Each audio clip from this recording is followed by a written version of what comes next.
Yeah. Yeah. Listen. They got me cornered, I'm feeling trapped. Where can I go when I'm feeling like that? To the left or to the right, man? I need some luck like a dice game. 7-Eleven, but 24/7. There's plenty more coming and plenty with weapons. Got my head on the swivel wherever I'm stepping. Stay low and be civil for better protection. Cause there are consequences and repercussions. When you violating and be disruptive, they'll annihilate you and leave you nothing.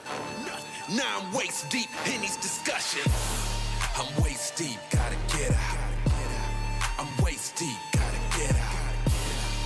What I get myself in now? I'm waist deep, gotta get out. Man, I gotta keep moving. It's up to me, I gotta do it. Man, I gotta keep moving. It's up to me, I gotta do it. I thought I was making progress. Thought it was all part of the process. I was wrong, baby, that's nonsense. Now I'm waist deep in my conscience. I know I got some enemies, so I don't know who to trust. Gotta sort out the energy. Good and bad, no one's a must. Now I'm in with the wrong crowd. The days are getting long now. Don't know how much longer I'm holding out. The time is ticking, it's going down. I'm waist deep, gotta get out. I'm waist deep, gotta get out. What I get myself in now? I'm waist deep, gotta get out. Man, I gotta keep moving. It's up to me, I gotta do it. gotta keep moving. It's up to me, I gotta do it.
Oh, this is smart. We're gonna go deep. I actually don't mind that. Yeah, it should be a trade. Psych. No. Oh, Nero. Oh, what the f?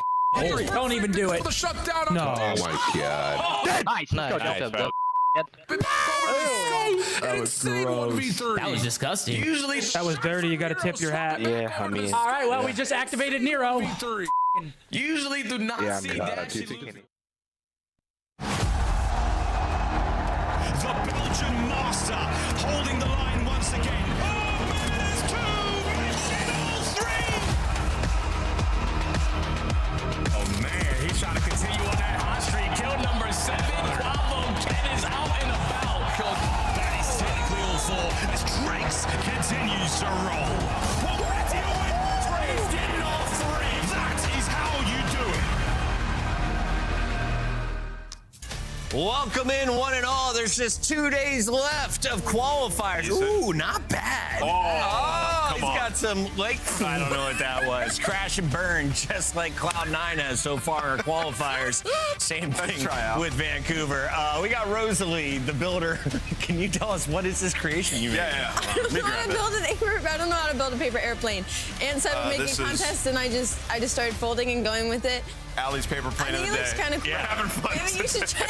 That's how we're going to start the show. We should also remind you all of the standings. If you can't read that beautiful wall behind Alley Cat, let's show you the full screen because we have 4 teams at 4-2, all looking for their 5th win. And Al, you got Optic done at 4-3. So my question is, where do they finish? Who jumps over them? Who falls below them? Ooh, I know that the tiebreakers are going to get really weird, but I think there's a situation where LA Thieves are probably going to jump over them. I just feel like there's a little bit more passion there. Maybe even Koi jumping over them. There's a situation where Boston might be able to. It could get really weird today. And of course, we want to highlight the Birds. Both the Falcons and Carolina started 0-2. Since then, it has been 8 match wins. They're both at 4-2, and the Falcons' last fight is against a team with just 10 points on the leaderboard. They are the favorites against Cloud9, right? Yeah, absolutely. Falcons have been unreal, particularly in Overload and Search and Destroy, 9-4 across those two.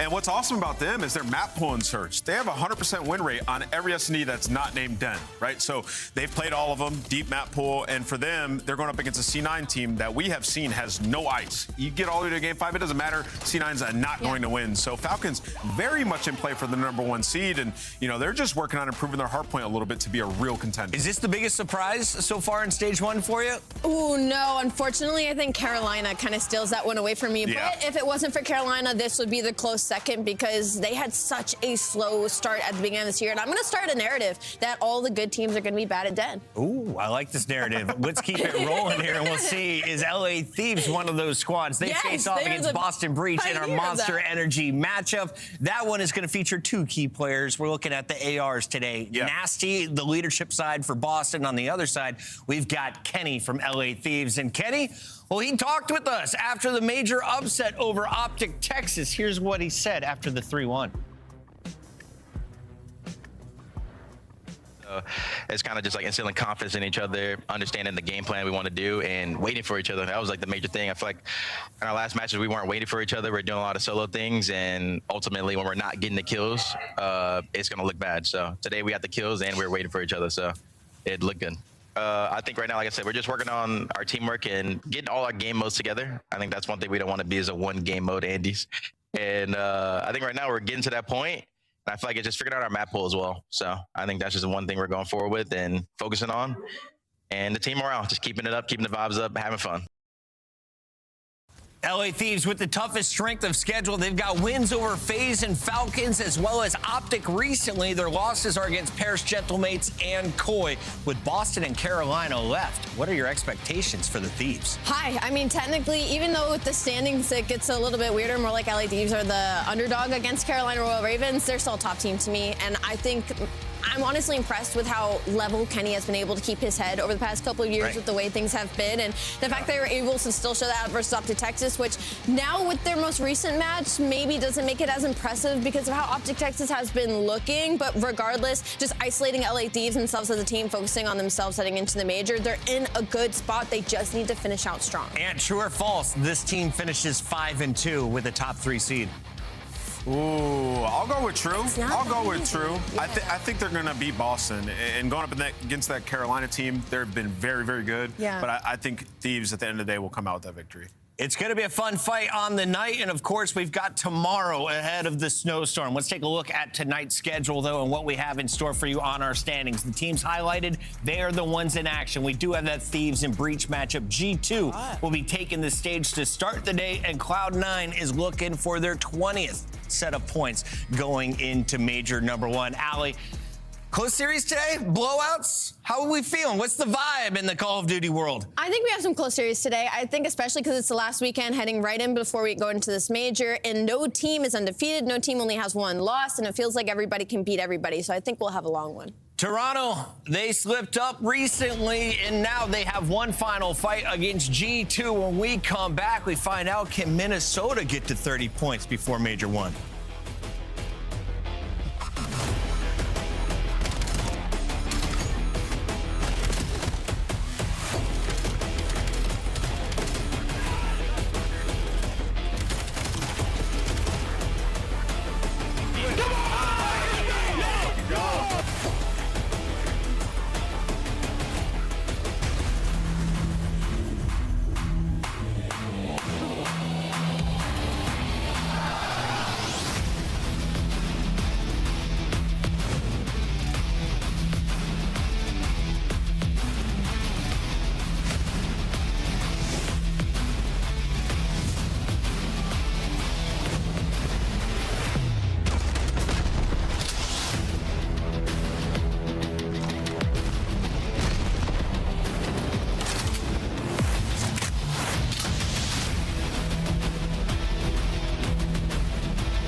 Let's find out who's built for the big stage.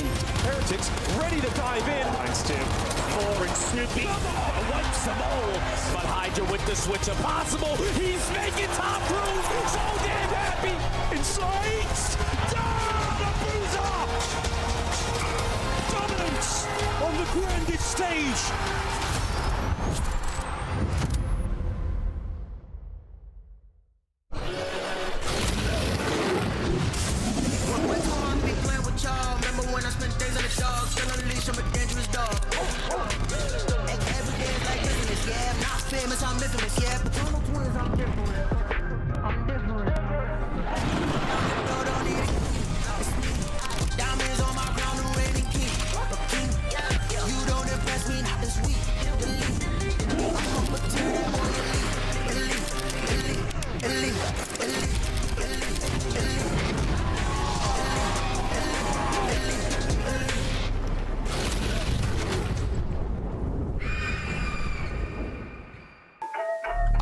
Big stepper when I walk, money maker when I talk. Another boy is on a mission, never put him in a box. Clawing to the top, jaws open while they watch. Yeah, I'm getting to the chicken, I ain't never gonna stop. I'm the life of the party, know it's going down. If they wanna talk about me, I'ma tell them how. I'ma tell them, I'ma tell them, I'ma tell them, I'ma tell them, I'ma.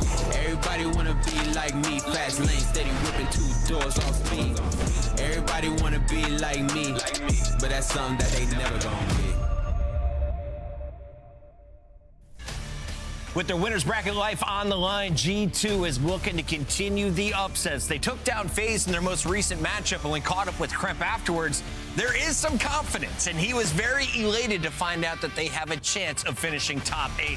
How do you get that done today against the Toronto Koi squad? The Toronto Koi squad is going to be very difficult, and you're going to need a lot of slaying power. I think that's my biggest worry when it comes to this G2 squad, specifically in the likes of Skies. Like, we got to see the World Championship Skies versus Vegas FaZe last weekend. Can he pull it out again for them to try and finish top 8? Walk me through this roster, Ant, because you said they've got some pressure on their shoulders, potentially a blow-up watch scenario down the line this season if it doesn't work out for Skies, Kremp, Mamba, and Estriel. Who's succeeded? Who is underperforming so far? Yeah, I think, this would definitely be a candidate for a blow it up if you talk about this team, just because they've lost so many game 5s. Skies would be the immediate one that you talk about replacing, and then you're hoping that this sub duo can figure it out. But, this team, they've shown signs, right? Before we talk about blowing it up, they've shown signs that they can compete.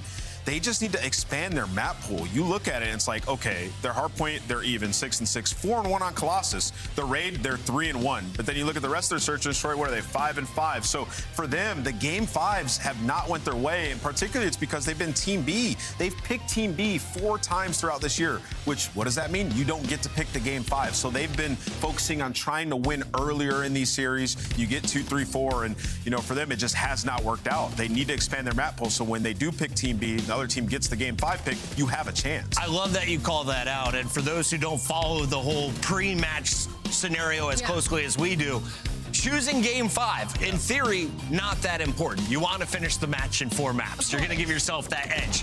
They have failed to do that in 4 of their last 5. They were able to do it against FaZe. So, Allie, do you like the decision tonight to control your destiny and force a game 5 that you prefer? 100%, especially if they can make it that scar. Just because it's like, at that point, you need to accept what comes with. This is an organizational problem at this point, too. It didn't even matter about the players. This is something Minnesota has been doing for the past 3 years, is putting themselves in these game 5 situations. So the fact it took them long for them to make a change is a little concerning, but I'm happy they're doing it, and I hope it pans out for them today. All eyes are on Skies, and not a positive way. On the other side, all eyes are on Joe Deceives in the best way possible. Ant told me earlier today that he is the greatest player in the game. How does a young man who got booted down to challengers now rise to the #1 spot in your power rankings? Yeah, I mean, I think Joe is just a guy who's hungry to learn and get better with every single title. And this year, he has been ridiculous. I mean, last year he was too. But he's #1 in Slayer and damage rating. And what that does is just combines like aggregate of everything across all the game modes, weighs them evenly, and he's #1 in both of them. So kills, damage, it don't matter. He's taking over, and it's by a pretty wide margin. And usually the players at the top of those are AR players. Joe Deceives has statistically been insane. It's given them an edge. Despite that, though, their map pool in search, it's not all the way there. And if you remember, Allie, remember last year, throughout the year, towards the end, we kept talking about this Toronto team. We're like, yo, they were so good at search early, and they started to struggle. It was the Achilles heel that stopped them from winning events that has to get sorted way earlier this year, and you hope right now versus a team like G2 who struggled. You saw Sib from Gentlemates take them apart with the pistol play on Scar. That'll be your search and destroy map number 2. If we get to a game 5, G2 decides it'll be on Raid. I don't like that. They like Raid. See, and I kind of wanted Scar to be that game 5. I think if you want to have your best search, you want it to be a little bit earlier to give yourself that chance, but then you get all the way to that distance and you're kind of like, what are we doing? Well, they wanted to pick the game 5, and they got their best search there. So I think if we go to game 5, they'll be the most comfortable they've ever been. This is the strategy. We'll find out if it plays out the way they have planned. I'm going the other way with my scuff pick'ems, though. Let's lock in first and foremost. Toronto, you will be a top 4 seed come major number 1. Congrats on the win today. They get it done in 3 maps. Yeah, I got Toronto, man. Joe's too good. I think him and Rio have a field day. Toronto win this. Koi for sure. Yeah. 3 maps, 4 maps, 5 maps. I'll give him 4. Yeah, I got 4. And the fans are all riding with Koi, which means congratulations, G2, on the upset, Miles and Chance. Let's get the party started. I was about to say, like, G2 recent form has been fine. They beat FaZe and then they lose to, like, what, the best team in the world right now, the Ravens. I think they're a dangerous squad, and I'm excited to see how they match up against another good team, Koi, Chance. Yeah, and, you know, normally I agree with all of Nameless's takes. Maybe not. I don't know. But now he's on Skies. Good nugs. And Skies literally just was the best player on his team just a week ago. So I think we're a little out of pocket here. But what is in the pocket is going to be the map 1 and the road to the major, because a lot of exciting stuff. I mean, I'm excited just for a Kremp losses. Like, this is a good old-fashioned square up. Kremp has the kill record by a wide margin. But Toronto Koi happy to square up. And, I mean, Joe Deceives will certainly be the guy to look at to match him. Yeah, I mean, look, this is a great test. Look at the road to the major that Koi have had. I mean, you win a couple of big ones. You get a real good win there over the Thieves, but then you do lose to FaZe, lose to the Ravens, you lose to the Mates. These are all tough losses, man. This is not going to be an easy matchup for them. Their final test before we descend on Dallas. I am very, very interested to see how this game goes, because it does indeed leave either a bitter taste or a delightful, succulent flavor in the mouth going into the major. That, for me, is the biggest question. And for all of our friends and fans out there, hopefully you're staying warm across the continental United States. Hope you're staying safe. We can't wait to see you all in Dallas. Let's get it, Joe. Hit that glasses up your nose and get ready to rock and roll. Yeah, and like the interesting battle as well, because obviously Kremp losses for the map 1, but Toronto undefeated this year in the map 1s. This is not a team that ever gets off to a slow start. Ever professional they are, always warmed up, always ready to go. So prepared for the battle that we're about to have, but I mean, certainly if you have high expectations, this is the type of series where you almost expect a game 5. Yeah, you really do need it as well. I mean, I'm going to keep riding that notion that you want to finish your qualifying stage as strong as possible going into the major, and I think for both these teams, incredibly important. G2 did start the 2026 season a lot slower. I mean, they don't have a great record. They are sitting far below the majority of our teams down in the standings, but now they are finding form. An opportunity to turn some heads, an opportunity to really shake things up when it comes to that first major of the year. Young Joe, though, is no joke. He really has been quite the player. Black Ops 6 treated him well, and 7 so far very good as well. He's got him against the mighty Kremp here on Kremp Losser, so we'll see how he fares.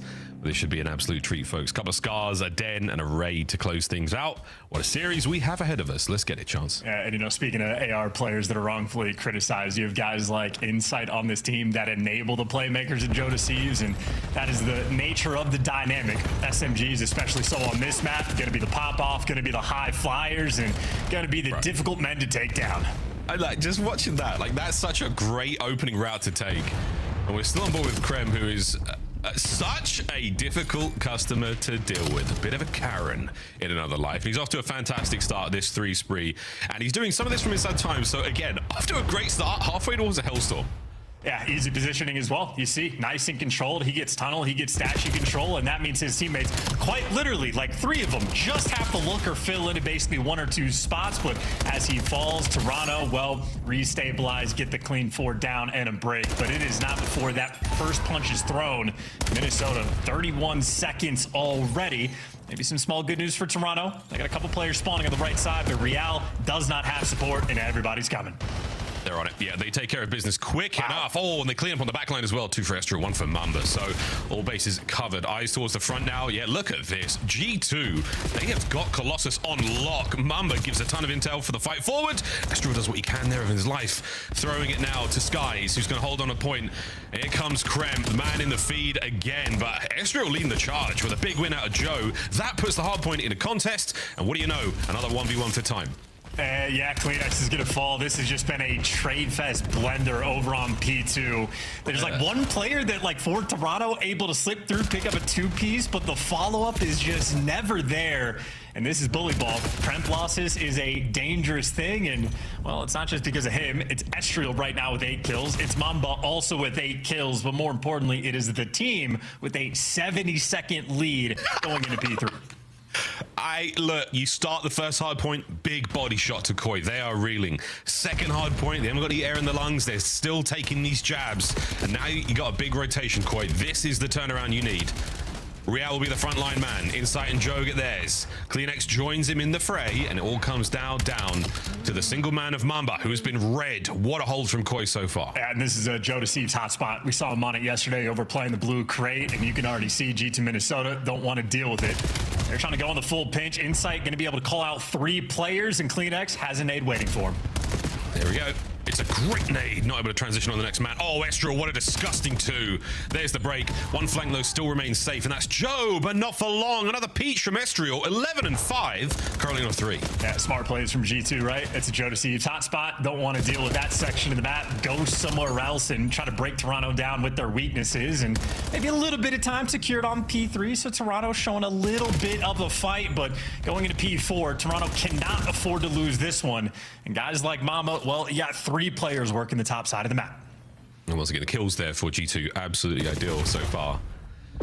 Real brought down with a little sneaky attack there from Mamba. Estro, wow, you somehow find back-to-back kills like this, and all of a sudden you've got the hard point again. Frontline now made safe by Mamba. What a battle the other side. Estriel from wing to wing. G2 Minnesota taking flight here on Colossus. Yeah, and how clean of a breakdown as well. The 3 players on the top side of the map just blocked the spawns, and even though G2 lost the first blood battle as the hill popped, that guy spawns out on the pinch. So Toronto mismanaging the map, and Minnesota taking full advantage. Now they're just trying to break through the front. They get the first 2 kills. Guys on the back line, a little bit of damage. Can't give you something extra in Toronto playing bully ball, but still for them, a long way to go.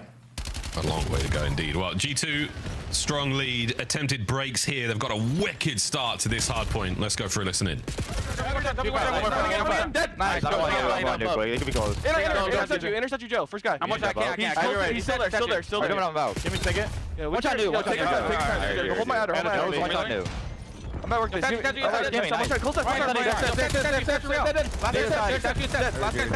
helping you. I got nade. Slow down. They're gonna be all blue. Intercept you. Tunnel dead. Low right. Touch you. Tying. He's close. Nice. Their door. I have time.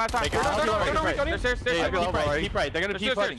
I rub upstairs. I need a door. Right on you. I need a door. Bully. I'm Sunny steps. One shot. Dead. I got him both. Let's go.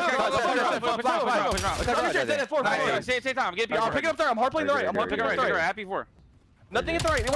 Right should be dead. One more. I have this guy. Wait, no. What's in the back? Inside right. One in the back. Inside right. One shot Joe in the back. Literally got me. The 2 flip behind us. I take our time. Yeah, stay left. That's my deep. I can help you. There's stairs. One shot Toby. After they're mid stairs. I'm waiting set you. I'm jumping up. I'm going set you. I'm waiting set you. Whole team will I got naded. He could be top. One shot. I'm one shot. They're laying on there. Wait. Inner. Nice. One more in the back. I got your side door. I'm in the back. I'm one shot. Nice.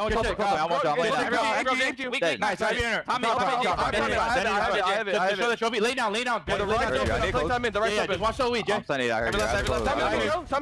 One more inner. Inner. What's up, mid? I'm helping mid. Nice. One more. Nice, I'm blocking. There's funny yellow, guys. I'm tapping right now. You're going to. Slow down, hit right. Well, what do you know, Chance? G2 Minnesota, pretty good at this map. Dude, that is a high energy listening as well. They are straight running it down, making good plays along the way. In the feed, though, Insight just got a quad feed. So, like, I don't know. I was going to say maybe it's helpful, or maybe the mini-map is just going to get weird. Well, it's feeling weird. Jamie Craven's still catching kills. Looking for another here. No one seems to be tough enough to go man-to-man in a 1v1. Mamba. Call him unaware. That's how you take care of business. But 189 to 80. G2 Minnesota. This is such a good hard point out of them. For a period of time during that listening, I thought Kremp was playing a jetpack COD. He was airborne for a long time. So G2 have got the special sauce. 28 and 14 for Estriel. Sky's truly Mr. OBJ right now. 9 and 15 with a minute 32. These guys have got the sauce here on Colossus. Oh, there's a lot going on, including Toronto letting a player slip the net. Estriel has made it through. He's the sneaky man, and none of those airs have turned. Number 5 is going to spawn out, so Insight, number 6, going to start to look for him. And there's the execution. They catch him without anybody falling. So Insight did get a quad feed at the start of P3. They got about 45 seconds on the time, and they got the spawns right now for P4. If there's any hope of a comeback, it starts here. They did hold quite well on the previous go-around. Let's see if we can get something special here. Toronto, Mamba shreds him. I mean, walls detected as he finds that one. Joe trying to catch what he can here. Great damage. Backup now arrives. They've still lost the hard point for a momentary second. Insight finding a couple more. Jamie Craven continuing to find the kills. Now he's looking towards mid-map. This is a good-looking hold here from Toronto Koi. Another here for Jamie. What a battle this has been. The boys are not out of this yet. Great damage again into Mamba. Now to the front line we go. Real on a 4. Nearly gets himself a hellstorm. Joe's upstairs. Toronto are mounting the comeback. Okay, it's a halfway decent P4. They're still down by about 70, so G2 all the time in the world to restabilize, and you can see they're getting up to that P1 control. 2 players out by statue, 2 players on time, and 2 deaths in the kill feed in favor of G2, so they got their bases covered. They just gotta find a few kills. They'll be good to go, but Real's able to pick up 2. Insight gets another one in the feed, and the setup G2 had just explodes, and well, now Toronto have made it inside of P1, and that lead down to 50. Oh, it's a big one. That boy's got that dog on a 7 spree. Great shots again out of the young Spaniard. What a display he gave us yesterday. And today, some special stuff indeed. On still Real, getting these big kills. His teammates either side of him. Getting a little bit too hot to handle though right now. But Koi again, 30 seconds to go on P1. And they've lost it finally to Mamba. Yeah, dropped the ball. They let a guy out through the tunnel. Mamba found the route, and then Real responds with a bang. So the man just goes on an 8 spree, follows up to get you the time, and the right side spawns for Toronto. The lead is down to about 40. They'll have it for P2. And now it's Insight's turn to go on a 5 spree. So Toronto clearly heating up. G2 seeing if they could just hold on. They might have ran out of a little bit of steam. We're running about a little bit of steam. I mean, what are they running on? What is the power source, G2? What is the fuel? We are about to find out. Another hold here for Koi. Mamba with the overwatch. Estriel and Kremp winding up for the hit. It might have been a stick, an unfortunate kill. Oh, and you are going to pay for that one. 2 down now for G2. Unable to make this attack effective. Koi hold. And this is a team that they struggle in the game 5s. They are not the best team in the clutch, and this is a moment now where they're gonna have to clutch up. 4-man straight through the front, and they're just gonna pick up every single kill. Who needs to go on a pinch route when you could just bully him out like that? Oh, the flood is so effective. Toronto Koi now trying to break back into this one. Kleenex on the fight forward. Mamba on a big spree, and that is a devastating moment. It could be the end of the road here, Chance. Koi, so close to the loss here. Yeah, no, now you're going to have to flood straight in. There's going to be so much time. You're calling in a hellstorm from the opposite side of the map that isn't even going to save you any bit of time. Now you're losing the gunfights over towards New. The hellstorm is wasted, and it is officially a desperation effort, and they're not getting any kills. 4-man in the feed, and G2 weathered the storm. The onslaught from Toronto is stuffed, and Mamba caps it off with a 10 spree. An absolute classic matchup. Our battle for the title of King of the North, and a very, very different look now for both of those rosters, but the gameplay is just as memorable. Brilliant start there for G2 Minnesota and Koi. They got to the party, Chance, but they got there a little too late. Strong signs of life, but by then they were already on life support. Good stuff once again from G2. Fantastic start to the series. Yeah, and for the first time this year, the start to the series, Toronto loses the first hard point. 6-0 coming into this, and Now they're going to feel a lot more of that pressure. If you're looking at the stats, well, Kremplossis is the meme. This time it was his teammates that deliver. Estriel had a fantastic game through and through. A ton of multi-kills he was able to get, but it is Mamba from 23 and 24. It was when Toronto started to make the comeback. The rookie goes on a 10 spree to call game. And on top of that, Miles, he had 2 minutes in the hill. Fantastic work there out of the team of G2. Great work, G2. Highlights here, folks. A lot of big kills. Real with some nice turn toward the end there, but a G2 start to finish. Saw some magic out of Krem, as we do. Estriel, though, the man of the moment in the kills department. Wicked stuff. And G2, again, kudos to them. They have figured out this map. They have figured out this mode on this map. Absolutely. Starting their series right. Yeah, and I think for Toronto, just almost an endless, countless number of sequences where they're doing a lot of things right. Even this moment, one guy gets overwhelmed, you lose the back spawns, and I think Toronto just not maybe appropriately prepared for the pace of this map or just the teamwork of G2. These guys seemingly always flying together when they need to make moves on these rotations, and I think Toronto seems like a lot of times just a man down in these sort of moments, but maybe it's also just a map of streaks. Real had an 8, Mamba had a 10, Insight had 1 or 2, like 5 sprees coming through. Entire lobby taking turns. Absolutely. Not to mention the scoreline streaks. I mean, the start of this one, a 70-point run from P1 to P2 there from G2 Minnesota. Wicked stuff again. I mean, we saw a good comeback from Toronto Koi.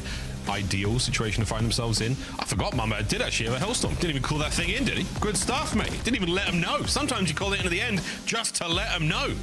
No need, as an explosive pop-up there is he map number 1 in the books. We now go to the search and destroy. G2 smiling ear to ear. And Toronto seemingly has been a one-dimensional team in search and destroy as well. So the maps we're going to be going to, I think G2 are going to be very well prepared. But I mean, if you just look at the game flow, start to finish, we might have had a moment that P2 to P4, that second set of rotations where Toronto started to mount a comeback, but realistically, they never got the lead within 50 points. Minnesota was in control the entire time. And I mean, that was what, 3 hard points, give it 4 maybe, where Toronto were looking very, very solid. But again, too little, too late. Hey, good to see that they've got the fight in them because they're going to certainly need it across the rest of this series. One half of our Scar showdown we will be seeing now. Search and destroy at first. Map 4 if we get there.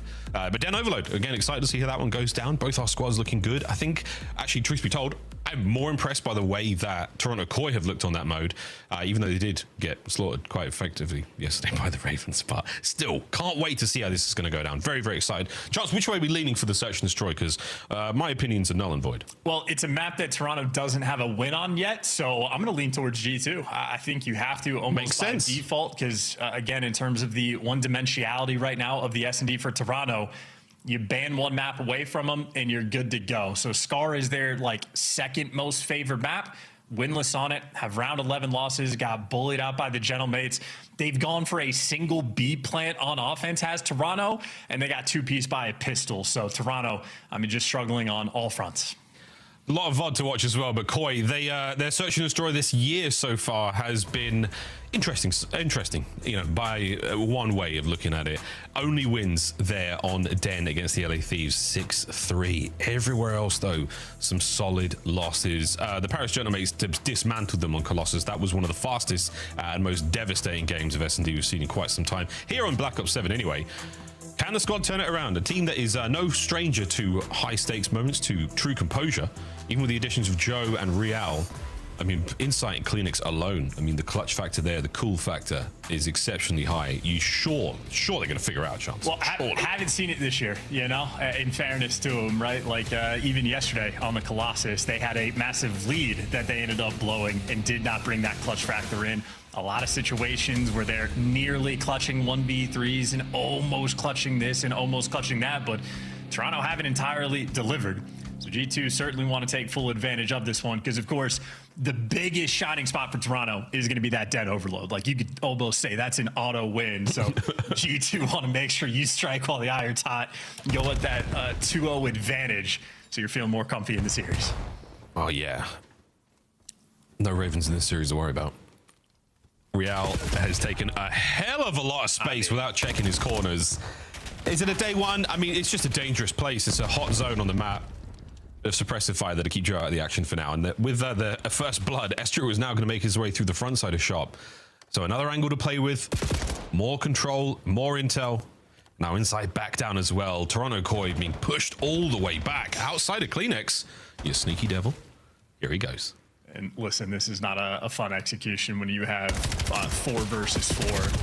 So shout out to Kremp to try to even the odds, but nope, you just get picked apart. You do not have the man advantage, and Joe Deceit is left in a 1 versus 3, overwhelmed instantly in a round 1 from Toronto. That is an Ichabod Crane type play. Real, I mean, just not looking remotely in the right direction.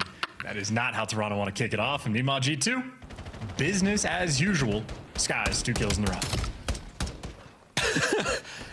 For the folks at home who's running Ichabod Crane, headless is what folks at home might be worried about there. Tough one, but I did appreciate the attempt from Toronto to attack that together at the very least, even when down a man. First blood from Kleenex really helped. Mid-map presence, G2 didn't give that up. They kept their eyes up. They weren't letting any shenanigans go down, not being pulled by the allure of those red dots. They are tasty. 2 to Skies, 1 for Mumba, 1 for Estriel. Now on the attack, let's see what they've got. Well, they've got Kremp very aggressive in towards the store. And he's going to get back down, but, you know, wasting a little bit of ammo, going for some spot checks. That stun is going to see if Real's working the pinch, which at the moment he's not. Now G2, it looks like they're getting active to make moves right towards the site they go. 3 players working in tandem together. And at least they've got the space, but they're feeling a little bit of pressure. Yeah, they got the shoulders for days to throw here. Just waiting for somebody to expose himself a little too long. Kremp on the intel for the cross. Here comes the attack. Oh, from inside. Smoke. Oh, Kleenex is going to read it easy. First blood. Patience now will be the name of the game. Estriel gets it from inside smoke. Next man up, but the pinch is now on. Skies gives it up for a second, wins 1. The next man damaged, and up close and personal, it's Kleenex. Can he make it a 1v1 with 20 on the clock? Tobias Yul Jonsson sending it forward. Estriel holds it together. G2, big round. Yeah, it's Kleenex with an AR in hand. It's yet to hit right for me. A moment where that man wanted the Dravik, because Estriel there to drop him. A mixy round. Kremp tried to be sneaky in the smoke. It didn't pan out, but the clutch factor there for G2. Estriel, a fantastic series thus far. Great in the map number 1. Big smile on his face, and a 4-0 start here, living in the chaos around that bomb site, but yet to be killed. Whoa, frustrating one there. And Sky's watching the flank from the start to the finish of that round. Diligent at his post. Couple of donuts there for Koi. Kleenex is the only one to have any kills. It's not going to amount to a whole lot though, because the round wins. Who cares? Joe making his way forward. Real. No, again, Real. Can we learn? Come on, man.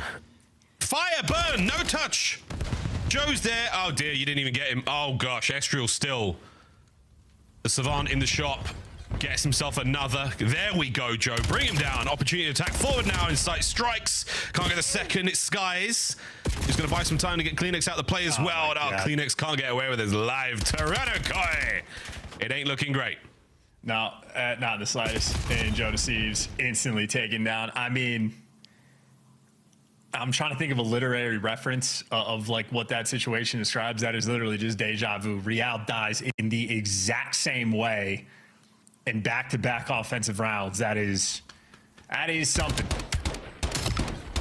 Exactly. I mean, that could have been a replay from round 1 to round 2. In fact, maybe in the replay package we show it, and folks are like, it was the exact same, dude. They must have put the same clip on twice. No, sir. The same thing happened in back-to-back defensive rounds. Well, there you go. I mean, it's bad writing, you know? It's bad writing. It's lazy writing. It's lazy writing. G2, though. Looking good in Search and Destroy. 5-1 for Estriel. Mr. Ashworth, it happened again. That's a deep cut for the Simpsons fans. Real not having a great time here on Scar, 0-3.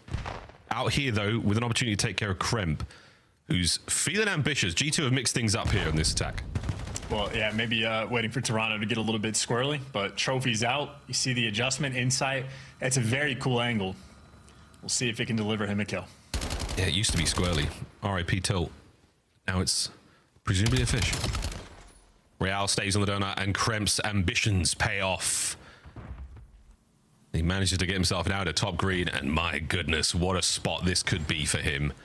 He has a man in behind him trying to take care of business, but Insight is just lost the hit point battle, and he is now having to back up. Ezreal, trying to make something happen. Mamba over the top. It doesn't pan out, and it's a 1v1. Jamie Craven versus Kremp, and he's gone and filled the sheets, but no, he lives. Intel, health regen, round 2.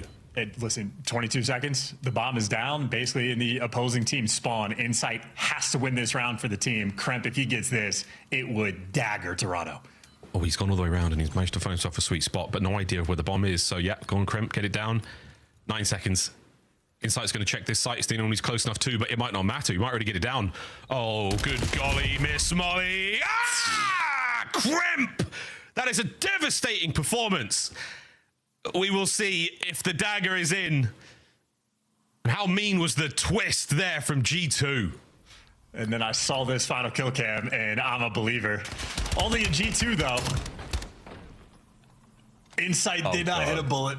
No, that was not it. I can't believe it. That was devastating. Kremp. Miles, just to acknowledge it, right? The thing we were talking about right before this map started is how traditionally Toronto is a team with a ton of clutch ability in S&D in every single game mode. Oh, it has not been ideal. Not getting the 1v1s, dying in silly ways, and now you're terrified of the store because every time you go into it, you meet your fate. Oh no! That's where G2 want to capitalize, and they'll capitalize with another first blood. Oh my good God, Krem. I mean, the way they're moving right now. Oh, did he see the tail of that player? No, he didn't, but he caught this. Whoa, he's a little too turned. He gets quick scope by Insight. Insight down. And this round, I mean, were we going for the maximum disrespect? Quite possibly. Mamba. No shot. He's going to get shot in the back here. And finally, Koi get themselves on the board. An ugly round. And if I'm going to say it, G2 definitely loosened their belt on that. Well, if it wasn't for Insight, I'm assuming just hitting a relatively filthy quick scope on a guy. If he doesn't hit that shot, then yeah, it's a devastating round, and G2 absolutely run you over. So maybe a small bailout moment there. Oh, yeah. But yeah, in spite of a very difficult shot to hit, that would have been a round where G2 just suffocate you. So yeah, Real gets away from the donut. Insight gets another snipe kill on the board. Small things going right, but G2 obviously playing with all of the confidence in the world. Yeah, they're really mixing things up. This time, it's a similar look. Krem will not be the man hitting. No shot.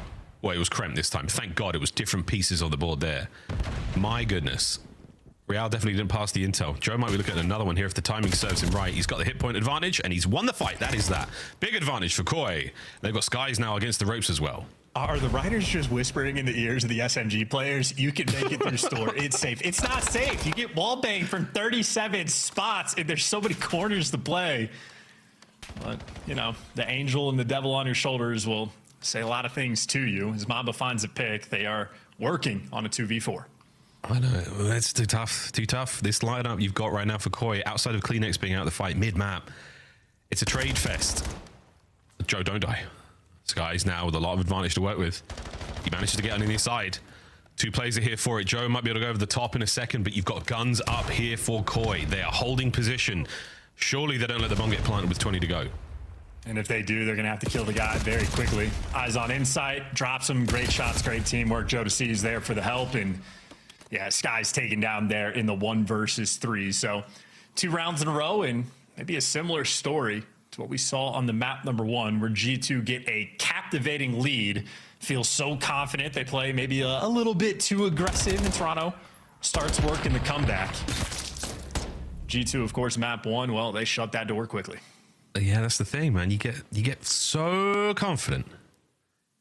This is Joe. The 2-piece he gets here certainly helps out. Is 3rd on the round, and Kleenex picks up the last. So hey, 2 rounds in a row, that's all you need. But you're not wrong, mate. It might be a little similar look there to the first hard point. Real mix up now. Skies has abandoned the post for a second, and they have made it to the plane heady. Good luck, brother. 2 red dots now firing away. More intel, reinforcements from G2 on the way. Well, G2 responding to the bait as well. You got Skies and Estriel have both wrapped back. Meanwhile, this bomb is creeping up towards the A site. But this is isolated. And Mamba and Kremp are both still leaning over towards A. And now number 3 starting to wrap back. So G2 have actually responded to the pressure. If you overcommit on the pinch, Skies is going to die by the hands of Real. But other than that, this is a default round. Laid the idea, though, that the B-bomb site is a possible place for attack. Real can bide his time. Oh, you've left open space for Krem to go into. Better watch a trap. And the trap set, trap sprung. First blood. No more to be had there, though, as Etriol gets his. Sky still, he knows someone's up here. Real, the Spanish hitman, gets absolutely peeled on the slow poke from Skies. Man advantage G2.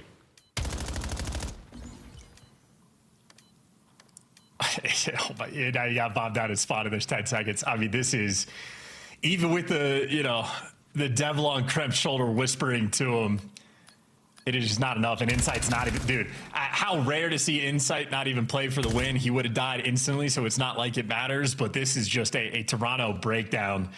Even when they get the first blood, I mean, just discordant as a team. Kleenex isolated in the middle of the map. The opportunity to get Real working through green. Skies, that veteran presence, just reads it perfectly. I mean, that's like Spidey senses tingling too, because for Skies, that little like standoff moment existed for 45 seconds in the round. Yeah. And, again, a lot of people have been criticizing Skies. Friendly reminder, he is a world champion. That is a very good Call of Duty player. A man who watches his post. The rear guard now for Minnesota, and he's trying to lead the charge. Krem, stun connects. Oh, Kleenex gone. That is an immaculate attack. Who threw that stun? A pat on the back and a big assist into the column. They go. Krem from the hip. Huge damage. Not enough for the kill. Reinforcements are on the way, but surely that he gets picked up here. Surely he gets picked up here. Coverage from Mamba keeps him alive. 4-2. Bomb planted by A as well. Good luck, Koi. This one's looking tough. Yep. And it is all at the Insight in a 1v3, trying to retake with bomb down, and he's already been naded. Yeah, G2 dominance. If it ain't broke, don't fix it. But for Toronto, their S&D is as broken as it can get. And G2 have now fully capitalized. So leading the series, they got handed their Kremp losses. They deliver in map number 1. Toronto cannot win in S&D that is anything other than Den. So G2 beat them there in the old pick and bans. And of course, Toronto's going to win map 3. But other than that, G2 in a great spot. It's lazy writing. It's lazy writing, Chance. Don't give him the win. May the best team just get it done. Nah, you never know, though, folks. Koi falling apart there on Search and Destroy. Not a good look. I mean, Real thankfully can watch back that VOD and pick up exactly where he went wrong. A very, very tough look on Scar there. Just check that corner, that left corner. Throw a stun. You never know, mate. You never know. A great player who's seen him do incredible things. Just not on that map. 6-2 final score. Scar done. I don't know where we go from here, brother. Again, well, we go to Den Overload. You might be right. We're going to Scar Hardpoint, Miles. We're going to Scar Hardpoint. Well, hey, I'm just saying. It's one of those days, brother. 250, 191, 6-2. I don't know, mate. I don't know. Well, folks, we're going to find out exactly that. After this break, we will be playing Den. We will be playing Overload, and we will see if this is a swift and decisive 3-0. Will there be new Kings of the North in town? We'll find out after the break.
day, tunnel vision like a water slide, but I ain't here to play.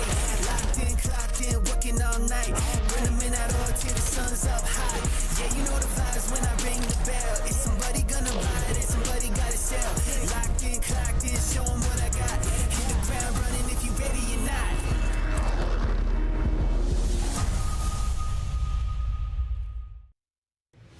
Monster Energy, the official energy drink of the CDL. Scuff, official controller of the CDL.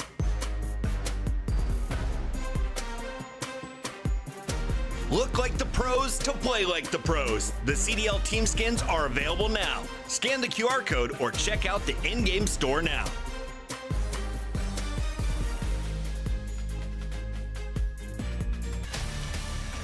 Ladies and gentlemen, welcome back to the Call of Duty League. We have a game of Overload coming up now, and two titans of the mode, Mamba and Joseph. Deceivicus chance.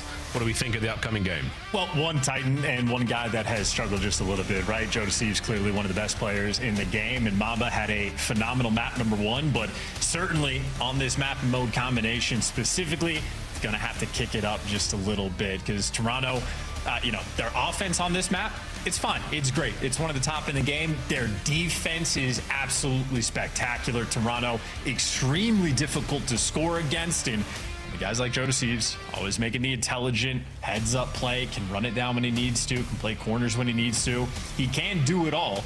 And of course, what we've seen develop in Overload, at least it seems like early on, early scores boost your odds of winning a map massively because the way you can change that style, and Toronto have all the styles figured out.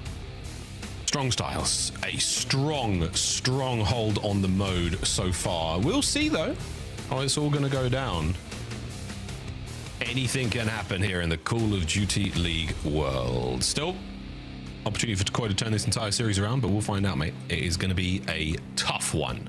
G2 though, looking hot. Coming into this matchup, I think the first two maps quite handedly, but then this is definitely Koi's turnaround moment. Here we go.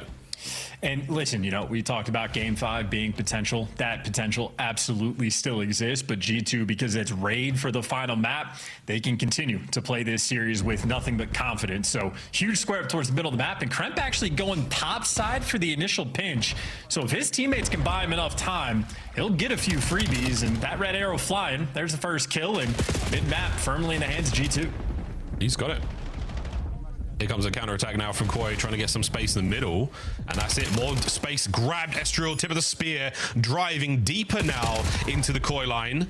Not going to get any more kills out of that, but the attack is now on. And they've managed to get players deep now towards the B goal. Koi scrambling to try to stay alive here. Another big win from Krem. What a turn. No damage on insight. No play now with ball, except for Estriel. Desperately trying to keep this one alive. And it should be done there. Wow, what an attack. Yep, NT, that is a good try. And, well, now for G2, going to have to reposition. Get the device going on the bottom side of the map. Two players nearby. It looks like Toronto and CleanX have contained everybody else here on the pinch, but just head first right now. You are running straight into the clutches. Toronto just, they just look off. Okay, we're going to take that one. Real's going to get it and walk away with it, but yeah, a little off. Counterattack still on. Dojo's the target, the A zone. Numbers are up, nades are through. CleanX doesn't walk into that one, thankfully. Pockets are empty. It's time to go. Can anyone find the opening picks, the opening kills? It looks like Koi, another good hold defensively. But they've been on the back foot so far in the first half. Yeah, tough one indeed. That device, though, that is going to be a spot where I'm assuming Toronto just going to let that device reset. Two players spawning out, but an opportunity to make some moves. The reset goes towards the middle of the map, and G2 actually have three players sort of turtled up in the bottom left, so Toronto can take a little bit of space on the map and try to cook something up and get going. Again, 3 minutes, lots of time still here in the first half to make something happen. And Koi, patient play, hoping for a couple of big kills. Let's go through listening and see how it's going. Okay. Outweigh me, not weak. I hit one touch. There's a go lobby, man. I'm out. I'm all this one. I'm all this one. Broken on you. There's two broken. Yo, back left, skies. I'm 3 times. I'm already by the red on me, Cramp. B2. He's just holding the ball. Cramp, one shot. Cool. Right. One up mid, one's still broken. Yep. That's on the right. I'm banging one lobby stands there, bro. Yeah. P2, Cramp left side. In once. Out there, P2. I was picking on me. Shut you up, Chema. Look at it. This guy's weak. Guys, Still front lobby. Still front lobby. Money back to low. Yes, one top right. One by weak lobby. Astro's up mid, maybe. I've got both. Bika, and then one lobby. Bika lobby. Don't lobby somewhere. Could be statue maybe. I'm right left to W. I'm right lobby. There's 2 plants. Lobby. That's a mid. Weak skies. I'm gonna Bika. be annoying us. He backed up lobby. I'm gonna be No, broken. Bika and broken. Okay, we're looking for one. I'm running mid. Okay, I'm gonna push out left. Careful red pinch though. Pinch top blue. Top blue one's broken then. Top blue just hiding me. I'm twice. I don't see him. Take it. Lobby is guys weak. Go in lobby, okay? One shot. They're gonna push out red and blue, bro. One to left. I hear you. One's Bika. One's heavy red. In low red. No, he's not red mid. He's still mid. She's already red. He's gonna go red. Red at the bar. I'm trying to. Him once. He's already small. Table, I'm trying. There's two. Right in right now. You can kill one of them. Both spawns right now. One's deep right before game. A very frustrating listening there for Toronto Koi. G2 though, a quick goal, top control. Let's go for listening with them. I'm back there. No, inside Joe. Right. In dojo. Yeah, we're trying to quick. One farm, two behind us, I think. Go inside. I think they're out here, I think. Already up front. Loggers. Watch out, close to. Yeah, dojo or make cut. Phoenix are close to me. Clinic still. Look at life again. Nice, watch out over. Watch him mid, guys. Watch him mid. Yeah, I gave it on. There's two on ball. I have a trophy. There you go. I'm going to help. Yeah, pinches up. Pick up the ball. I have one. Ankles ball. I have a trophy. Now. Yeah, I look. Trophy's gone. I'm pre-frank. Nothing pinch. Close. Yeah, pinch. Nice. I'm counting now. Nice. Clinic's one shot and ball's there too. Walker's one shot. Walker's was one shot. Clinic. G2, 20 seconds to go here in the first half, and it took 16 seconds before that first goal to the second. Unbelievable control. Toronto with a last-ditch attempt. One more man to deal with on the close corner. Estriel wins it and saves the day with 5 to go. What a moment for G2. Yep, and a massive advantage going into the new half, and they can have the opportunity to run it up another 30 seconds. Only they can score. And this is just something that if you want to demoralize your opponent, a cap for the next 20 seconds would do exactly that. It would be the icing on what is already quite a sweet cake, but a delicious cake. As Estriel, unbelievable confidence. He gets a couple of kills there at the halftime whistle, but what a devastating look. G2, many opportunities on goal there. 2 of them find their mark. The mighty defense of Toronto Koi, a couple of holes punched there. G2. Mate, this could be a 3-0. This really could. What a map so far. And we had to listen in as well for when those scores started to roll through on the side of Toronto. And like, they're just off. Like 3 players able to run straight through red as they called it, but just the quick swing over through the A bomb site and just instant caps, and Toronto not there for the response. And I mean, traditionally, that is where they're at their best, but now G2 have the opportunity to do on to Toronto, as Toronto has done to every single team. You get the lead in the first half, and now you are just playing a game of containment. Toronto Koi, they're going to have to chow bad gunfights. They're going to have to play extra aggressive. They're going to be forced to pick up the device much more frequently there than their opponent. Yeah, it's a nice start to the round, but it's a bunch of trades rolling through, and every single trade favors G2 from this point on. Absolutely. Could not have said it better myself, and I wouldn't have, quite frankly. Forcebury, though, for insight. This is great. Joe starting to push that front line forward, get himself one. Top blue, as they call it, that computer room is where Mamba's now posted himself up. And Real, he's trying to be the goal hang. He's trying to find any kills here to help the lads make their way forward. And thank God, Sky's running the way of that one. Nice 2-piece. Opportunity to get things going. Here we go, Toronto Koi. You have an opportunity. You have a window. You're going to take it, but you've chosen wrong. Kremp has held it down. Trade's complete. Last man left alive in sight, and it's him against the world. Koi have fallen short on the goal line. That's huge. I think that was like Kremp, right? That spawned over towards B, the sort of lone man to dagger it, and he's able to pick up 2, and now he's going to try to roll that through. But Toronto, that is a 4-man wipe. You had Real in their spawn and unable to execute. I mean, that is a massive missed moment. Estriel gets himself one on the push forward. Mamba now holding it. Reinforcements are there. Koi going to start to flood forward, try to plug the hole. Don't let anyone get on the inside here. G2 waiting for the quick recovery. They're still going to keep the play alive for a few moments longer. No more reset just yet. It'll still go back to the middle of the map. That's where the setup is now for both players. A duel taking place. Oh dear. Mamba looking for the second. Not going to happen. Estriel won't be able to get that. Reset not on. The A goal is now in sight. Koi, the pendulum has started to swing the other way. They're making a run for it. And what direction, though? Insight's leading the charge with a pistol as two teammates are working towards the middle of the map. Everybody for G2 is able to come up off spawn, and now number 6 trying to make the play. Real gets shut down, and you are officially a man down, and Insight only has a pistol. Yeah, man down in the wrong part of town. Couple of kills, though. Oh, dear. Opportunity to swing it over towards B. Here come G2. They've swung now the other way. Mamba waiting for the picks again. 1v1 win there from Joe on the skies. The ball has been dropped in the middle of the map. What an attack there from G2. Oh, dear. And the shoes on the other foot now. They could make a play off of those 3 dead. Yep, clean house. I love the route Skies took to pick up top window. Even though we lost the gunfight, it slows all of Toronto down. They had players on the pinch, and I mean, this is half of this round burned. And even though G2 have not scored, Toronto, I mean, just struggling. They've made it past the 50-yard line. And once they get past it, can't do anything after. Yeah, this is big work out of Krem, though. Nice nade once again from Estriel. He's throwing some absolute peaches this map. Estriel again, finding a window. Estriel banging his way forward. Trays there with pistol. What a kill from Kleenex. Stops it on the line. That would have been 3-0. Skies on the flank taken care of. Now Koi on the go. 2 minutes to play. And look at Real on the minimap, right? He is on the opposite side of the map from the rest of his teammates. They're trying to let him get in position before they make the play, but still a moment where you're forced to pick up the device just because you don't have enough time to really set these types of things up. So Toronto playing a scattered game. Real's been taken down, and I mean, the push already been slowed down, and with shots like that, the push is stopped. Oh, it's done. It is done. Joe's going to win a nice one.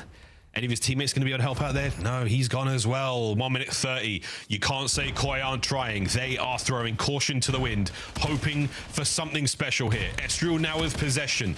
This is the G2 keep away game. Find as many kills as they can. Can Joe win this fight in mid?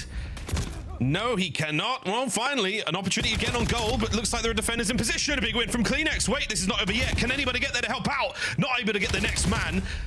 Real down as well. Oh, Kremp, what a play. Now waiting for the pickup, and you are off to the races again, Minnesota. No, you're not off to the races. You are back inside of your spawn. We are parking the bus. We are hanging out, and G2 are just gonna, just devastating. A 3-0 in their favor against Toronto Miles. This is hopeless. They're taking a meeting in that very beautiful, ornate meeting room. They've booked it for the next 40 seconds. It is theirs, and Insight is desperately trying to get them out of there. Real slips through, and it is nothing but defeat as G2 have stamped their name on this 3-0 against Toronto Koi. Haters be damned. G2 have brought their A game today. What a look going into Major 1. A hopeless affair, truly hopeless. Devastating looks in the search and destroy. Absolute masterclass on Colossus, and here on Den Toronto, their best map, their most sought after mode. They have shown the goods. G2 3-0, the final score in the series. Yeah, there's going to be a bunch of teams tied with a 3-4 record. This is going to be G2 maybe ending up in the winner's bracket after a handful of tough Game 5 losses, but the parity of the league we have this year continues. Right now, it seems like the Black Ops 7 is the year of just the entire community criticizing World Champs for absolutely no reason way too early before we play a single LAN. This guy's played great. G2 played fantastic. They got a solid record, and they got a handful of some very nice wins. Obviously, everything this year, at least this start, is going to be a battle. But G2 brought their A game today. They certainly did. And again, shout outs to Koi. They fought tooth and nail in that second half, desperately trying to get those attacks on goal, but not quite enough. Lovely damage there across the board. G2, you win your ones. A couple of big 1v1 wins. Kremp with some magical moments. One absolutely glorious spawn that he took the maximum advantage of. We stopped that goal attack on towards A. Amazing stuff. Wicked work there. Den overload. It taketh away a measly 17 seconds of overtime we saw in that one. No scar, no raid, no problem for G2. 3-0. Goodness gracious, Desk. Aha! Where did we say? Them G2 boys. Hey, snuff out that fuse. Yeah, don't blow up the squad anytime soon. We're liking what we're seeing. FaZe and Toronto, victims of Minnesota, and this is not something we had in our script. So, Ali, where do we go from here? Because how many teams are going to finish at 3 and 4? I don't know. Where do we go from here? I thought I knew what was going to be going on in this series, and then G2 decided that they're one of the best teams in the game. So I think it might be Carolina and G2 now fighting for top 1. And this is a huge way to do it. Map count will matter when it comes to tiebreakers. So a 3-0 is a statement made. Let's take a look at this Overload, which was supposed to be one of Koi's best game modes. Yeah, early signs they were the best Overload team. And in this one, I mean, you just ball possession on the side of G2. These guys have not been great at Overload up until this point, but the guns were so hot. I mean, they set up this series great, right? Like, they're finally Team A. Colossus is map number 1. Somehow Toronto let that through. Guns got hot there early for Minnesota. Found themselves in a weird position, up 2 a series, trying to close it out. And in this one, I mean, they're just flying at them. You get every kill that you need, you're getting. Sky's had a good series, as Chance was pointing out. When they got him into the spawn blender down here, you can't do anything. I mean, you got Estrio and Kremp popping out different spots, going through side door. It's just incredibly frustrating if you're Toronto Koi. I completely agree with you. I think this was kind of just a momentum thing at this point. We got to this map 3. I don't know if they fixed their Overload issues yet, but they clearly understand how to play the game, at least fundamentally, at a basis, because this was not close for Toronto Koi. There was no life for them. Even in that map 1, it felt like there was no life. Estriel and Mambo were just doing whatever they wanted on the map. It's a rare series where Estriel, I feel like, throughout the entirety of it, he was on one. I feel like usually he has a good map, then maybe he falls off a little bit, then maybe we'll see him come back below average, but he was playing lights out, I feel like, throughout the entirety of these 3 maps. He was, and that's the guy we talked about. Like, when they were at their best in the preseason, it was Kremp and Estriel together. The front line, it's too hard to deal with. We saw that once again. So they have that ceiling, and now we've seen them surprisingly win 2 back-to-back improbable matches. It's like, where do we put them? Like, it's very difficult. Where do we put anybody at this point? I'm supposed to go to another segment, but before we move on, can you just look into your camera, apologize to Skies and G2? Why? This team is now 3 and 4. We said they were going to get 3-0 stomped, that they were on blow-up watch. No, we gave them 1. Well, you asked me a hyperbolic question. And you said Joe DeCeves was the best player in the game. Yes. So they just 3-0'd the best player in the game. I still believe that Joe DeCeves is in contention for best player in the game. He's been unbelievable. Okay. That's but coming into, you asked me, who would they change if they made a change? And I still think if they did, it would be the guy I said in Skies. But he's been playing phenomenal, so we don't even need to put that out into the ether. G2 surprising everyone. Damn it, he shuts down my spice. Let's take a look at our scuff play of the game. Ali, this was the guy we thought was going to be the MVP after his map 1 performance. 10 in a row from the Mambo. Let's take a look at the 42,000 damage. 4,200, close enough.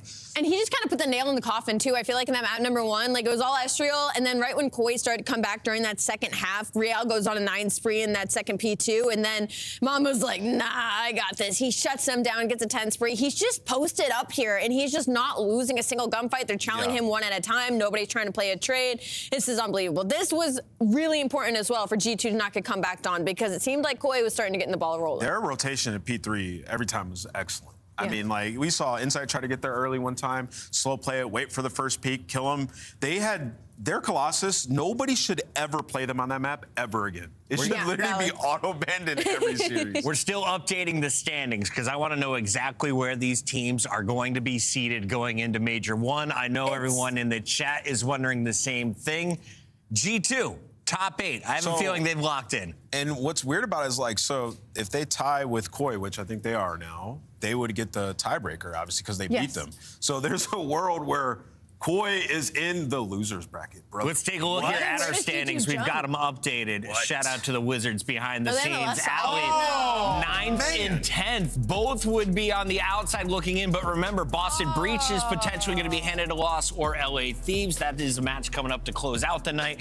And we could see Riyadh finishing at 4 and 3, which really wouldn't affect them much. I'm telling you, the good teams are just bad at Den. Listen, Koi just couldn't win the Den Overload and make it to a game 5. It's fine. Yeah, we could have a weird 3-way tie, though. Heretics could finish 3 and 4. Yeah.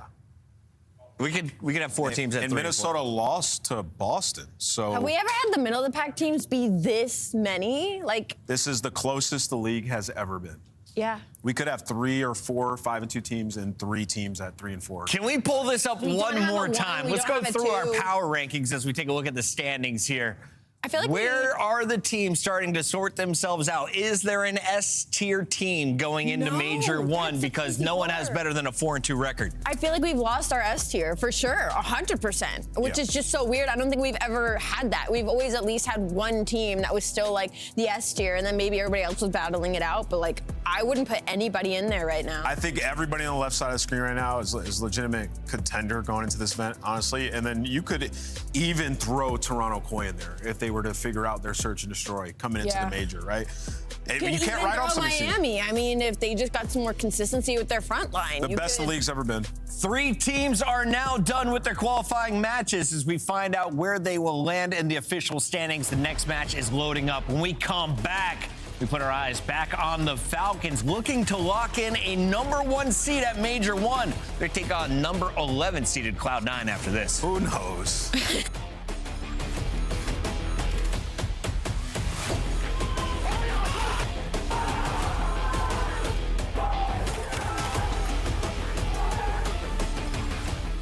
Monster Energy, the official energy drink of the CDL. Scuff, official controller of the CDL.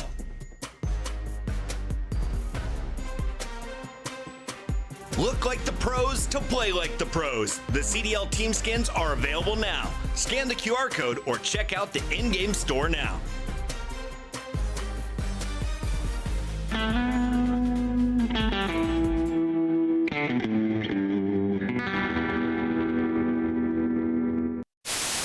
Back down, 1 HP. Back down. I'm lay down. I can do nothing for you. Back time still? Stand across. No. Behind you. Give me that. Let's fucking go. Oh, if I just go heli that round, man. They won't do that shit. You do? I mean, big there. It's like both sides. Watch out, he might be ironing you. I think he's looking for you. He is. Low boat. Nice, Ken. Oh my god. Good map, Ken. Holy god. He just took us home. Oh my god. Bro, I can. No way. Oh, god, man. Oh my god, I should have. Joe, bro, yet she should have. I thought he won that. I actually thought. Come on, baby. 2 in the back. Oh my god. It's so. But early in our 7th circle here, there's still 30 teams left. You don't have any resources. Get to the zone if you can. Win your gunfight. Maze somehow sneaks through. You see a lone Nubu Spartan running around like a chicken with his head cut off. There are so many squads. This is unprecedented. Being able to see this from the Codcaster is so special. There's our first moving zone. Two of them. Say something, nice. Yo, maybe fetching mid. Could be out of it, me. Could be out of bush. Could be checkers. Probably just hitting checkers. Not nice. Yes. Wow. I'm mad, boys. I literally shot at you. Applause, man.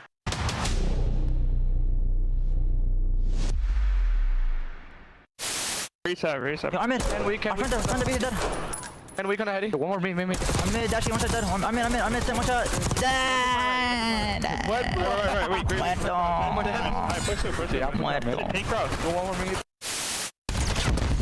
Nice, I have eight. Guarantee that kill. Oh my god! Let's go. They got one tick on me. You suck, dude! Let's get it, bro. We gotta win this out. Oh my gosh. Subplay?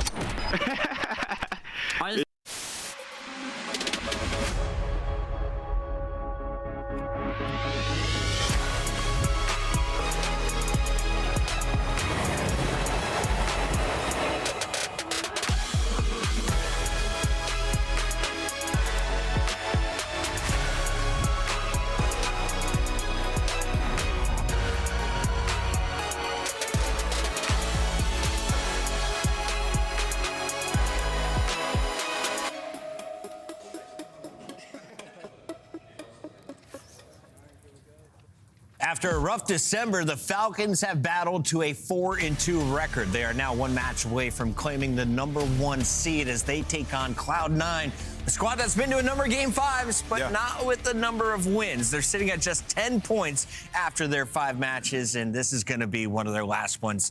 Let's start here with the Falcons. Expectations for our green team. Yeah, expectations are to win and to win convincingly and to show strength in hardpoint. They've been phenomenal. One of the best teams in the game in Search and Overload.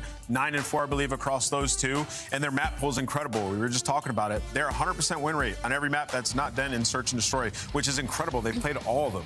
And we keep talking about all these teams that their map pool is so condensed. Well, Riyadh's done a great job across that and Overload. And you can see in our Monster Energy pregame. 5-map win streak in Search and Destroy.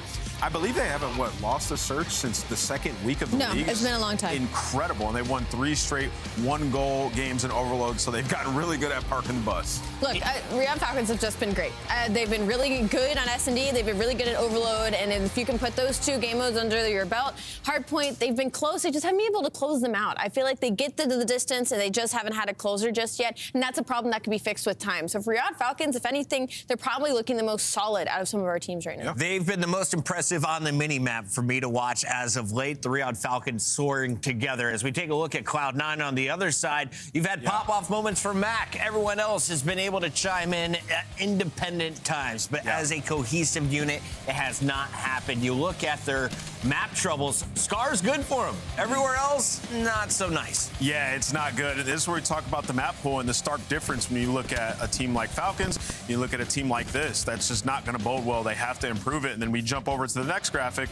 It's the same thing when you talk about their Search and Destroy. I mean, they're 3-0 on Den, 1-6 everywhere else. So when you're seeing them go the distance in these series and losing it, that's why. They have a really small map pool, and you got to think they've been working on it.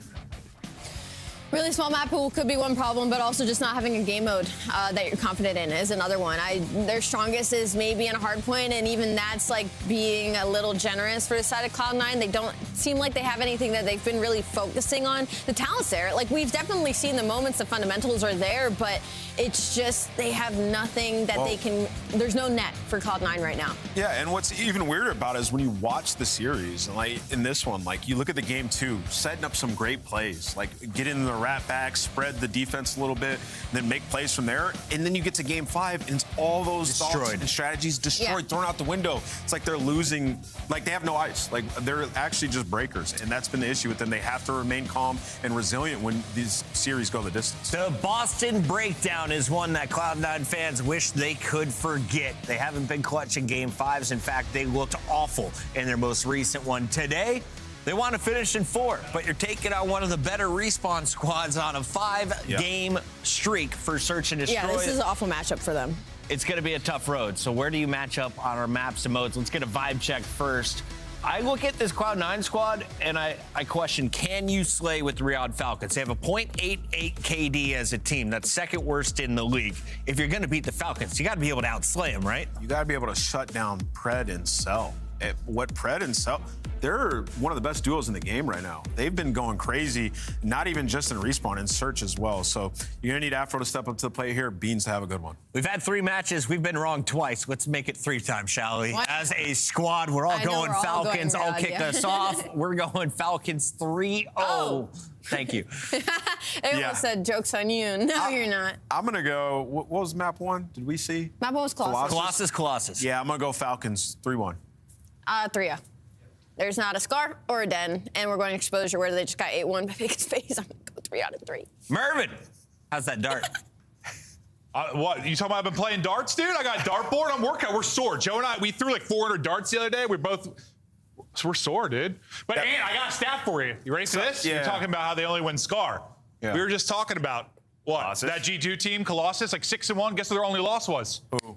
Cloud9. Oh, man. Map 1, Colossus. Do I believe Falcons win their series? Yes, but maybe a little more interesting. Like, I mean, listen, the coaching staff vetoed the maps that they're good at, so that's good, because some other teams in this league just aren't following that concept right now. Yeah, no, Joe and I sat down. We sat down to eat lunch to get ready for this, and I was like, well, at least we know one thing about this series, Joe. Like, Ultra Koi are going to ban Colossus, and you're like, it's map 1. And I was like, oh.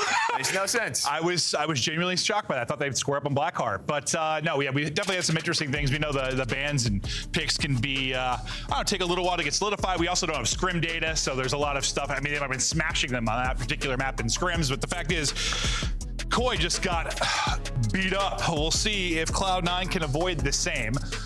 This Falcons team, they've really started to click. I wasn't convinced until probably the Paris win.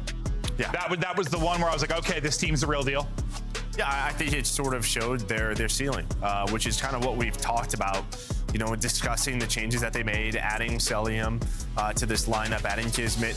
It's just sort of like, all right, can they win an event? We're not quite sure yet, but like if they get all go crazy, a top 3, a top 4, to me, especially now beating Paris, it doesn't sound wild whatsoever. No, it really doesn't. It is mixy at the top and middle of the pack with regards to standings heading into Major 1. We're heading out in just a couple of days. Hopefully everybody staying safe with this storm. We'll see how travel's affected, but I know a lot of the country about to get nailed by ice and snow. Cloud9 though coming out with a nice little start. See if they can rack up some time. Even seeing that like Scar's really been their go-to, just knowing they beat G2 here and Hardpoint's been one of their like little success points. It feels like if Cloud9 are going to pull off the upset, probably comes through Hardpoint. Yeah, no, I mean, they were 0-4 in Game 5, like almost similar to like what G2 was prior to the last couple of wins. So it's like they're getting to the Game 5. They just haven't been able to close out 0-3, 0-4, whatever it takes. Like Cloud9, they've been competitive throughout the series. Yeah, through their Hardpoints. It's just been, as the desk was talking about, expanding map pool, especially in Search and Destroy. No, it just like we just saw that impressive G2 one. That was the story against G2. Yep. They won both hard points. They went to a map 5 and lost. They got 2-3-5. There's going to be some of that, and this is a Falcons team that, yes, they can get a hard point win, but they also might 2-3-5 you, just with the tear they've had in Search and Destroy. But really, it's been Pred getting back to the Pred we know and love, the Pred that is roaring, screaming, frying. We know his playmaking ability. And then, you know, Cell, I don't want to say critical, but like when he struggled early, I was like, well, it's going to be a little different. You know, you don't have the greatest sub duo ever in front of you anymore, but he's quickly started to turn it around. Yeah, even when he was struggling in Respawn, like he still had like a 1-5 in S&D, right? Just his immediate impact, a big reason why their search has been so good. But I mean, just great stuff there from Falcons on that early push towards that P2. You're in like a 2 versus 4, and I think Exnid and Kismet were able to lock that down. Plus, Kiz is on 6 in a row. He's been getting time, so probably has a streak to work with as well. And I think Exnid was on 7 before he dropped. So yeah, those two are both popping off. We'll see in a second if either of them have picked up streaks. But well, there's one. Kismet's going to be calling it in. I imagine Exnid may have one as well. Streak hovering, just keeping them pinned bottom tunnel. That'll allow Exnid to then get the angle. Unfortunately, Pred was thinking I'm going to nade the angle. So Exnid gets his legs blown off by a teammate, but Falcons sitting at a 50-point edge and nice control here, and Kismet's still going. Yeah, I mean, it's just very smooth right now in terms of the Falcons, right? You hold off maybe that first push at P2, you get that full 60, you have a 60-point lead, immediate streak into this P3 rotation. And while you haven't earned a ton of time, Cloud9's done a solid job fighting back. It's not like they're, well, Cloud9's earning that time, so you're hanging on to this lead at the moment. Plus, you still have 15 seconds here. You try to push through for the P4. That's what Kismet's going to do off spawn. You needed that from Mac. A nice triple to get the rest of this time. And Mac, one of those guys that'll turn it on and can turn this team around if he gets hot. But Beans, the opposite of the streaks we had from Exnid and Kismet, where they were going insane. Beans struggling right now. A lot of his playmaking ability we've seen behind the sniper and Search and Destroy, but I mean, years past, the reason he's one of the better shooters we've had. Just talking about, he's a guy you know is going to go in, put in damage, find his kills. And I think this is just a tough map. You don't have early rotations with AR. You're just kind of running into, I mean, yeah, some tough fights where this should be his hill now. He's been here early. He wins that first gunfight. Can he find anything else? All the Falcons starting to soar. And, well, that's what I mean. Sometimes the M15, you're just not in your spots.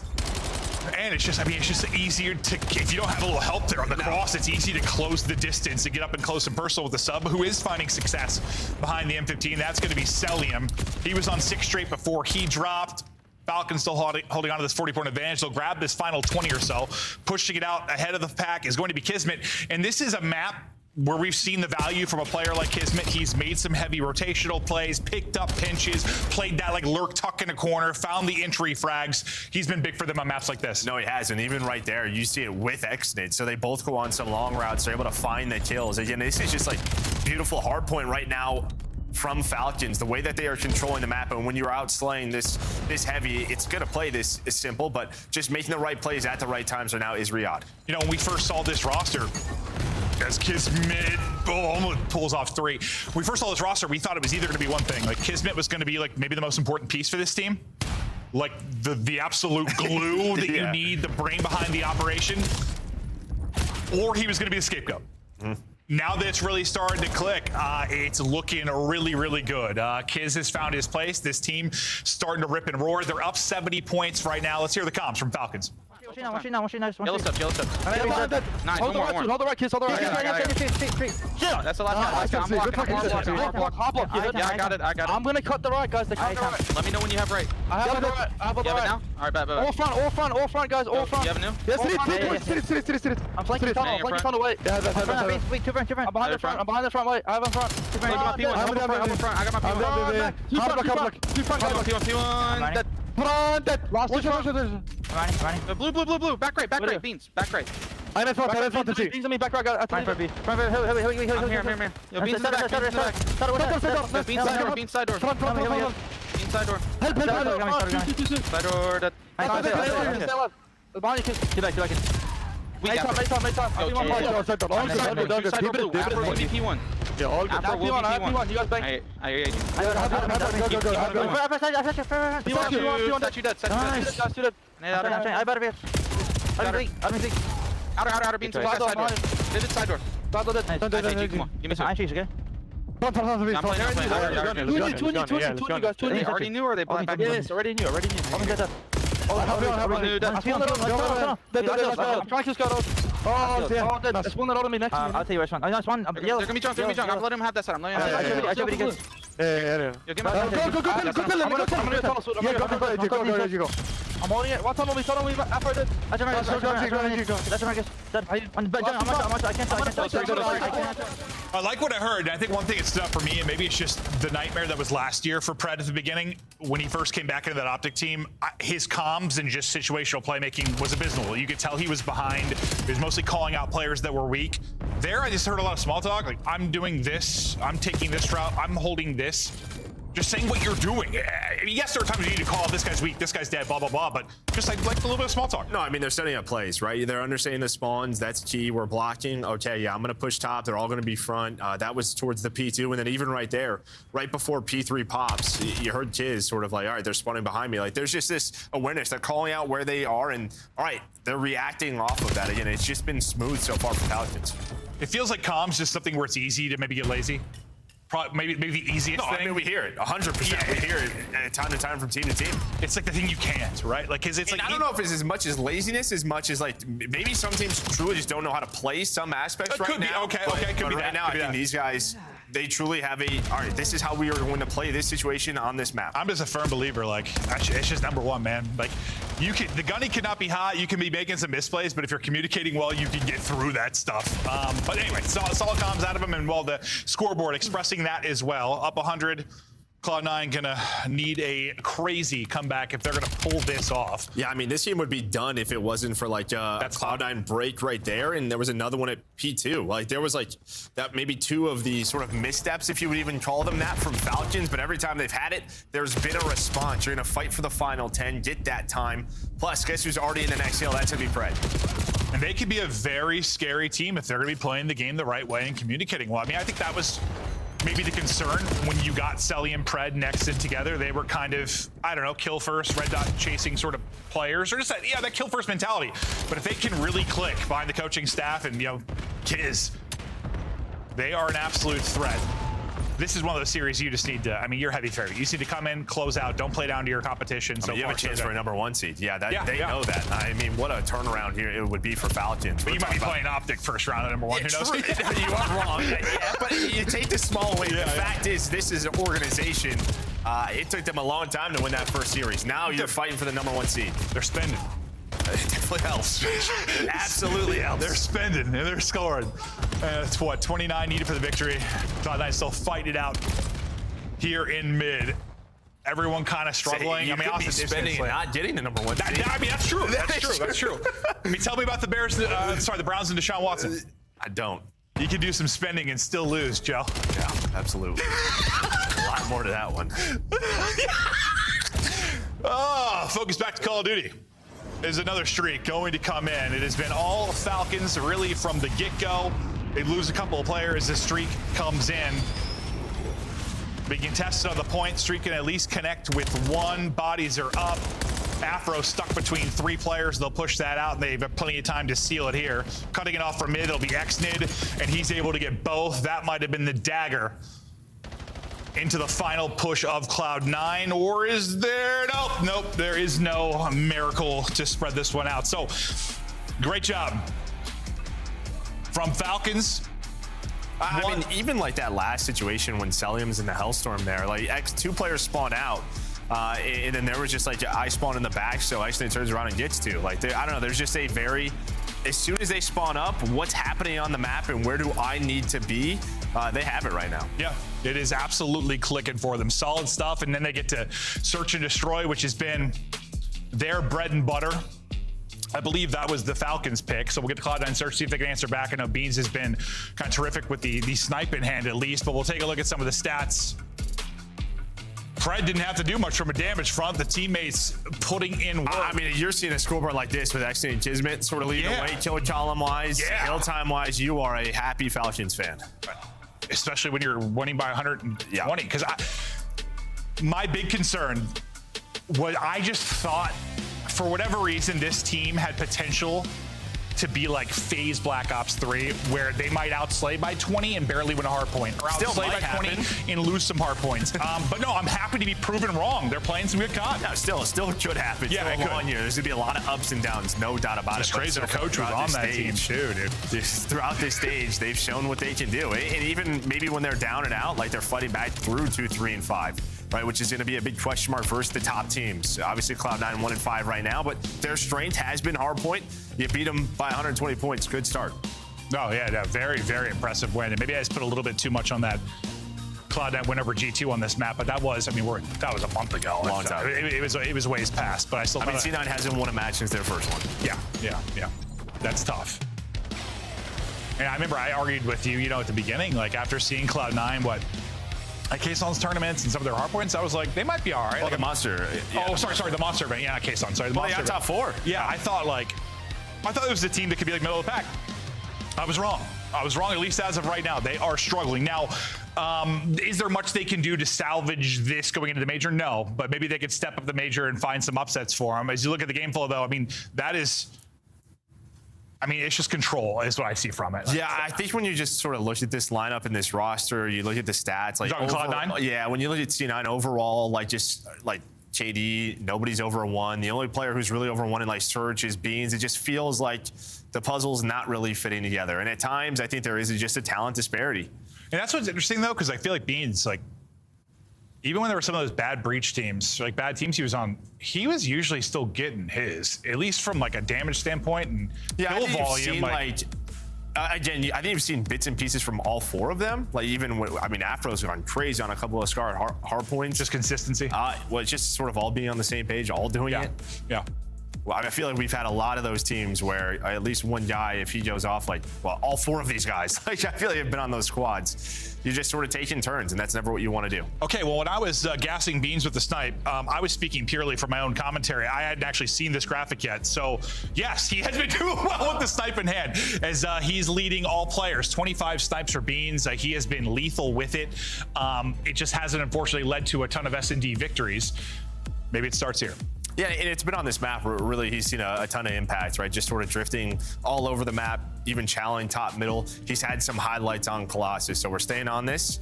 And if you're Falcons, you just have to be aware of it. Try to spot it out early and then either avoid him or throw everything at the man, whether it's, stuns, nades, whatever you got. I'd love to see just a shot there. It was a tough year for Pred last year. It was a tough year for Xnid. A lot of the shots of them at the end of the series was frustration and failure. They're having fun. They're having fun. They're winning. I gotta say, it's fun when you're winning. Yeah, no, it is. It is. But I think sort of I like a good turnaround story. When your hard work is paying off, even when the pros are streaming 8s at night, normally the Falcons players are involved in that. Pred and Xnid are always involved in it. These guys, they want to do. Yeah, they're hungry. Cell sniping on one side. Beans not taking it out for now. They'll be pushing it forward behind the smoke. Can't dodge the nades, can't dodge the snipe. Yeah, I'm not sure, but he just got plucked. Yeah, might have been through smoke. Well, we'll have to see if we can see it from Salium's point of view. But that is going to be a no, it's probably outside. It's probably wide left. Yeah. Okay, going to be a first blood for him, but they don't care. They know he has a sniper, so they're trying to hunt him down. And well, they do just that. Now into a 2 versus 2. Pred and Exted, they're on the other side of the map. We'll see how this important scenario plays out early here in the search. Mac will get the 2. He's still got bomb. We'll see how they opt to work this. Look at the play towards A, and who's tucked there? It's going to be Exted. That's such a little ratty spot. I don't even know if you're going to check. Yeah, that's going to be a freebie. The problem is, though, is that he dies. So Vivid is able to find his teammate, but 1 versus 1 now. Exted hitting the slide, but so weak. Nice shots there. Cloud9 find the first after losing that first blood. Yeah, and I don't know if that's just, it's almost like Pred was just waltzing through tunnel, like Exted had him, but like Exted didn't have anything, really. No, yeah, I don't know. It's just a timing. Like, I'm going to check A. Yeah. But yeah, just gets caught sprinting. Yeah, Exted's not really, he's just sort of playing He's playing for the, maybe catch the planter or something. Yeah, exactly. That's why I was surprised, I guess, that Pred got. Yeah, no, Pred has to be doing the same thing, just on like the other side of the map. Yeah. Or just has to understand that. Yeah. Because that could have been a situation if Pred wasn't there that just puts Pred into a 1v1. Like, well, it might gives him a chance to win gives it. him a 2v1. Just Vivid probably dies the accident. And then, yeah, Pred's not there. Oh, yeah, no, true. Yeah. In hindsight, yeah. Well, that's the way it works. Yep. Round 1 for Cloud9, 3 for Mac on the board. The nade not able to combo onto Beans in the back. He takes 1, though, so he's tucked away. The help immediately comes over. You'll see Mac trying to get an angle to help. Kismet's thinking plant, but... Yeah, he wanted to. Knows 1 gets across, so he's going to push up with bomb. Doesn't want to lose this here. He should know there's 1 in the left corner as well, or maybe he doesn't. I thought they might have realized they had Mac back up, or Beans backed up there from the opening nades they got hit markers on. Yeah, or maybe they thought that was Mac. Yeah, I'm thinking he's sliding back and forth. Yeah. And instead it's 2 players and then everything else braced down. So it was a sloppy map number 1 so far. C9 looking good here. I'm guessing, they just read was wrong off the nade hits. Yeah. Or at least that's what it seemed like. Like they're thinking maybe they're isolating 1 or have a timing too. Just because it didn't seem like he was even thinking to look left. Yeah, and a lot of players. And it's just weird we have X-ray, like we know he's there, but like. A lot of players play that. But no, he had the info with the nades. But yeah, just don't know if it's 1 or 2. Normally a corner you would check though. It's been pretty common so far, but yeah, just caught off guard. Yeah, or he's just thinking Chow, he has to chow the other guy first, I'm not sure. So far, so good, though, for Cloud9. Very good for Mac. 5-0 now. Averages 2.5 a round. That's solid stuff. He's going to get pushed up statue side. We'll see if anyone follows this up. Well, I think Vivid hit a bullet or 2. Well, it hits a barrel, so he's just going to die to that. His kids. Oh, okay, that makes sense. Honestly, I didn't even know. I thought it was a nade. I thought it was a nade hit on the kill feed. That makes more sense. I was staring at the minimaps. I saw Vivid take a couple shots, so I was like, oh, they combo that perfectly. Barrel makes more sense. They also know no trophies, right? We're only 2 rounds in. It has not been a good couple of rounds for Falcons. It's been fast, so nades are going to connect. I'm overthinking it. It's just a barrel. You know they're playing that far back, so just line up the nades as soon as you hit the spot, and already a 1 versus 3 here for Pred. 1 tucked right below him. Wins that. Not clean, though, so he can't get out. No. Full HP, maybe he's able to dip away and dance a little bit, but knocked down to 38 and eventually cleaned up. Cloud9, they've had some struggles in search and destroy, but so far, clean here. Yeah, and I mean, it's tough, obviously, when you have no trophies. Okay, so it would not matter if he was full health. But like when you give up middle of the map with no trophies, I mean, you just have to be able to dodge the bombardment. And you're trying to do that, but yeah, the barrel doesn't help you. I'm just thinking of dodgeball now. They didn't dodge barrels in that, no. You dodge a wrench or what was it? 5Ds. How's Cretin and Vivid with the great team shot there on the name? Yeah, I still could have been. Yeah, still could have been. Pred, a little bit of a whirlwind there off the movement from Afro. I mean, yeah, the movement's just odd. Like the slide into the hop. Oh, yeah. No, he has crazy. His ankles were broken, or his thumb was broken. Cloud9, another blood. They followed up with a second, all on Exnid and Cell now to make the play. Exnid gets a second there. This comes real interesting, but it gives Cellium a chance to now clutch up at a 1 versus 2. This man's got some insane clutches to his name. We'll see if he can pull it off. I feel like he's good for like a 1v4, 1v3 every year, some kind of nutty one. Well, he's kind of read this now, right? He's not seeing anything. He knows they're running together on a map like Colossus.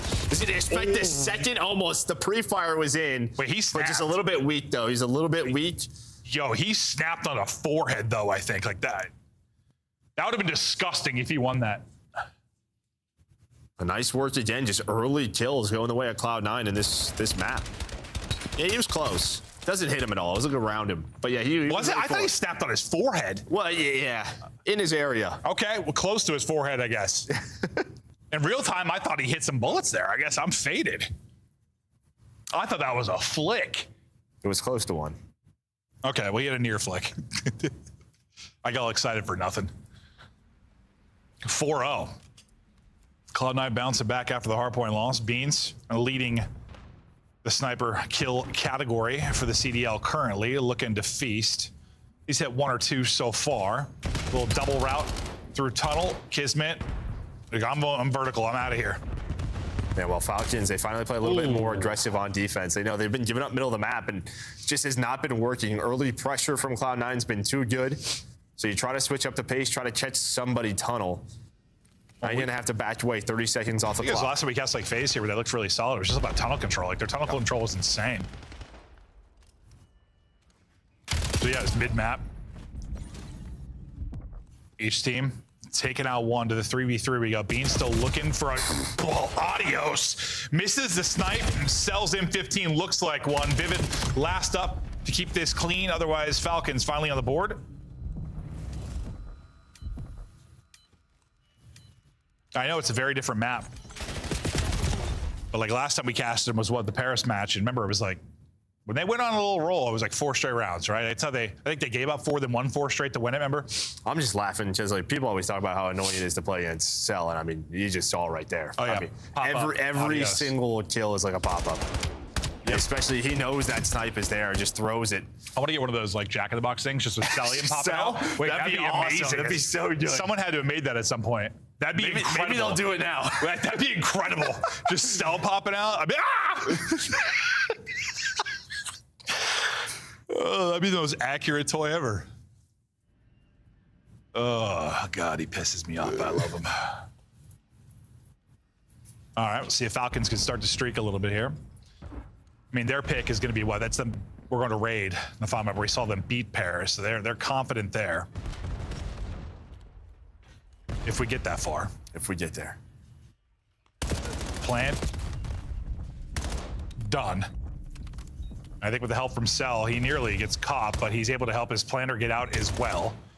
Kismet going to reposition all the way to the far tunnel side. Maybe he's going to find a time and keep an eye on that number 4 in the minimap. He's going to have to go here soon, though, because the pressure is coming from Cloud9. Yeah, his teammates have to stay alive, and then they maybe are worried about the defuse, but you're waiting on Kiz. Pred's going to check it from top middle. Now Kiz has to activate, and the Cell's able to find it, but it's a 1 versus 1. They know where he is. Hit down to 38 HP, and Beans has read this. He has read this, has the pistol out. Doesn't matter. Yeah, his face. It's just... Oh, yeah, he's like, are you kidding? I mean, he hit his shots. I think that's just the difference between having a sub and a pistol. Yeah, it might have been like all headshots for Kiz. Like the way his run just went right to the head. We'll see it from his POV, but just kind of slides on through here. And yeah, just sort of jumps right to headshots. Woo! We'll see from Bean's POV. Was he 100 HP? He was. Just got back to it. He just missed 1 bullet. Yeah. He missed 1 to the left. Ooh, he thought he had it. I mean, he's just frustrated. He's like, I read it perfectly. I hit my shots, most of them. And that's just Kiz. I mean, what, after the plant, just no hesitation, hits tunnel and flanks almost immediately. I mean, maybe he was going to take his time a little. He couldn't, just due to the pressure from Cloud9. And then his timing was kind of awkward when he got there, honestly. Yeah, had to take some shots. He may have helped Cell win a fight just by getting involved, but then he's able to clutch it up.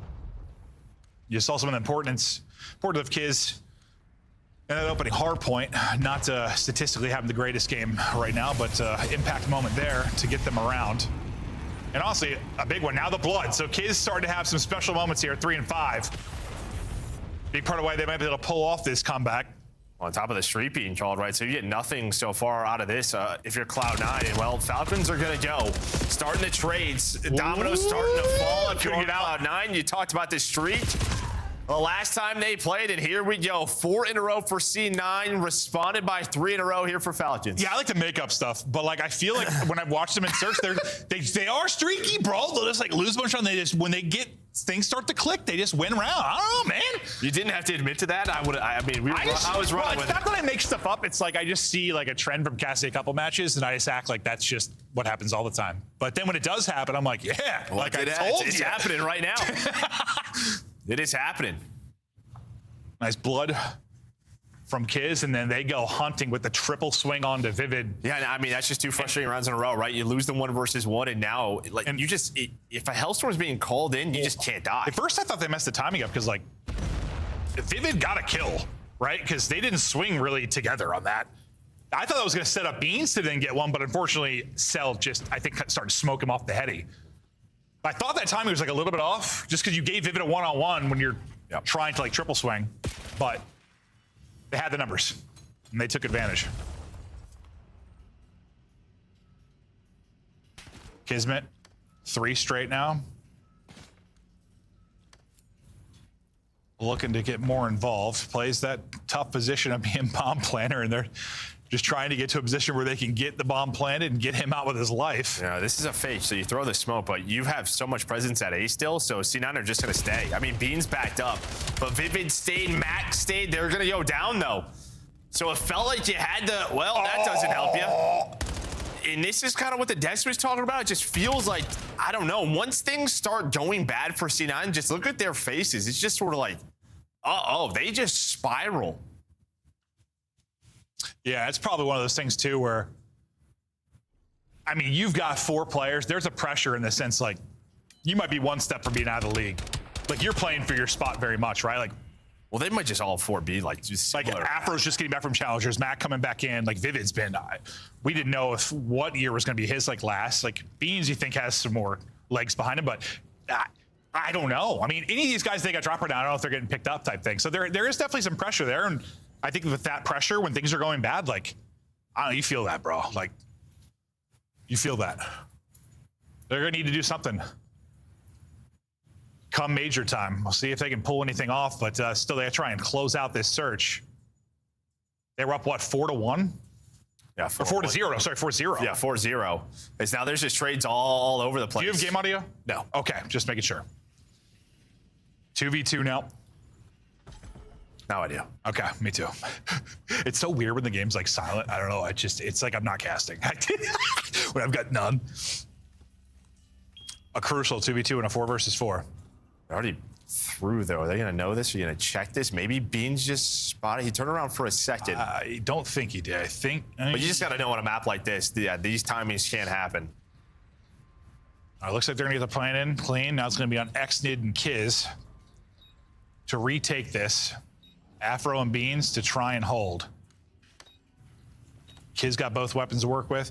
Opening fight, I think, is going to be Afro onto Xnid. Well, they could both double chow this. We'll see how it works out. The timing. They both end up peeking. Beans has been spotted. Beans gets zapped by Xnid. 5 straight rounds for Falcons.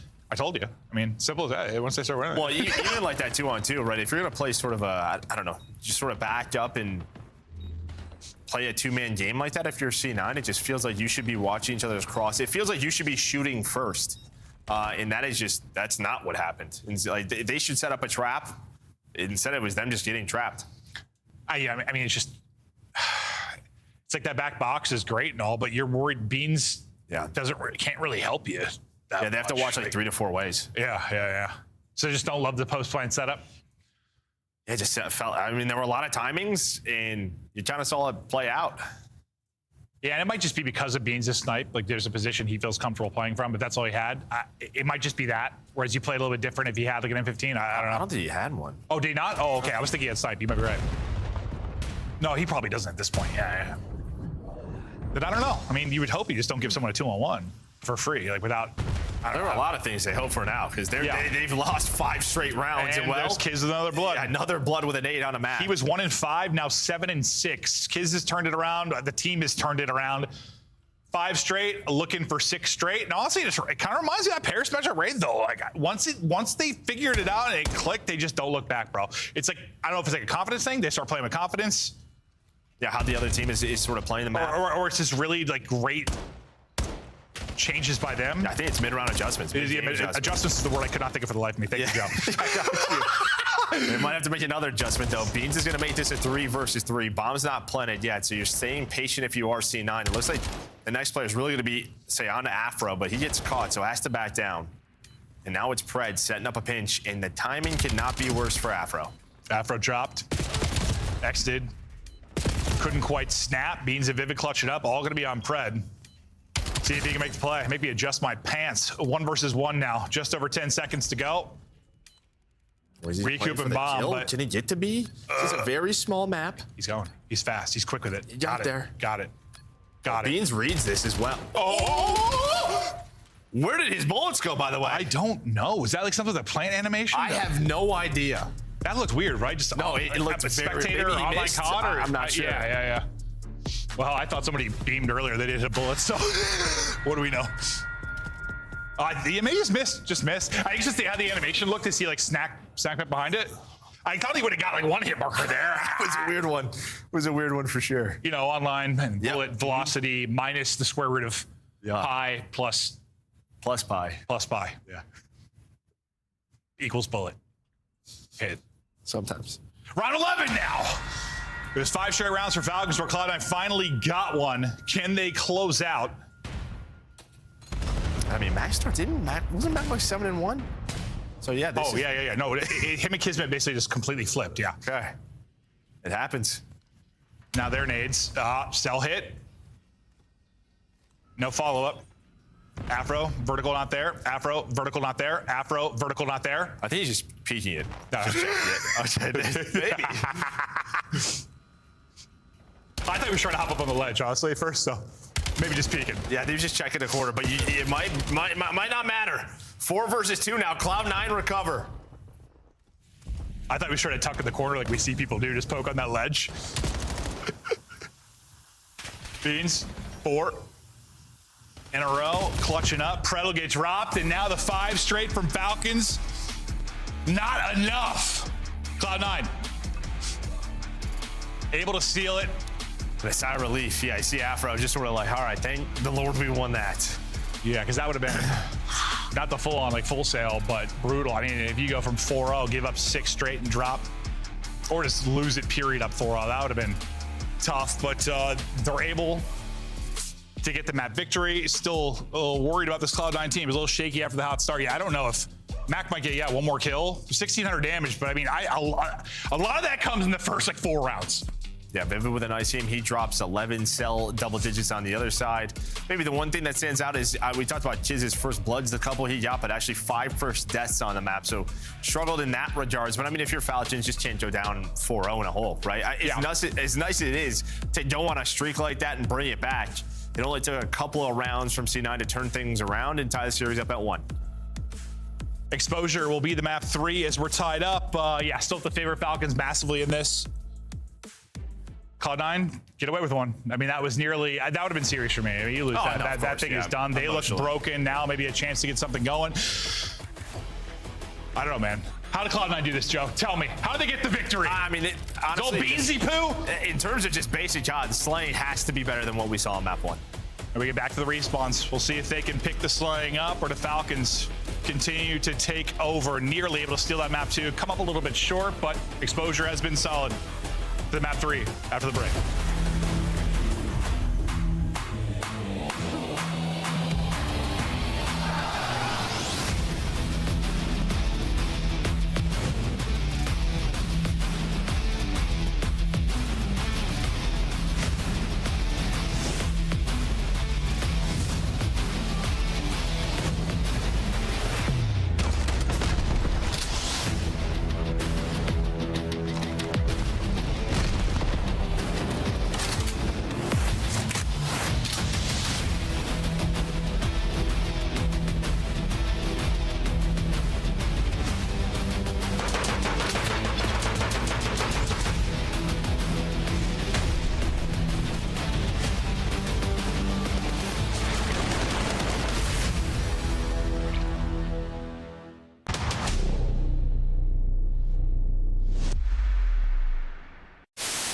In honor of our Father's Day, we're going to have a friendly competition amongst the dads on this show. How many dad jokes can we fit in? Well, I have the opportunity to go first. So, Allie, let's take the lead right now. Why can't bikes stand up on their own? Why? Because they're too tired. Got her! All right, let's keep this moving, Nameless, because we got a lot to talk about starting here with the standings. But now Kiz is in a great spot to find a first blood. That was insane. Oh my God, why did he just do that? Joe's face was comedy in here. Man, Wixels is just gonna have to slide in with ARs. Oh, nice little deep shoulder coming through. Oh! Wow! No way! He gets the one through the drop, and then all. Ayúdame.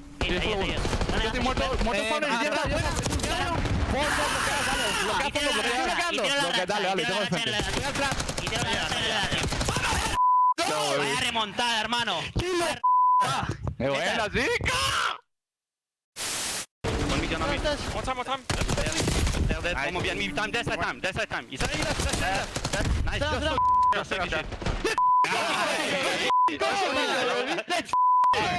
Yeah, we'll run him! I told you we'll run him, bro!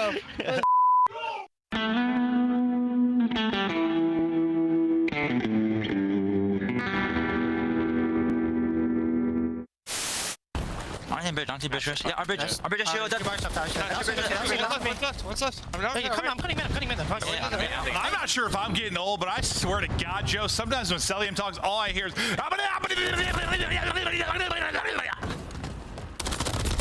Yeah. Monster Energy, the official energy drink of the CDL. Start the season strong with the 2026 Call of Duty League Pack. Grab yourself the CDL operator by scanning the QR code on screen or check it out in the Call of Duty store in-game now. Black Ops 7 returns to the Esports World Cup in Riyadh this summer. Scan the QR code to be notified when tickets go live later this month. I swear when fans call for me to be fired, it's going to be because of seeing the same CDL TV clips of me over and over and over again until they're driven insane. So this is my official request to remove me from all CDL TV going forward. Nah, that one's a classic, dude. Dude, I just watch everything. Bro, I feel like I've seen the same ones of myself so many damn times. They'll find someone else for you. Yeah, I gotta start doing other goofy shit. Yeah.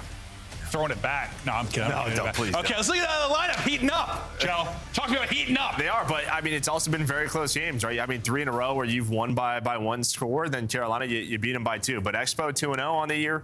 But Overload's been looking much better here for the Falcons. Overload has been looking good, Joe. And honestly, I wasn't never like nervous. I was excited for a change. I thought Control at its like best, like good Control was fantastic. And we've talked about usually like good teams were good at it, bad teams were bad at it, which to me says enough about it being a solid mode. But there were just some boring ones over the years. So like, I was excited to try something new. And I don't think I could be happier with how this has gone. Like it's a combination of a lot of our modes, but it's been great. It really has. Like we haven't. It's necessarily not. They're not all going to make the crazy one like we had with Phase Thieves to start. But like it's been entertaining. Yeah, there are some slower ones, but there's some diversity in how the maps play. And it's a lot of fun. It's awesome. No, it has been. Yeah, and I mean teams starting to figure it out. Your good side, your bad side, how you want to attack. Yeah, slow the game down. Possession becomes a big talking point. Just sort of where the ball is spawning, how you want to make your push off of that. I'm gonna pick your brain though. Okay. If you could change one thing about the mode, what would it be? Here we go. Is there anything you would change? Like anything, whether it's like spawns, where it is, throwing the ball, dropping. Is there anything you would change? Probably dropping it. Right now, just because it feels like when you pick it up, then like you kind of are at a disadvantage. There's no point where you can just sort of drop and fight. Did you like the pistol change or not? Yeah. Yeah. Well, I don't know if it was necessary, but it's kind of whatever to me. I guess if you could drop it, it wouldn't matter. Well, yeah, no, then it wouldn't. Yeah. I was just curious after that, like how you felt about it. Because like at first I thought, before I saw it played, I thought pistol was a good idea. But then once I saw it played, it's not like overscoring was a problem for us. Like we were getting to 4 every half, so I don't know. But it's a dope mode. Now, will we have it next year? I don't know. Yes, we'll see. We might have domination. I don't know what's happening. Oh, man. Can't wait to see what they got. That was the first thing. As soon as this mode was put in, the first thing that was messaged somebody in Activision. I was like, so maybe get those talks started about keeping that in. Yeah, first thing I did. Because depending on the developer, yeah, that could be a fun conversation. But all right. Tied up 1-1. Monster Energy. Buy them, slam them, delicious. Cloud9 Falcons. To exposure we go, and to Xnid's back pocket. As he hits his bumpers and soars on forward. Nice opening there from Exit. I mean, he hits a nade, he hits the first gunfight, immediate min-map pressure. But if he gets one more kill there, they probably take ball and fly. So you get a little contest there from Map. You can already see Pred's position. And well, that is just right off the break off, right? We've highlighted, well, Nameless has highlighted some break off strats for teams, and it's led to some scores. But kind of here's what I'm talking about right now. Like, if he could just drop it there, you could probably fight again. Now he's got to wrap it all the way through. Still got to wait for Pred to jump off spawn, but yeah, C9's just going back and forth. It's hard for Cell to really get involved in the fight. Yeah, Pred, like, I mean, he's fighting through like 2 stuns. Yeah. If he gets one, maybe still an opportunity. But he gets, I think he gets stunned twice, double chowed. Still, but C9 has no idea where this is going, though. I mean, this rotation back and forth. Now you have window control with Pred. They're picking up on it now. Yeah, you've got more opportunity to like swing this quickly than maybe like a map like Den, depending on position. Cell, trying to be lethal with the pistol. Trying to support his teammates, gonna lose one, but gonna be able to trade it out. The read is perfect. I thought he had it, maybe one more bullet, and Kiz doesn't have the angle. Pred gets the angle, but I guess maybe back to full HP. You need one more. I feel like there's been several gunfights with one more bullet, and Falcons has got an opportunity here to push this forward for a score. But so far, Cloud9 have kind of held the line. They haven't been able to get any kind of possession of their own, but they at least made it difficult. Just running around with it. My man's going all over the place, back and forth. And here we go. Here's your first chance on the respawn. It's going to reset. C9's going to pick it up. Vivid's already pushed down forward. Beans is flying, and yeah, should be. The stuns did connect. Gave them a chance, but it does not matter. Kismet's going to get taken down, so nice stuff there from C9. Yeah, and that's one thing we'll look at. Probably one of the big statistics for us will be like kind of efficiency. When you're talking about your actual opportunities to score, how often are you able to? I don't know, somewhere like a red zone in the NFL, where it's like a big stat for the offense. There, I mean, Falcons, had a couple of chances to pick and prod, not able to find anything, but Cloud9, first time they touch it, they're able to put it through. So solid stuff there. Cell, nearly a nasty bit of work there to get a second. We heard some really solid comms from the Falcons back in the hard point. Cloud9, after tying it up with a search and destroy, it is their turn. Comms now with Cloud9. Exit. Just waiting, I'm waiting a sec. They're top Cell. They're top Cell really big. I was already somewhere. Exit. Arner didn't show me. Come, bed. Hold weak, nice, good shit. Cell was there, gonna be their inner. Cell's gonna be their inner. In on me, close, and the funnels. 1 there, both really weak, inner, and top. I'm coming. One's low barrel, next to there's 2 inners. Gets everybody, gets everybody. They're everything, I'm waiting. I needed their inner. Cell's on the tank right now. They're inner nated. He's out, Take Cell weak. Got me out here, done. To their inner, I think. Give me a second one. They're top Kiss. They're top Kiss, one touch. There's more inner, Xen. Inner dead, one's gone, Xen. Condom there. I killed one there. One there, Kiz. And one's out on me, I'm weak. Okay. We mid bump pitch fucking. I have her pinch. I'm looking for this guy, Con. I just see I switched Con in the corner. Con one shot and one's oh my god. I got Con now. I have some pinch. Okay, I'll let you know when I can get it. Outer cell really weak. Outer panel cell, gonna run P2 maybe. I don't see him. He didn't. He's still outer. You run it. Off, Sit down. I'm only pinch for a second. I'm tying up Con. I'm seeing the tank. What are we pinching? I have your pie pinch. You can go like all the way around me maybe. That's long. I'm seeing long.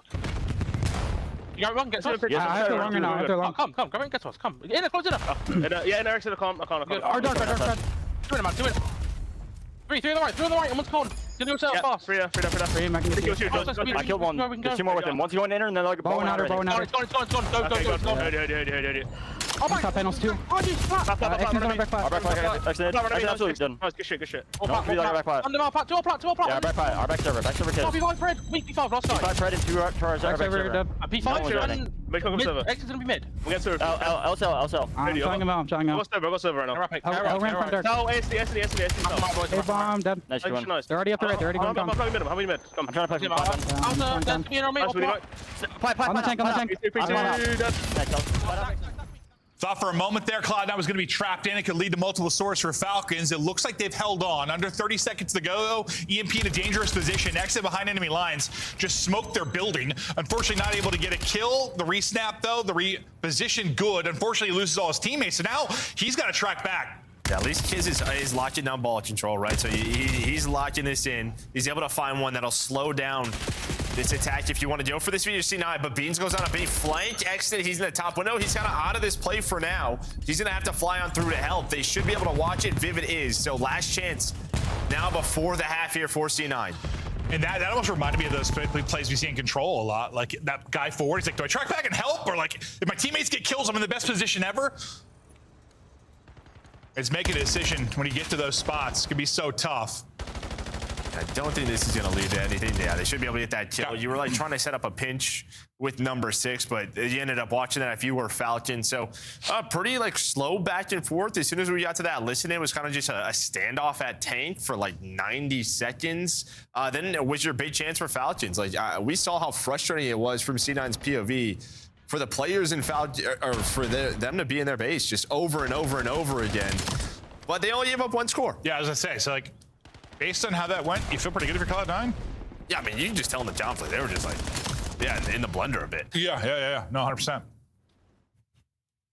You're just battling out of your base over and over again, but giving up 1 score, considering, you talk possession time, it's definitely lopsided towards Falcons. 17 out of Xnid, having himself a map. A couple times, yeah, he got to a great position. He won some gunfights. He was so good off the break at the start, but it's like, can the teammates win some fights to get to him? He's put himself in a position to make a play. It's just whether he can or needs to. No EMP control as of now. Max still trying to dip away. Not going to happen. Pred will sniff that one out. Afro flying on forward. Shuts down 1. I was going to say, good job staying alive, but that's going to be a nade from Xnid that'll take him out of it. Was off his body? Yeah, off his body. Yeah, as soon as he killed Iceland, that nade drops. Just magnetized. Goes right for him. But Beans and Max still locked it down. That makes way more sense. I thought he picked Pred. No, yeah. I was like, someone naded him? I was like, that's a good I was like, that's it. I was thinking that. I was like, where'd that come from? No, it just dropped. I've always had the theory. Dead nades just roll towards the. No, you've talked about it multiple times. Forever. They've got magnets. They just go searching. Hunter-seeker drones. Been doing it since 08. There might be something to it. Skill-based magnetism on grenades. You never know, Joe. You never know. Vivid looking for his openings. Able to take down 2. Wins his 1 fight. Bails at a teammate or saves a teammate as well. Now you've got Cell's prime real estate. He's out of the play. He was playing down low. So this is really just on the Fred what he can find. Cell gets a kill, but it's in the middle of the map, so it's onto his teammates. His teammates are doing enough, or are they buying enough time Cell got there. for Cell to get there? That's got to be so tough because Cell's so out of the play, but yes, delayed just enough for Cell to get the angle for the 1 kill he needs to get. And I didn't see, he ended up plucking the guy out of like P4 window as well, or P3 window as well. It's the first kill on a Vivid, and I don't know if like Vivid's not just, he might not even be looking at him. I'm not exactly sure where he got that kill. Cells was? Yeah. Yeah, I think it was like mid-map the P3 window. He just laced him. Yeah. So Vivid was watching it. It's taken down now. It's a counterattack, right? You have Xnid all the way pushed up. What a map from him, by the way. 23 and 15. Dravik in hand. He is just ready for those spawning up. And while he sees Vivid, he didn't want him to cross the Pred, and he did his job. They're up 2-1. And we know a 1-point lead can be, well, big in this particular game mode. Especially for them. Yeah, especially for them. Vivid trying to get back to it. That lead blocker from Mac. Mac, though, yeah, he's going to dip out, wait for his teammates to come off spawn. Oh, maybe it doesn't dip out far enough. Stun will hold Pred for a second. Pred will chow, able to dodge the nade as well, and then regroup. Beans with the wall bang finishes. I think Pred thinks he's good from that angle, but the bullet through the wall puts him down. Nice shots from Vivid. Vivid, a big double there to push forward, but still, you know EMP control as Vivid got those 2, so you have to go through another layer of players. Yeah, and well, Beans, he goes to the middle of the map, so he's cutting them off through window. You have your chance here. This looks like we should be tied up, and it is. So nice counter there from Cloud9. Just immediate pressure, but yeah, Vivid was the key. Just found a couple of kills that allowed his teammates right off of spawn to get right back in the action. I don't know if Kiz was full HP when he ripped. I think he might have just ripped his head off that barrel. But yeah, that pick and that snap onto the next was lovely out of him. Solid map right now for Vivid at 21 and 18. New EMP spawn here. Exited, reads it, but Mac buries him. He had Kiz there too. You'd love to get that clean and maybe get pushed forward immediately for Falcons, but they'll lose a player. They're still going to go though, because Pred, he's taking real estate. Big one-on-one for him up against Mac. Pred is able to win it, and that should be the score on through. It is quickly done there by Falcons. Yeah, and they just go so quick where both of those, there's two players out of the play. I think Afro just spawns up, but Beans is middle of the map, right? So he has to wrap all the way through stairs. There's just no angle on it. He's already through solar. So you commit to that attack so quickly, and yeah, just catch them off guard. You find the first kill, you're able to cross, and now you have a minute left. Well, there's going to be 3 dead, another chance for a score. What's just so different versus something like Den, where, you know, there isn't a lane from mid lane to top lane, whereas here you've got lanes everywhere. Like, you can pivot and swivel pretty quickly. Yeah, if you try to overextend, you can just get caught. Yeah, right? If you try to take like a long route instead of wrapping back to your base, that's what happens. 3-2, 30 to go. Every kill for Falcons is huge, because that means probably no control and no opportunity for Cloud9. It's been all Falcons. Mac finally putting 1 on the board at number 7, trying to get him behind. Afro, maybe he can make the play. Afro's gonna need to get several. Afro's able to get 1, unfortunately loses his teammates on the other side, and the score is gonna make it not matter. I thought if Afro got there and his teammates held, they're actually in an okay spot, like they would have had a chance to counter. No, I think so too. Yeah, I think he just had to get the first kill clean and then get there, sort of put the pressure on so they ran to his teammates, but does not happen. Well, Falcons stay undefeated on exposure overload. Now 5 in a row for them as well. They are clicking. In your 2-3-5, I know they came up a little bit short in that map 2, but map 5 is their pick. If we get to the raid, we've seen them look very solid there. It's not like Cloud9 have been a tough team to beat in that particular mode, but I don't know. What do you think has been?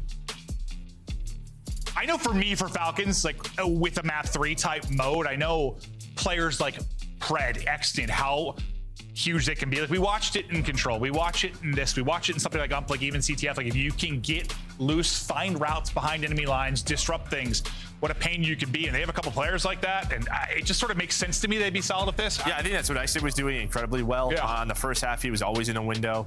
I mean, that's why he leads the way with 29. We went to his POV multiple times on the second half, where he's all the way pushed up towards that sort of P4 solar area, just putting the pressure on. But I think the big difference to me is just sort of like how efficient they were. It just felt like, all right, when they had the EMP, they weren't really at the beginning of the first half. At the beginning of the first half, not so much. But that second half just a lot better than what we saw from Cloud9. I mean, their attacks towards the B zone up top just felt like when they were picking it up, they were going, and they were catching them off guard by how quick they were crossing. It's just funny because it was a totally different story kind of that first half, just because Cloud9 had like 1 chance, they scored. Yeah. You had a bunch for Falcons, they couldn't turn into scores, but that started to change on this side of it. And I think when you're scoring on that particular goal, you've got a bit more cover. Like, you just... No, 100%. You have to be in the area, the vicinity, if you are the defensive team. And there were a couple of times where a player or two was just caught out, and you can't help. No, you can't. Like, even like sometimes it was like a flank side help. Like, that's difficult to do from that position as well. Cell had a big clutch. I mean, his teammates bought him enough time to get there, but that was pretty nasty. Do you think that's a score for Cloud9? Cell just gets the angle solar side and cuts one down to stop it. But story so far, both the respawns to Falcons, chance to close it out on Den. I believe Den is the pick for Cloud9, so this will be their hard point pick.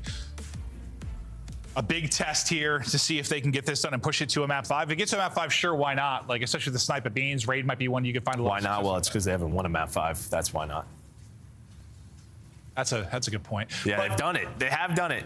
We're turning things around, though. A lot of teams are turning things around. G2's turning it around. Carolina's turning around. I just said why not. You answered the question. Yeah.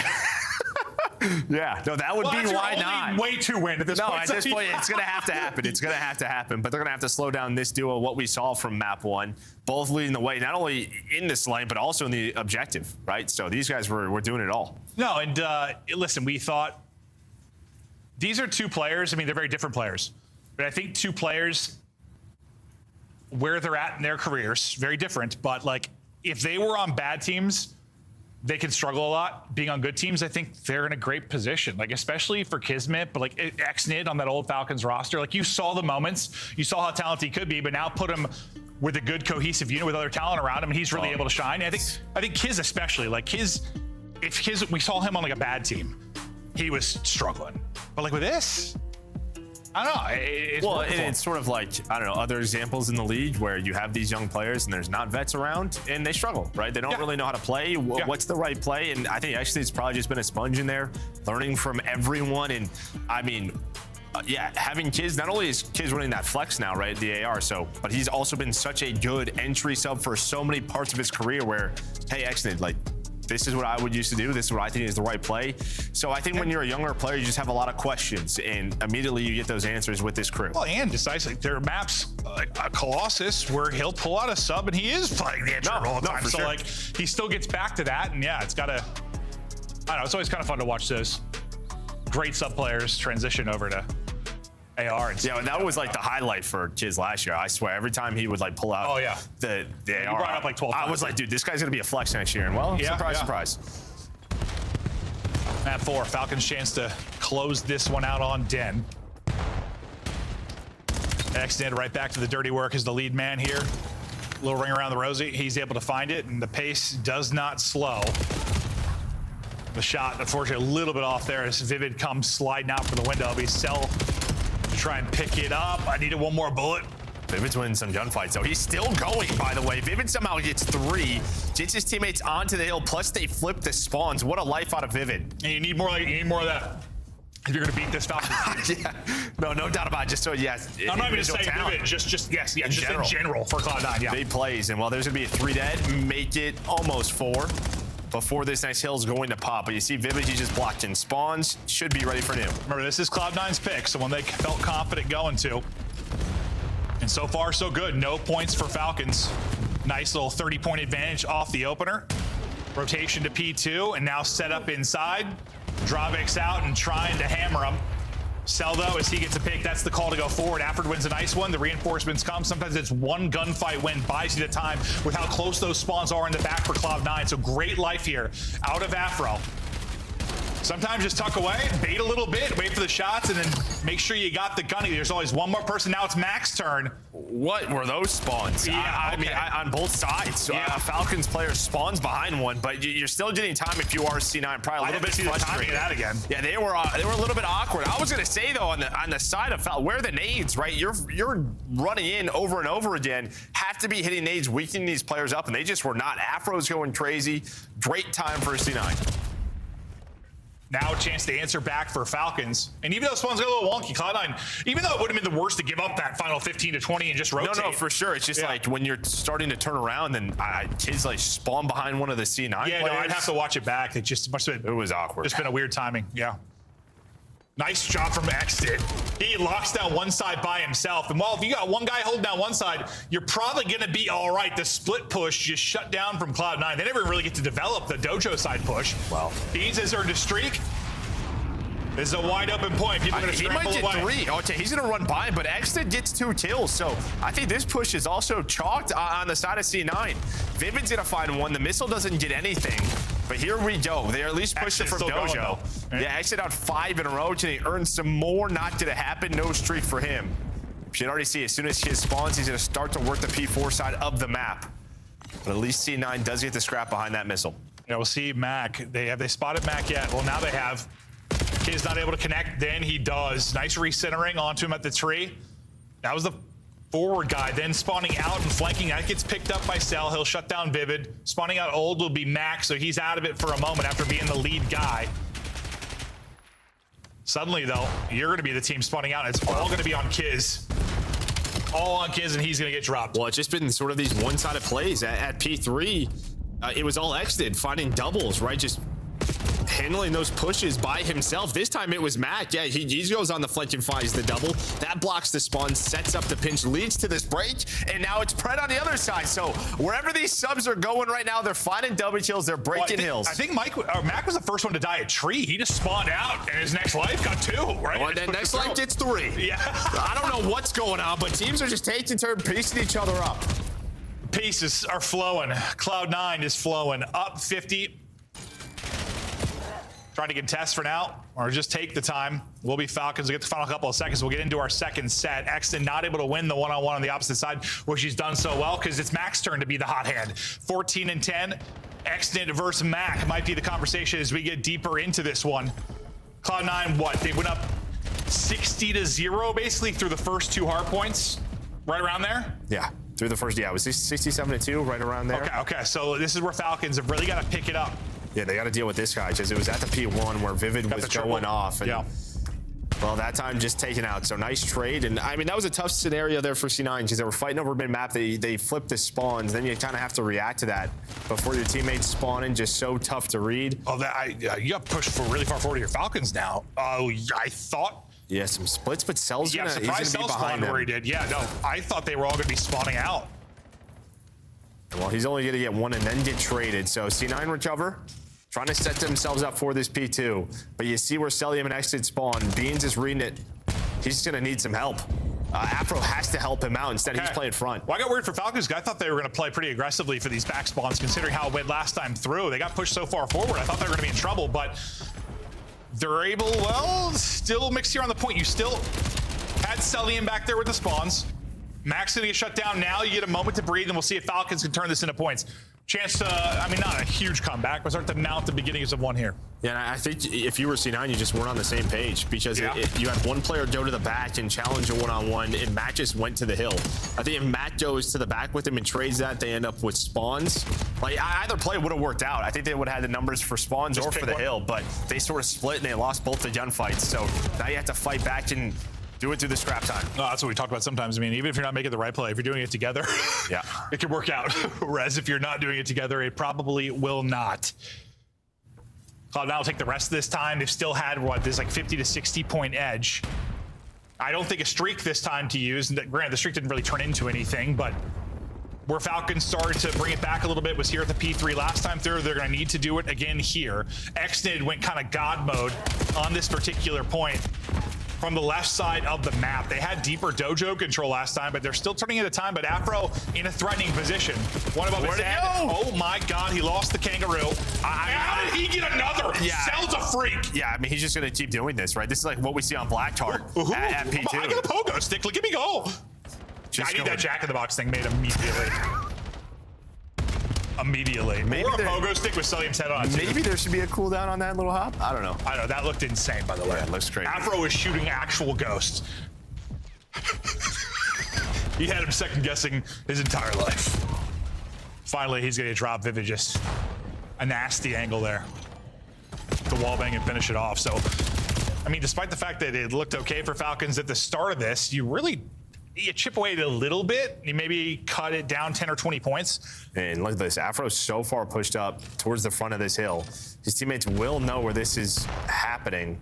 Well, he's gonna flank through the middle of the map to try to deal with this push. A lot of odd timings going on, and well, there we go. He just goes a bit of a lap. Now he's involved and wins one. You know, the time has looked insane. Yeah. Beans, we'll see you later. Oh, we saw him go they just lost spawns because of it. He sure did, Joe. That's a frustrating one. Oh, Beansy Poo takes the dip off the map, and now the spawns have flipped. Nobody in the hardpoint for now. Mac gonna clear Exnid out of it. I mean, they may have lost spawns because nobody was blocking the bags. That's true. That's true. Falcons with you had a chance. Yeah, you would have had some more time.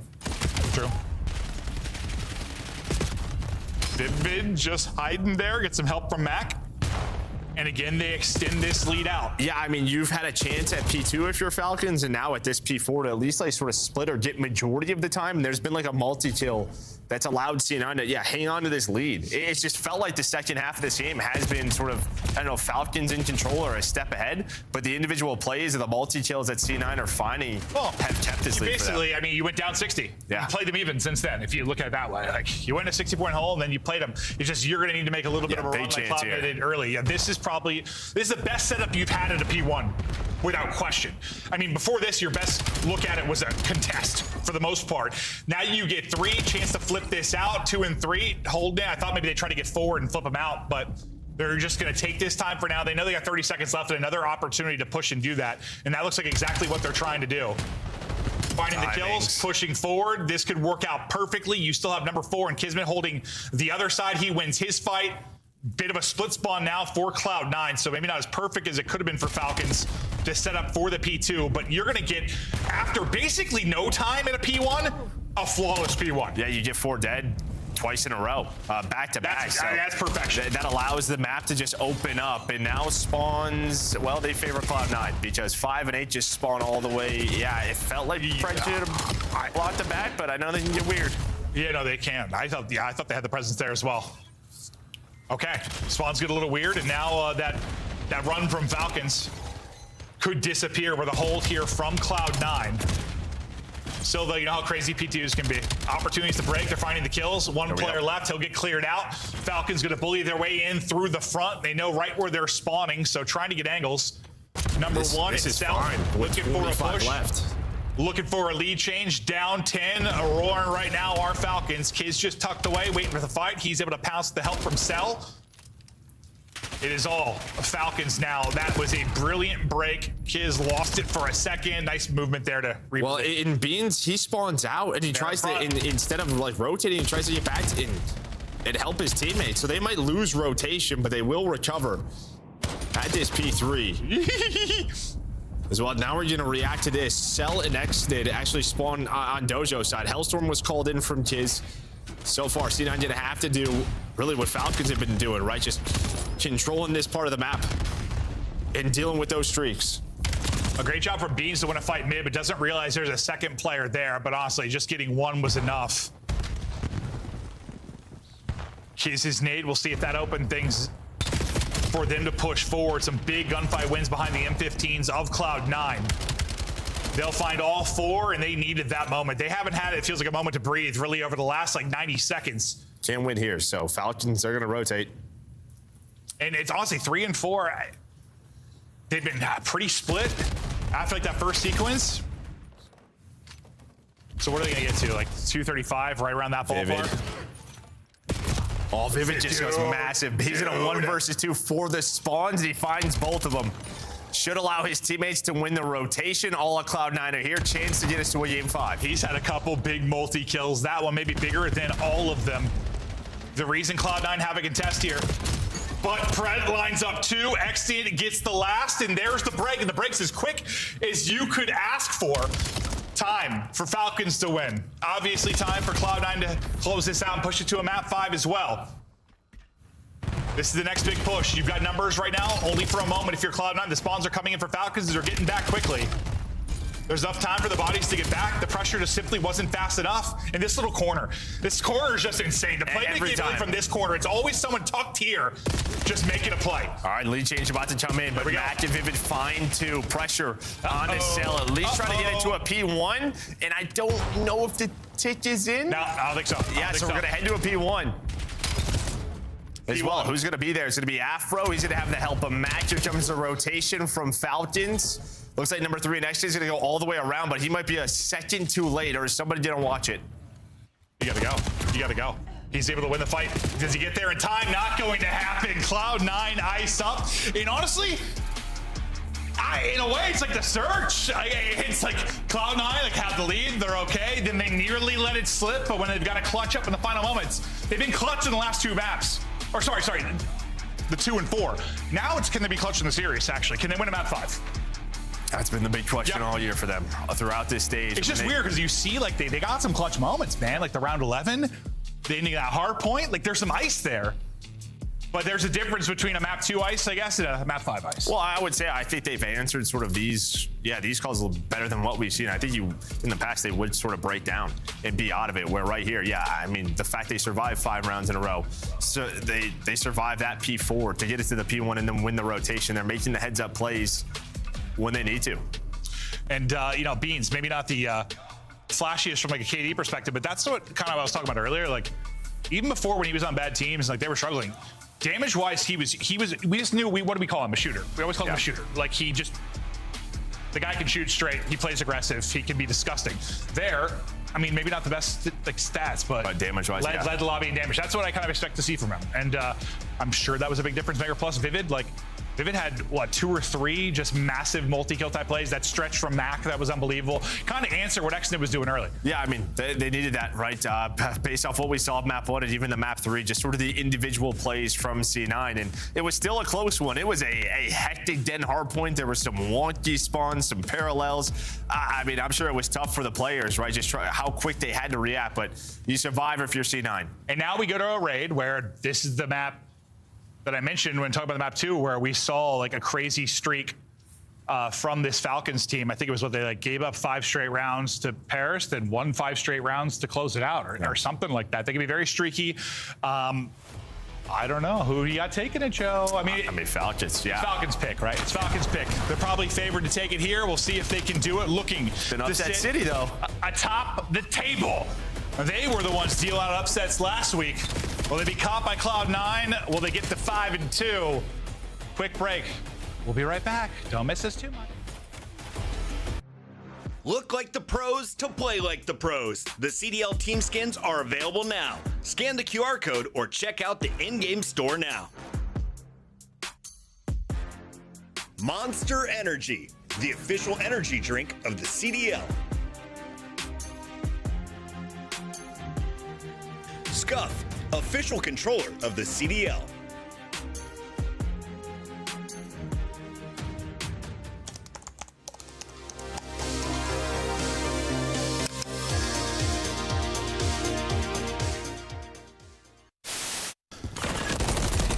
Can't win it on the point. Scrap and the boys get it done. There was a back on the f***ing desk, play back on the f***ing desk. You're f***ing dog kid. Wait, why are they showing that clip? Why are they showing this, man? Oh, man. Why are they showing our worst moments? A few moments later. Because I appreciated the 30 people in there watching. Why the f*** do they keep showing it? They added it to the montage. They added it to the montage. Oh, man. You're telling me that they added that to the montage? We get it? Yeah. That's GG. Boom. Let's go. I want to say that I was not trying to curse us. I did not. I thought it was 250 kills. So when we were up 70 kills, I was like, "There's no way we can lose." Yeah. Now it makes. Listen, where am I looking here? It's Mother's Day. All right. Call your moms. All right, and maybe I'll call them too. I've got to go with the New York subliners in this one. FaZe warmed up the subliners. Go vibe check, bro. Dang, man. Paco has carried me in a rank. I'm going to go with the New York subliners. That's crazy.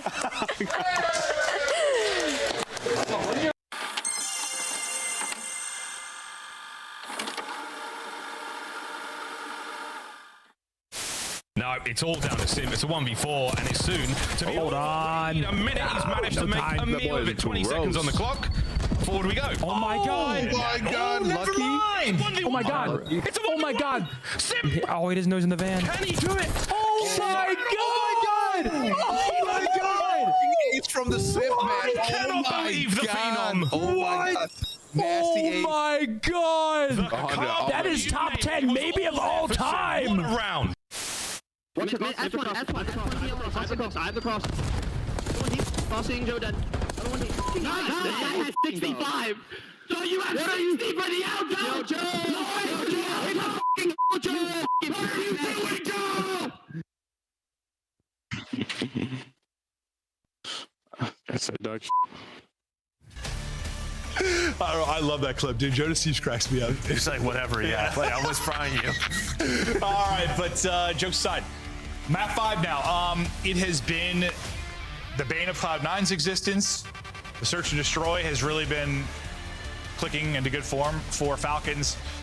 This has a Falcons win all over it, but I mean, yeah, if anything, dude, we were joking about how different we feel about teams in the league like a week and a half ago to now. It's insane. Yeah, like pre-break, before, now post-break. Not even just the last week. Yeah, like, I have no idea. Like last week and just literally, well, 2 weeks. Like since Carolina has turned it around, that's like shaking things up massively. Like two big Paris and wins in a Optic, row. who we thought were like top 2 weeks ago, that started to shift with their performances. Like Yeah. I mean, Ultra might just not be good.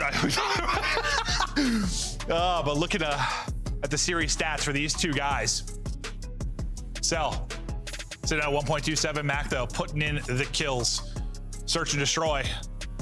We'll see which of these guys can make the plays. We're going to raid and trying to think, like, what Falcons did that really like stood out. Well, Paris played a lot of mid-map. I know, that's right. And Falcons spread it out. Yeah, spread it out. They just kind of played the outskirts, played retakes, gave up bombs. Paris is all about middle of the map. They didn't really contest that. I mean, there were a couple of rounds they did, but they pretty much avoided it. And what you're already going to see, Pred's just going to play inside Art. Everybody else is in the OB side. And while Beans has a sniper in round 1, he's going to spot it. You can already see what 7 and 6. It's Mac and Afro.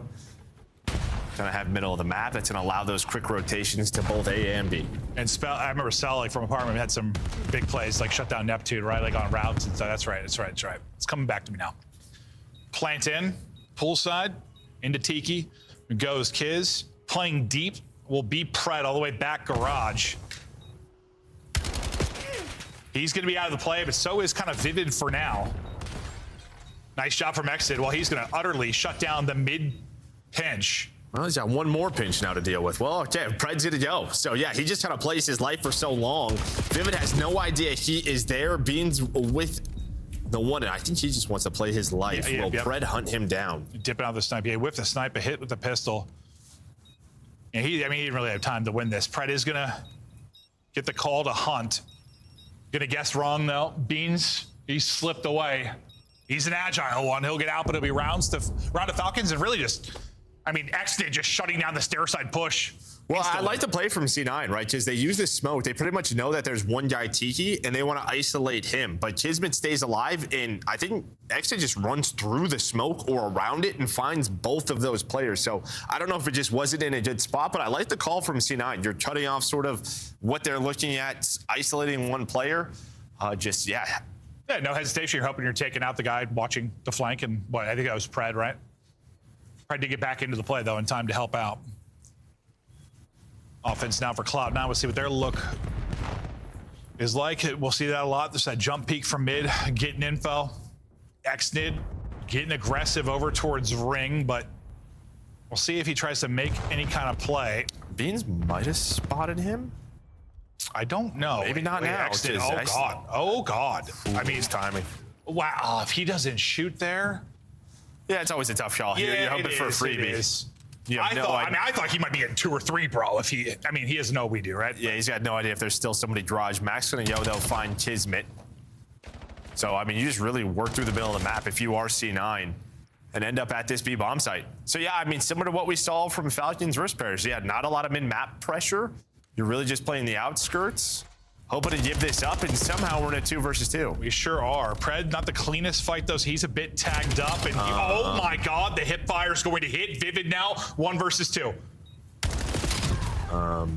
Okay, so what happened there, Joe? And just a breakdown. I mean, I didn't see the first kill Icesnade got. I mean, we were on board with Afro, but that was just, there's no trades, there's nothing. You have a free bomb plant in a 4 versus 2. And I thought, like, Pred shots weren't clean on the back Tiki guy. Like, he got hit down to 38, bro. He, like, this should be a free kill, no damage. He almost gets snapped on. So Afro died on bomb. How does he, and then his health gets back to 60. He gets hit with 1 effing bullet and hip fires him in the forehead. Yeah, well, that was just a breakdown. How did Pred get hit by 1 bullet there, Joe? Well, that guy missed. They missed. Yeah, it sure did, Joe. And that might be a reason they've struggled in map 5s. Because if they lose this, I'm going to be looking at that one. You get 2v4'd. Game audio is gone again. If we could get that back, I'd appreciate it. Thank you. There it is. Thank you. I hit my button. Oh, thank you, Joe. No, I didn't. But honestly, this is sort of the other thing, right? It just feels like if Beans isn't the one finding openings for C9 at times, they just look a bit lost. Well, Pred will be that one deep garage. Plant's just going to be on the opposite side. Yeah, how is this going to play out? Either you find Pred or you ignore him, and you're going to lose both. Yep. Yeah, that is the worst possible thing that could have happened for C9. Yeah, it sure is, Joe. Because the position that Pred is playing it's a selfish one, right? You're pretty much just saying, okay, I'm watching the flank, but if they 4-hit through mid, 4-hit through art, I am out of the play for 5 seconds. I cannot help you. I'm pretty much putting my team in a 4 versus 3. Yeah, and he's either going to make the play there and like win the round, or he's gonna be the one that has to clutch. He'll be like a 1v3, 1v2, but something like that. Instead, they have no idea, and then they get blooded on the push, and then Pred could go. So he just gets 2 freebies. I don't know if someone checked it and got an awkward angle or time. It didn't even look like anyone looked. No. Okay, well, they're probably gonna check it next time because that's Pred's garage. Those are his vehicles. I mean, he's been in there 2 rounds in a row on attack. Yeah, no, that seems to be get the bomb planted, and that's gonna be Pred's spot. Well, now if you're C9, you just kind of have to, all right, leave him. Let him be. Yeah, well, now you're wondering if Pred might be working towards some streaks. He's on 5 straight, still work to do, but... This is like one of those things where you have to simplify it on your defense. Just allow the bomb to go down and retake from your side. But you have to win an offense first, and while Celium's going to find that first blood. Exton now up to bat. He's going to hit a homer. His streak continuing as well, 4 versus 2. If it was Cloud9, it might not be safe. Trying to hop up out of ring, he's going to get shut down. Everyone involved in this one. That's going to be a 6th now for Pred as he gets closer to a cruise. But Falcons start to lock in here on the map 5. And this is the one we thought like kind of would be the cheese map, the search, just how it's changed from the past. And it felt like, well, and teams are just like auto vetoing it. It felt like it was usually, yes, an auto veto for some good teams, and like it was usually like underdog, like a bad team picking it against a good team is what it felt like kind of early on.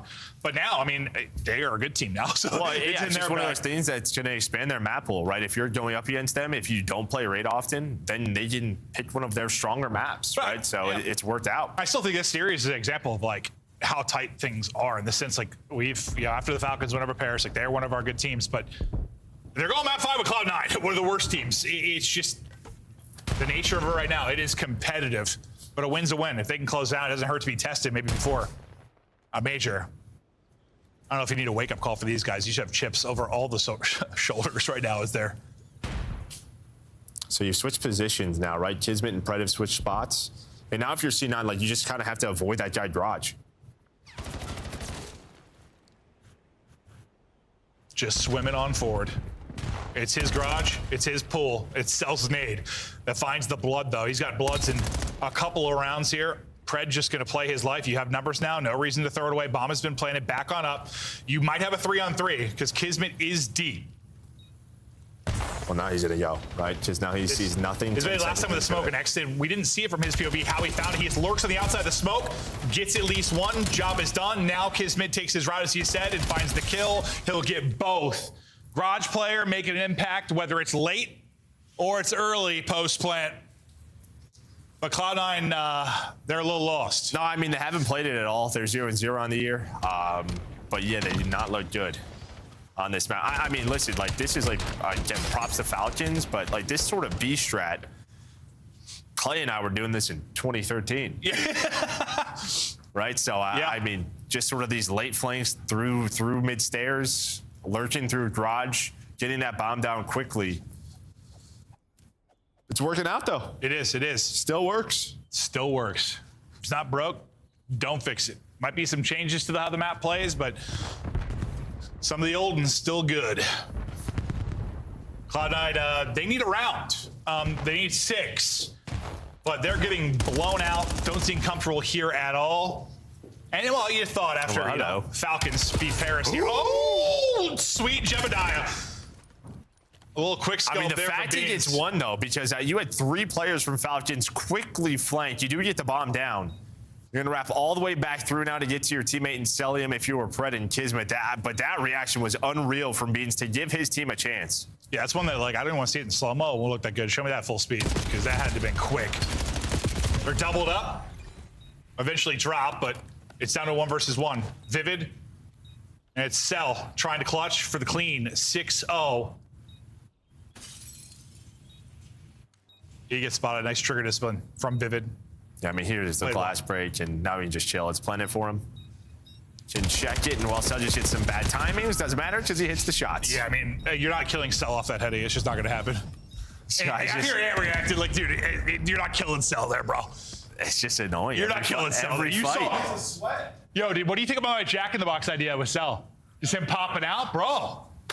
I'm gonna start selling them. I'm not gonna pay them any royalties. The league or him or Activision, it's all mine. Oh, let's see this. I'll show me in real time. Yeah. Again, the fact that it's one because everyone else they're through. They would have been entrapped in ring. That was gross, just got torched. That was gross. So he keeps them alive. That was just like forehead too. That was nasty. It might not matter in the scheme of things. And I hit that one. He's not able to do it. Well, he's been on the receiving end of some Cell beams when he's been challenging with the sniper. Cell has had good instincts from this spot. And they're good there. He backs it up. That is so well played. That is so well played by Cell. Yeah, I mean, just kind of knows that an opening was pool, right? I couldn't really look at it. Well, he backed down from the snipe, so he's thinking, yep, that's probably an opening. Yeah, They're taking there's a timing. He read that so well. And we saw that against Paris, too. Honestly, some really great plays from that position. Vivid, though, giving him a chance, bringing it to a 3 versus 3. Yeah, the rest of C9, they were so quick to just pretty much rotate to A. They backed away from B, so they at least have a chance on this retake. And Max thinking he slips under him, right? So he's like, I have to go. Like, you want to catch that before Cell turns. We saw that same thing against Paris. Like, he turned and caught Neptune, right? If you take your time a little bit. So, like, all right, we're going to chow Pred. This is what we're going to do. We're going to chow him. It's Pred's garage. They're trying to take real estate, but Pred's out. Like a thief in the night, he's able to dip and stay up. I mean, beautiful there. Yeah, you've wasted 15 seconds off the bomb, and now it's a repinch from Xnid. Pred then finds a kill. Yeah, I mean, that is just beautifully done from Falcon. Should be the map. Beans hits a snipe. He's got to hit 2 more and defuse. Good luck doing that. Cell's still alive.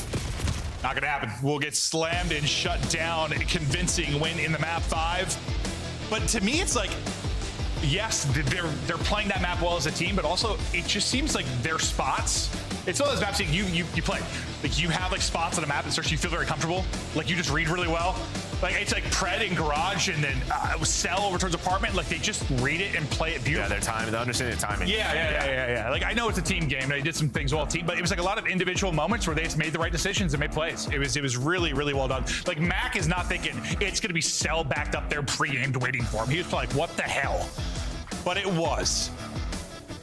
I mean, it's going to be a lopsided scoreboard. Afro did 184 damage. That's a tough one. But that's a map, yeah. I mean, if they haven't played, I mean, I'm sure they've scripted a bit, but they didn't look good. No, I mean, Falcon step ahead on maybe 2 steps, maybe 5. Yeah, maybe a mile. Maybe 2 miles ahead of them on that one. But, I mean, listen, you're fighting if you're Cloud9. You've been doing it all stage, but those game 5s have haunted you. Was it 4 or 5? 5 now? 4 now? 4 game 5 losses. Yeah, I mean, it seems like for them, I don't know, your Breach, like there are these teams, Rocker, there's like upset potential in the tournament. Like, you might come in and catch somebody around 1. Well, you have to, like, I think you have to understand that in the nature of your roster. And to me, that means we have to double down on search. And that has not been done yet, and it needs to be. You have to understand you're just not going to be a team that's going to out-talent people. Yeah. Get us to a game 5, we have a chance. But, so it's 5 now. Yeah, I mean, dude, like, we just got to be better in search. Yeah. And they're not the only team that needs to improve there, but they certainly do. Another game 5 loss for Cloud9. 5-2 now for Falcons. Des, talk us through. Falcons now leading the table. Man, Cloud9 fighting tooth and nail to get to another game 5. And after this series and Boston series, you're looking at a 1-12 map count or round count. You're getting blown out in these game 5s. Blown out. And Allie, we were talking about it. You watched their game 2, right? I get they started to come back down a little bit, but they're able to stabilize in the final round to win. You watch this one, and it's like, it's round 4. Beans dry peeking mid by himself. Players pushed up. I think it was Mac who pushed all the way up back Laundry. The characteristics of like a good, solid search team are all there in game 2. And we get to game 5, and it's thrown out of the window. I mean, some of the rounds were like, you just know they're frustrated. The one with Pred and Garage, finding 2 just running right in front of them. We're not checking our corners, right? Yeah. And, like, those are just simple mistakes that shouldn't be making, especially this late into the series. And you're watching on your screen right now, he gets a free 2, and it's like, okay, maybe we have a plan going, and then it gets picked apart. And my biggest worry for the Cloud9 team was that, like, okay, when things are good, they're good. But when you start getting some of these trials and tribulations, you start making some of these mistakes, it doesn't seem like there's anybody that can pull them back into it. On the positives for Cloud9, is anyone safe on this roster? I mean, you want to say the whole. Mac had a pretty good respawns in this series. So I was gonna say, you want to say like the players are individually like underperforming that bad, Chris. They're going to these game 5s and they're losing them. Like the hard points about even split across the board. Overload obviously needs a little bit of work.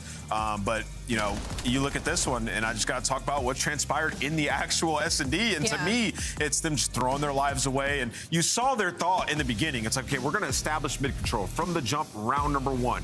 Get an advantage. That round gets away from them. So it's like, okay, what do we want to do now? And they're just not ready for the in-game adjustments in Game 5. It's one of the most bizarre things that I've watched in Call of Duty in a while. I've watched a lot of Call of Duty. I can't remember Vivid being the first one to take down his camera. There are frustrations in New York that are reaching new levels. So we'll see what happens in the future for Cloud9. For now, we know the Scub play of the game goes to the other team. It's Riyadh Falcons, who now sit atop at 5-2 thanks to plays like this from the Bulldog. How about a hat trick on the OBJ? Yeah, this map, first of all, Exit had a phenomenal performance on this one. A lot of playmaking, a lot of just trying to make things annoying for the other side of things. He played really well. Yeah, and there were a couple moments where, you know, before, and our biggest critique of him was like, hey, maybe he throws his life away or he's not on the same pace as his teammates. In this one, in the beginning of the game, it was stalled out for like a minute and a half. Yeah. And I'm sitting there like, what is Exit doing? And I can see it in real time, him soaking in all the knowledge that his teammates have given him, like, hey, you need to take your opportunities when they come and we're all together. And that's why when they get the ball, they score at a high clip. Their run percentage has been phenomenal, and that's from them in practice, hammering that into Exnet's mind. We had Koi as the best overload team. Who's our top 3 right now in the game mode going into Major 1? Yeah, I mean, Riyadh might be in there at this point. They might be moving Falcons, I mean, Optic have lost too many in a row, so you can't put them in there. I was going to say FaZe on threat. Carolina. And Carolina's the number 1 overload. Since being added, they have been very good at the game mode. Where are these teams at on your standings? Well, we have just 4 matches remaining. It's starting to shake out at the top as Riyadh now is the first to claim 5 match wins. Gentlemates, FaZe, Royal Ravens, all with their opportunity, and so will LA Thieves if they can remain against Boston Breach. We'll find out as that will be the final match of the night. Allie, the right side of the screen looks kind of settled. You say settled, but like even then, like the Koi, Breach, Heretics, even G2, like everybody outside of, Vancouver Surge and maybe Cloud9, like there's still some movement to be made there. Like I still feel like those teams on their absolute best days, every single player is on, could upset any of the teams on the left side of your screen. If LA Thieves win this versus Boston, which I anticipate all of us picking Thieves, we'll have a 3-way tie for 8th place. All 3 of those teams between Boston. And then if Heretics lose, we'll have a 4-way tie. That's true. At 3 and 4. Then we'll have only 2 spots in the 4-way tie. Get in there. It's going to get spicy, and I have a feeling that map count is starting to matter. So Cloud9's Game 5 doesn't really matter because they only have 1 match win. For everyone else in that 3-4 bubble, it's going to be crucial. We're going to talk more about it on the other side of the break. The CDL has one more fight on Saturday night.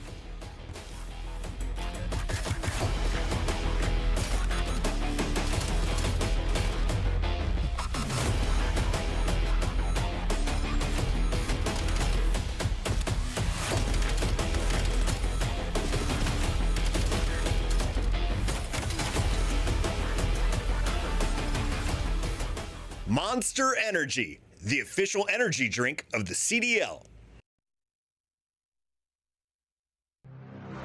Start the season strong with the 2026 Call of Duty League Pack. Grab yourself the CDL operator by scanning the QR code on screen or check it out in the Call of Duty store in-game now. Black Ops 7 returns to the Esports World Cup in Riyadh this summer. Scan the QR code to be notified when tickets go live later this month.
Cool tiene unas palabras especiales que dedicar. ¿Qué les quieres decir a la audiencia en el día de hoy? I just want to say I lived 2 great years in the league. I love all of you, even the Greenwald fans, you know. Love all of you. We make COD so much special. It's so nice to have it aquí en España. Vamos a todos, hola a las familias. Vamos NFTs! Thank you all for tuning in. It's week 2, day 1. We'll be back tomorrow for another round. It's not.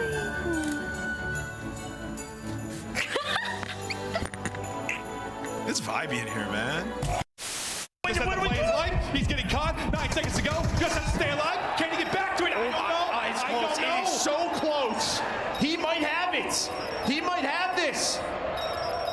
Oh, with .1, Scrap gets it done. Ken Sparrow. What the? Sparrow, they should go. Around me. Last guy red, he's low. Stay low. I'm 245 on Hellstar. This is not a test. This is your emergency broadcast system announcing the Boston breach sanctioned by the CDL.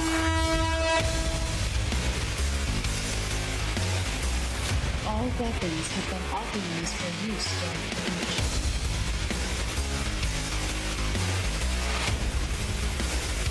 No restrictions.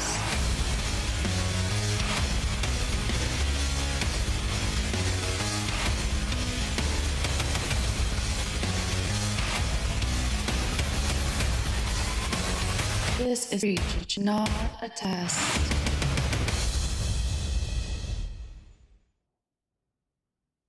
Breach are here for a dub tonight, desperate for a win after fumbling the bag against Vancouver. That match is going to come back to haunt them because you look at their standings, you could have been sitting at 4-2 right now. Now at 3-3 playing LA Thieves, you're potentially sitting outside of the winner's bracket if you walk away with a loss. Let's start with Boston. How's the team looking so far? If you look at Nasty's numbers on Vancouver, he was popping off. Is he able to perform the same level here for Boston? Yeah, they got a star in Nasty. You can see right here. 100%. I mean, on the year, he's been unbelievable. I mean, he's like top 3 in everything. Just a KD, which takes everything into account. He's #1. Like, the kid's been a beast.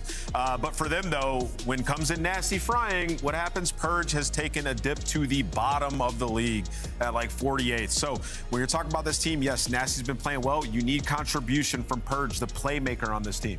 Yeah, I think Slang is definitely going to be probably their biggest issue right now that they need to figure out because their front line just isn't as explosive as I feel as some of the top teams. And going against LA Thieves, I mean, you got Abizi and Hydra to worry about, right? So for Boston, that needs to be their biggest focus. And also their respawn just hasn't been great. They have won 1 in their last 5 hardpoints, actually, and they've only won 2 overloads. And they've only been on scars. So not only is their map pool tight, but respawn is usually what Boston Breach is good at. That's usually their bread and butter. So the fact that they're struggling in those game modes is not great for them if they want to break to the left side of our standing. And the thing about Boston is they're just about like league average in everything. They're not the worst team, not the best team, just like league average, right? So for them to make an ascension, like I've been saying, it has to come through those 2 SMGs. They need to be stars. Purge, a lot of eyes on you today. They've built around Snoopy, and you've got the numbers you want from Nasty.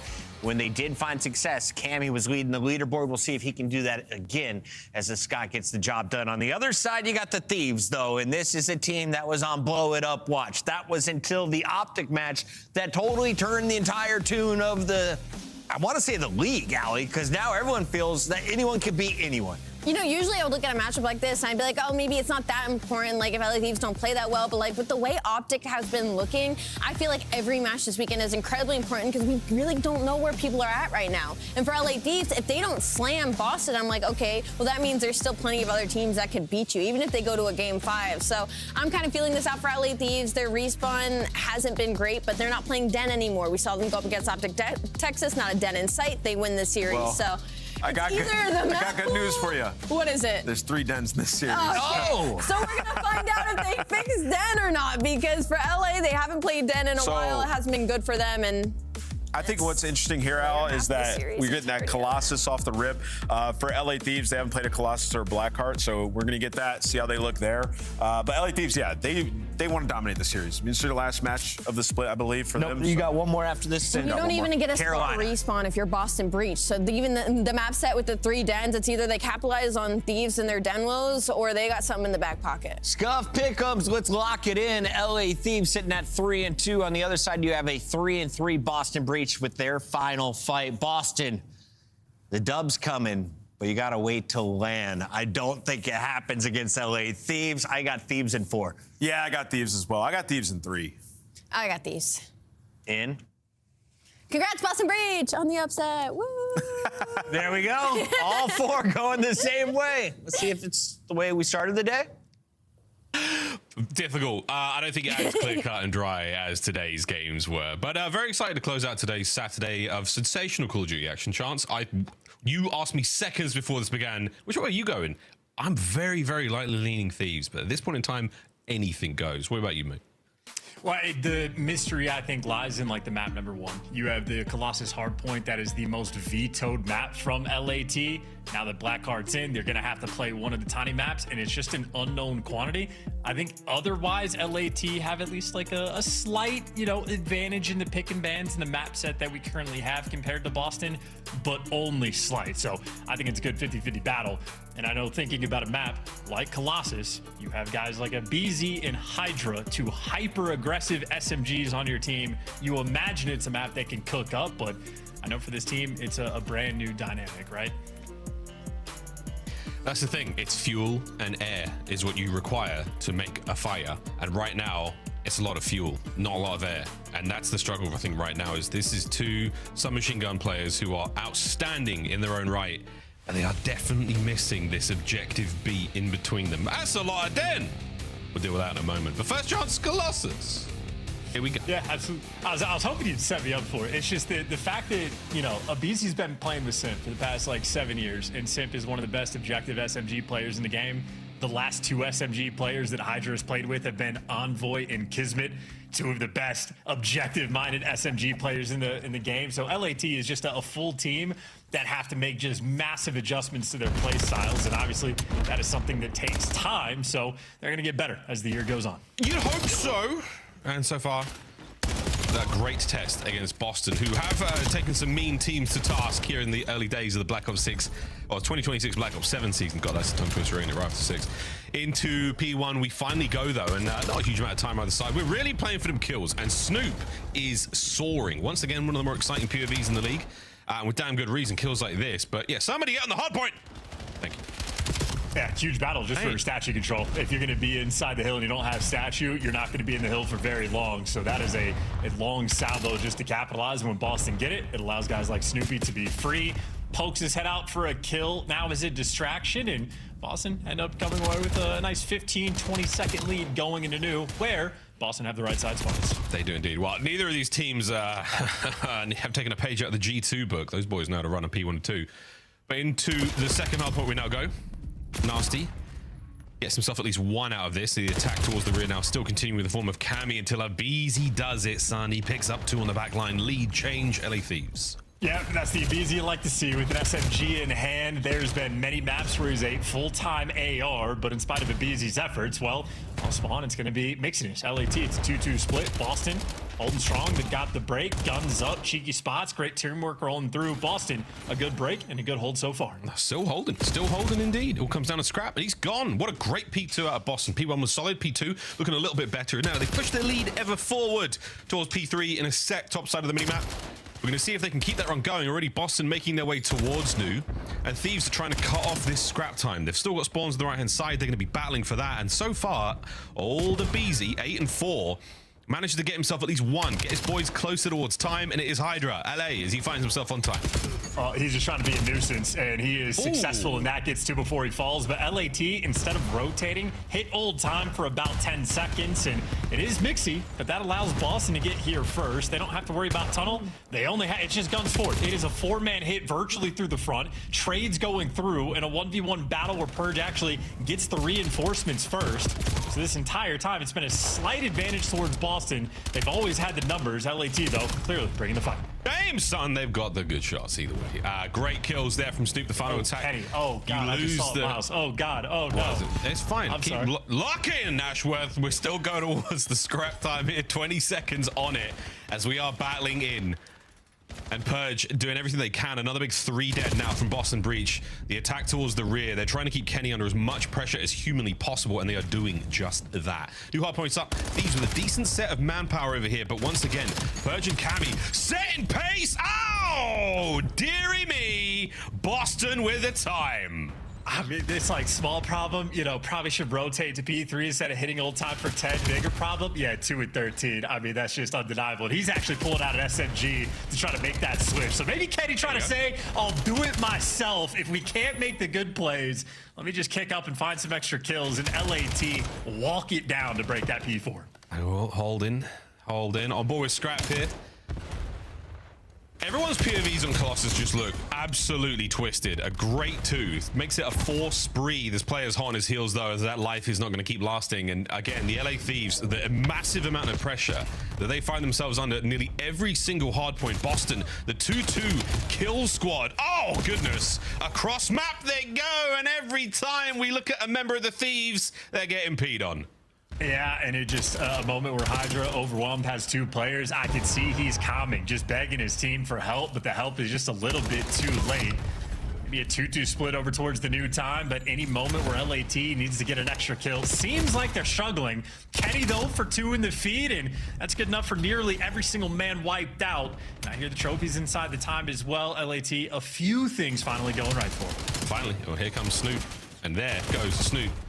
I'll get the second man. Great work out of Scrap there. Twinkle Toes outside of P1. Great work on the second as well. Somehow, how the hell did Scrap pull that one out? Well, Hellstorm in the back pocket. An opportunity now to keep running the score further. Fresh mag, hold your breath. Here they come. What a nade out. Nasty. Bang. We are hitting P1 again. An absolute mix fest here on Colossus. Well, hey, the big flex is going to continue. You got Scrap behind enemy lines. He is just spawned out and then walked in between all 4 people. Good enough to at least trade out Nasty. Now, him and Kenny working the times. Couple trades around through and through. Either way, that's for the final 5. Another situation where Boston have the right side spawns as P2 jumps off. Oh, it's looking fine for now. A couple in the feed there for Hydra. On the attack, here we go, LA Thieves. Let's hear the goods. Let's go for a listen in. Shit on, watch out. 2 back out. Yeah, no one in blue. 2 back out. I'm Watch out, bro. Down, watch out, down. Okay, I'm nuking time. Okay, let's I need time. come in. Anything. Hey, I'm I need you to go. Time. Out of 2. Nice. We're back, boys. We're fucking back. Yeah. I'm in. Tell him. Tell me. He's weak. I got him.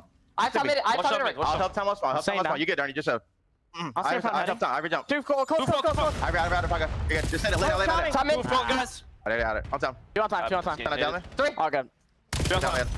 Nice. 2 more. Hold on. We're getting on it. Let's do it. Yeah, they're on us. No. I killed the guy new. I'm 1 shot though. Alright. No. New 1 shot. I'm telling you. I'll see him challenge. There's 2, bro. There's 2. 3.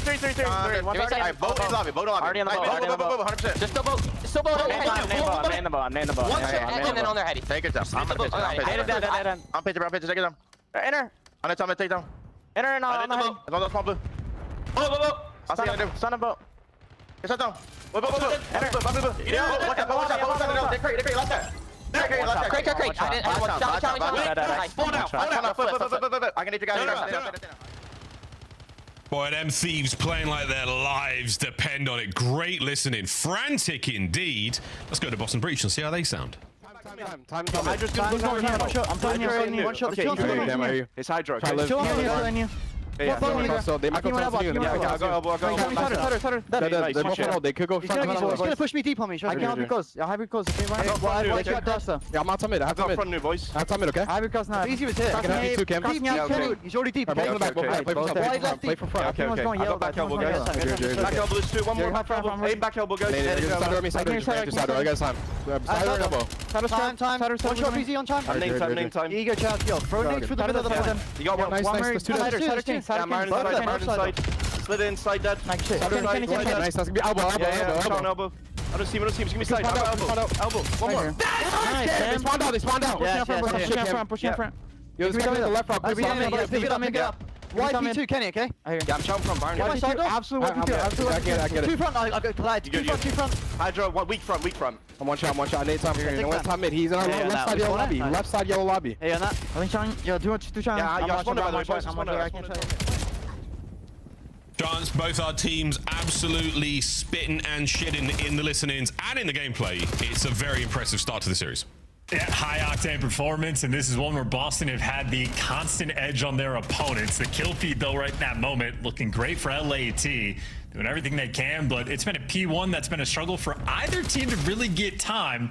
Abizi, though, plenty of pressure over towards P2. He's going to be a constant thorn in their side, and maybe a moment for LAT to actually soak up some P1. Well, never mind, so. It's gone. It's Colossus. Yeah, I was going to say you'd hope so, man, but now you're all dead.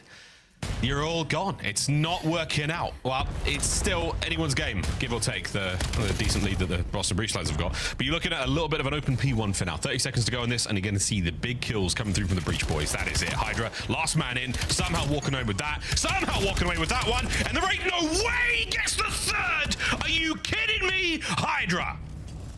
Yeah, vile stuff in that moment, and you cannot afford to slow down at all. You had Scrap leading the charge to try to break the spawns, but we are just solo chow after solo chow. Teamwork will be an afterthought as Abizi, the next solo man in line. Boy, he's doing his thing. He's doing his thing. Everyone's having a moment. Everyone's having a moment. The montage, the highlights of this one are going to look sick. Let's put us some 30 seconds to Mars and enjoy ourselves, ladies and gents. On with Kenny now. Going toe-to-toe with Snoop. Brings him down on the pinch Hydra. The thieves are starting to click. This is a good-looking P2. Don't have Cameron McGilligan under wraps right now, and he is behind enemy lines doing his very best Owen Wilson. And wow, he's dead. Yeah, and now the kill is going to continue. Good teamwork actually now towards the middle of the map. Great damage out of Scrap, and hey, he's going to give you both. Him and Kenny there working together. Kenny's going to flank the P1 as the front line now for Boston, trying to push through Statue, and they're successful. In spite of the 2Ps towards the middle of the map, Boston are so quick with the next two players in line to make it through the front. And that is 20 seconds, not a scrap time, a valuable time, and LAT are swarming on it. It is a 4-man hit, overwhelming force, and still an extra body left towards the back, so it's Mixie, LAT deliver, and once again towards P3. They're not here first, but they do have some men. They've got some men. Not that many men's, but enough men's to get the job done. Unfortunately, a bit of a team kill, but that's going to be fine for now. That's going to be the LA Thieves in control of the top side of the map. Now on the push out Hydra, and he is fiending for those kills, man. It's the oldest profession in the world, and he's going for it. Scrap with the coverage from upstairs. Good flying. I take it all back. He's more of a goose than a maverick. Well, still, Thieves hold on to the time. Yeah, huge kills as well. I think there was players pinching in that moment. Scrap probably called it out. I think it was Kenny that picked up the kill. And now you got every single body on LAT stacked up so close around this point. Here we go, baby. We're about to slam this one, but it's Kenny in the feed. It's Abizi alongside him. Hydra on the 6th spree, watching the flank, and so far, all good. LA Thieves take control. No victory at this point. We will have to go to another, but my goodness, what an effort it's been. Here we go, Chance. Another hard point. Oh, and how about that Hellstorm from Kenny? That gets all 3 players inside. Hydra calls out everybody's one shot.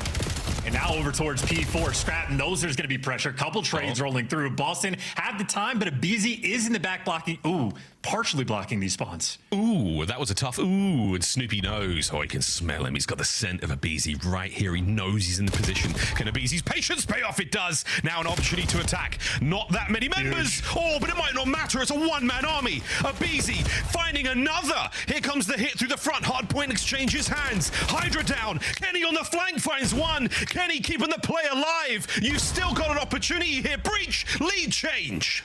And now you got number 1 Purge. He's sitting underneath the tunnel to cut some of these players off. He gets killed in the feed. Scrap flank around the back. It's bodies absolutely everywhere on the point, but you got to flood in. You got to get the time, and you can't get it done. The comeback attempted and the comeback quelled. Boston Breach strike first. Man. What a good game of Hardpoint. Thieves, close. No cigar. They felt that one. The heart rate was up as they brought the goods. Hey, kudos to Breach though. Started strong, closed out, didn't lose their composure. And a moment like that from Abizi, this is those, superstar moments, the takeover moments. If he gets that third kill, firstly, I flip my desk. Secondly, they probably get that next set of time. They probably get the next wave of kills. Those arrows turn, and it changes everything. Crazy moments, though. A wonderful, wonderful game of Colossus. And the kills across the board. Everyone, bring in the noise. Kenny haters are in absolute shambles. And assists, everyone brought the noise. That was a great game.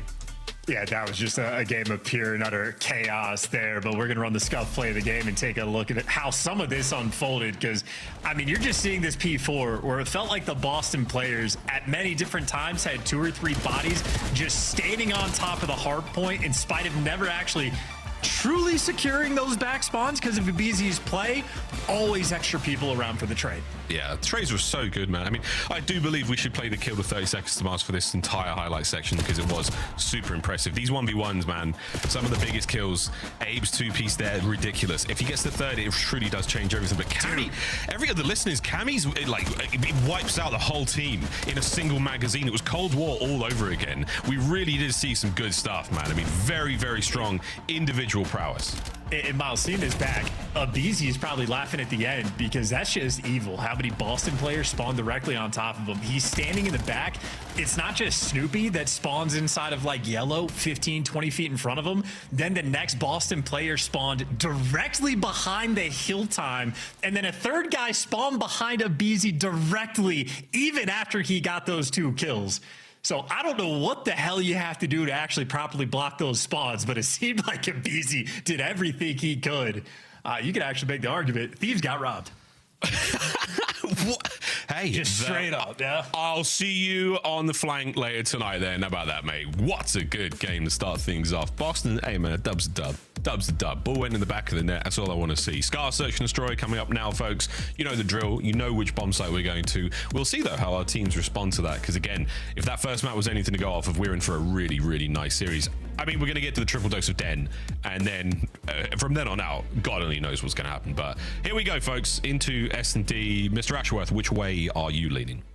I refuse to make any predictions. I don't know what I just watched on that Colossus towards the end, but as you say, I think anybody's ball game. Seeing Kenny start off 1-11 puts fear into the hearts of anyone that is a Kenny defender, but he brought it back and then had the most kills in the lobby and the most kill time on his team, and he was using the Dravik from different times, so you got guys on LAT willing to do it all. It seemed like everybody on Boston shooting their guns across the board, and certainly Nasty, especially so on Scar, has been the standout S&D player for this team. His stats are crazy. Yeah, crazy. Some very, very big games. Some really huge individual plays where he just gets to inflate those stats in a big way. Kenny there coming up with the average damage per round pretty high as well. So again, these are some heavy, heavy hitters here in the league, here on Scar.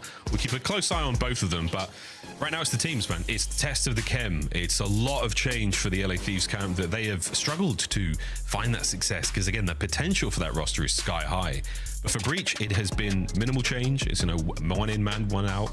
We lose Awakening, we say hi to Nasty. It's not as much of a chem adjustment for them, but it hasn't been bad at all. Again, looking at the standings of the season so far, scary, scary stuff. Hey, in the Search and Destroy, we now fly. I'm stoked, man. Get me in there. Get me in there. Somebody install an SSD on that PC and let's get it, boys. Oh yeah. And, you saw the stats. LAT, great on this map. They enjoy it. They're 2-0. Their first bloods have been on point, but Boston have a ton of reps as well. And Boston, a team that is one of the more creative Scar S&D teams we've seen so far, willing to mix it up, willing to go towards B, and maybe LAT trying to see if they can get a first blood with a nade. They sent out those lethals in every direction, find nothing, and Purge instantly gets the first blood. That's a way to break a team in a round. I love the way he catches Ken and immediately wraps back, picks up mid. The rest of the boys reinforce A. They're expecting the Thieves to try to cut their losses, and they have done just that. Good work out of Cammy. Doesn't let Scrap get away with his life. Nearly catching the next man up. Oh, the Beezy. Trades on trades on trades. Again, it's Purge, who now leaves the Thieves in a 1v2. And Hydra with an AR in hand, 22 bullets, trying to line these guys up. Spotted. He has been, not a huge amount of movement here. And the Phenom now with an opportunity to wrap back and attack this how he sees fit. Purge guarding the bomb. He's seen it on the floor there, he knows what's up, but 30 seconds is a really long time.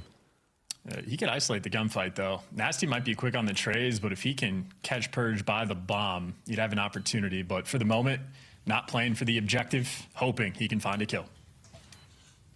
And that might be it. Oh, no. The timing. No, it was a fraction of a second. Hydra nearly gifted the isolation kill. That is unbelievably frustrating. Well, Purge, a gift from the COD gods. This is what it looked like from his POV. Come on. That is magic out of Purge. The first 2 kills, great. The third, we like it. 3-0. They're in the first round.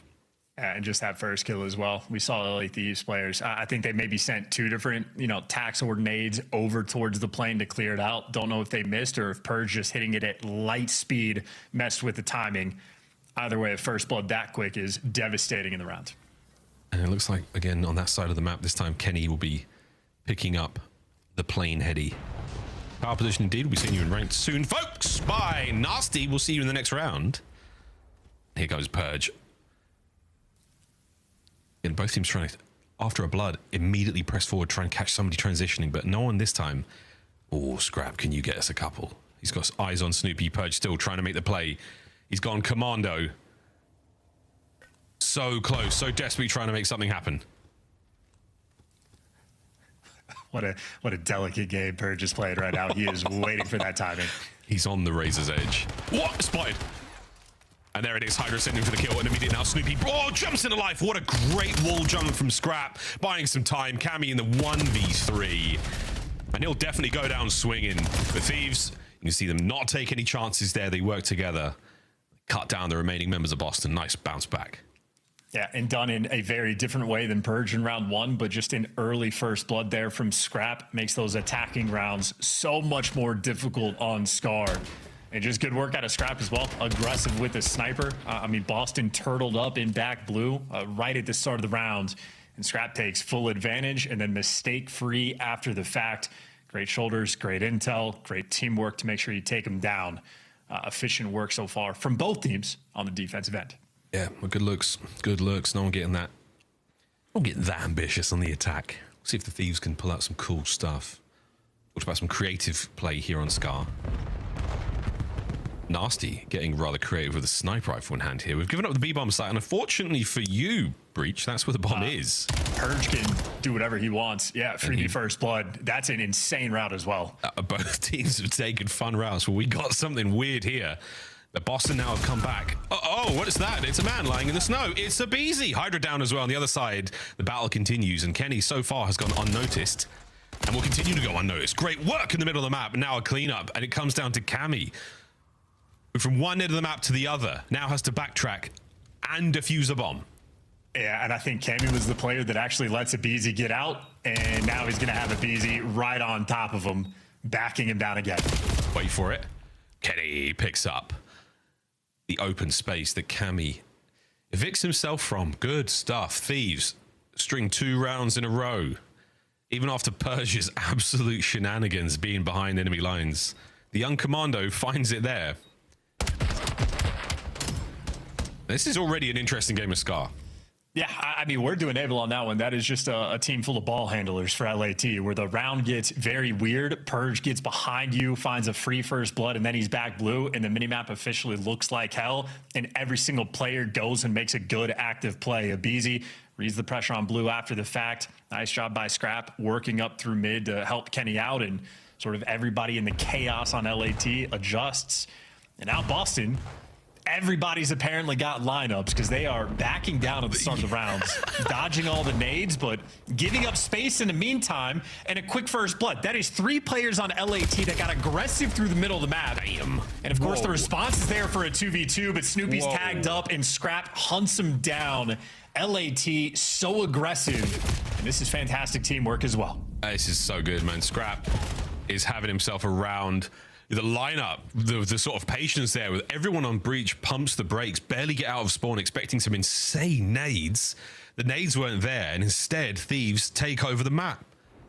Yeah, and again, the 3 players pushing through mid is the start of it, but you need to make sure you have a good follow-up as well, because you end up losing the trade battle on the P2 section of the map. LAT all over it. Scrap up top. Again, zero fear in that man's heart.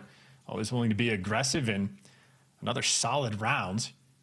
And LAT, now they've shown their hand over towards the B side on the attacking rounds. They've shown the default strat as well. They're working with options. Boston on the back foot. Big time back foot opportunity here. You started to get them where you want them. You're priming them for these nade spots. You're priming them for these aggressive gunfights. How will Boston respond to this? It's absolutely their game to play. A bit of an errant trophy there. That could be shot down before it really gets involved in this fight. And not just about saves it. Wide out in the open. The nades are being dealt with. And it's still there, Scrap. Sorry, mate. I hate to break it to you. Kenny, though.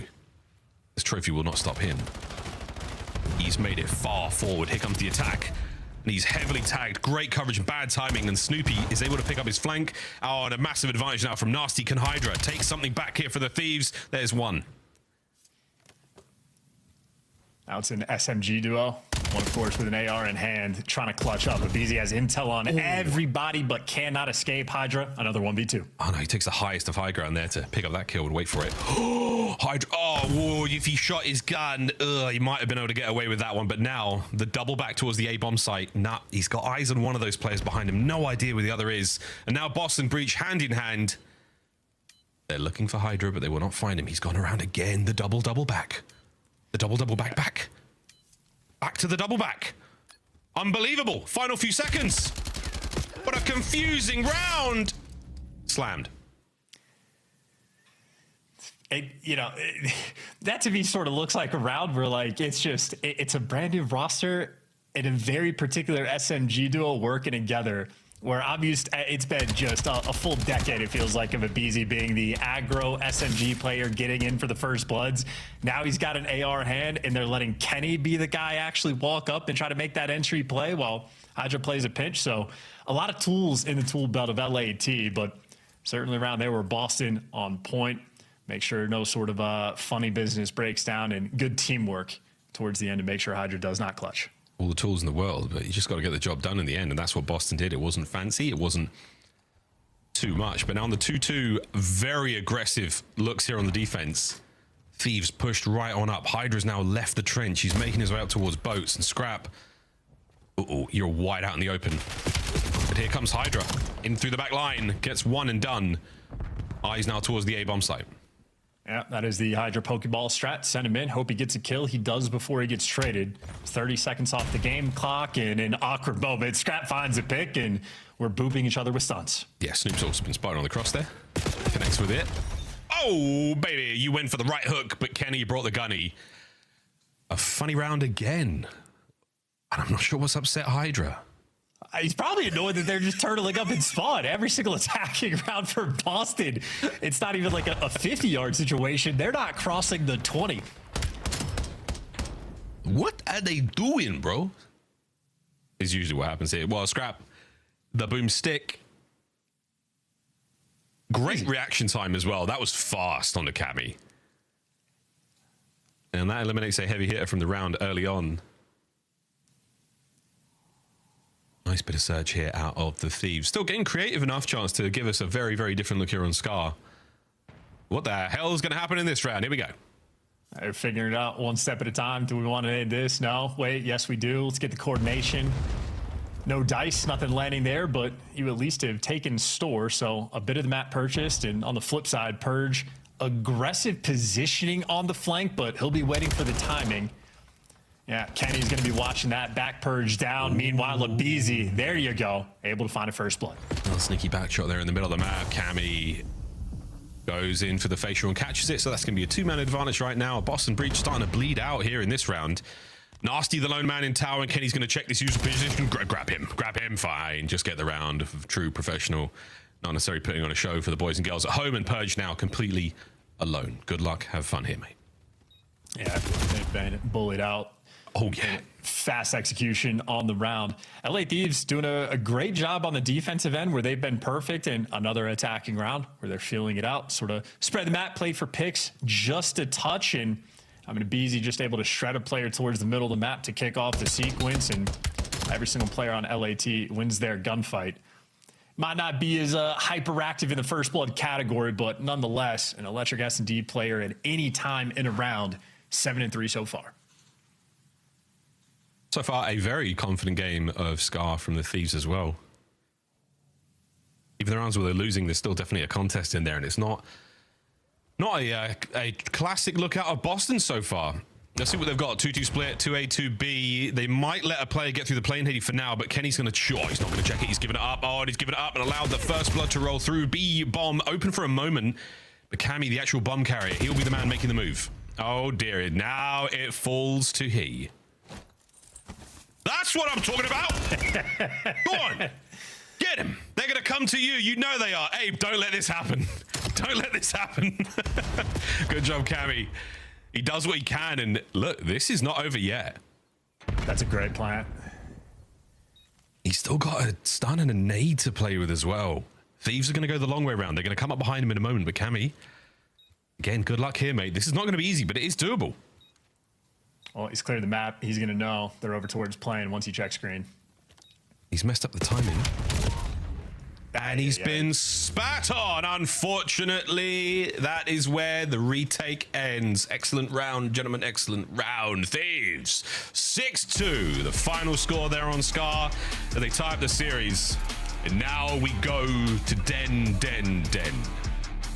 Yeah, and how about that from the SMG duo, or is it really from LAT? But Abizi and Hydra, I think, go a combined like 18 and 7 or something along those lines. Fantastic game for that pair, and LAT probably feel like they should have mapped or won the map number 1 for the comeback they orchestrated, but nonetheless, they're gonna have to settle for being tied up going into new. Balanced fight there on the first blood front, but LAT overall better teamwork, and even for Scrap, might have only done 5 kills, but just those first bloods, the aggression he brought to the table, felt like we really felt his impact as well. Yeah, Purge with a big 3 there. I thought he was going to be the difference maker, but in the end, not necessarily the case. 6-2 though, final score, 1-1, going into Den Overload. Should be a great game of Den. We'll see how this one goes. Again, Boston, both them and the Thieves. Gonna be interesting looks. We'll get some listen-ins going and sort of get a bit of a taste of where our two teams are at. But so far, so good. An exciting series. When we come back after this short break, we'll keep this one rolling. The final match here on this exciting Saturday, the last Saturday before the major in Dallas. Don't go too far, ladies and gentlemen. This is the Call of Duty League.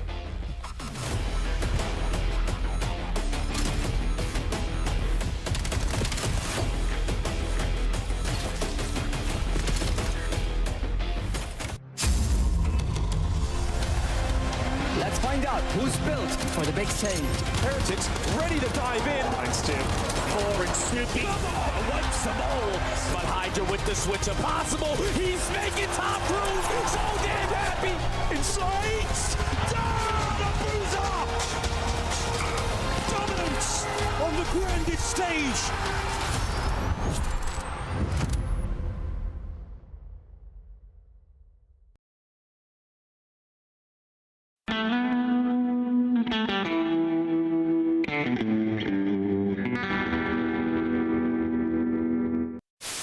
Do you agree with Smokes not being in respawn? I do personally, yeah. You do personally? I do too. I think it would make the viewing experience worse. What did I just see on my screen? Who was that guy? Did you see that? No. Who the fuck was that guy? I don't know. Welcome to the citizens over there on YouTube. There was some random guy, like, see how they have the quad box? Like, there was some random guy just like in the all 4 boxes, and he looked like he was going crazy. Yeah. Yeah. That's true. Well, why are you, bro? Where are you going? Where are you going? Dude, you're gonna get in trouble, bro. Why are you gonna like get fined? All right. What the is that? Hello, and then actually, about looking in the thing. You're an idiot, bro. He's not in here. Join the game. Vickle now. Last one up. He's got a trophy though, right? He threw a trophy out. By doing. He threw a trophy out. By doing. I think this might be too slow. He's still there. He got it. Oh, he does get it. Yeah, it was too slow. He gets it. He just hops it right away. Nobody checks the bomb. There's nothing here. Starbucks, he's a one shot. He's dead. That's it. They can go there deep. Pinch. That's it. Yo, pinch. Nice, let's go. That's above you. He went down. Absolute, my bad. He's one shot. You guys got this. You got this. Money for you. Way better. Wait. Nice! Let's go. If I lose that, then just take the Porsche away. All right. Another car. Come on. Yeah. Another car. We gotta go. Get all the trades, and Simp by himself might have enough. Crimp, Simp! The master at work! A two-man stack now on A. He is completely locked in. This is it. This is your tournament. Thieves, the last chance now in the fight. Forward they go, and it's Simp, Cell, Draza, the whole squad! FaZe! They've done it! Destiny manifest! Look like the pros to play like the pros. The CDL team skins are available now. Scan the QR code or check out the in-game store now. Monster Energy, the official energy drink of the CDL. Scuff, official controller of the CDL. Hello, ladies and gentlemen. Welcome back to the Call of Duty League. We're nearly ready to get into Den Overload, the first part of our Den trilogy to close out this series. Will we need all three? We'll find out. But first and foremost, I've got to get through Den. Got to get through Overload.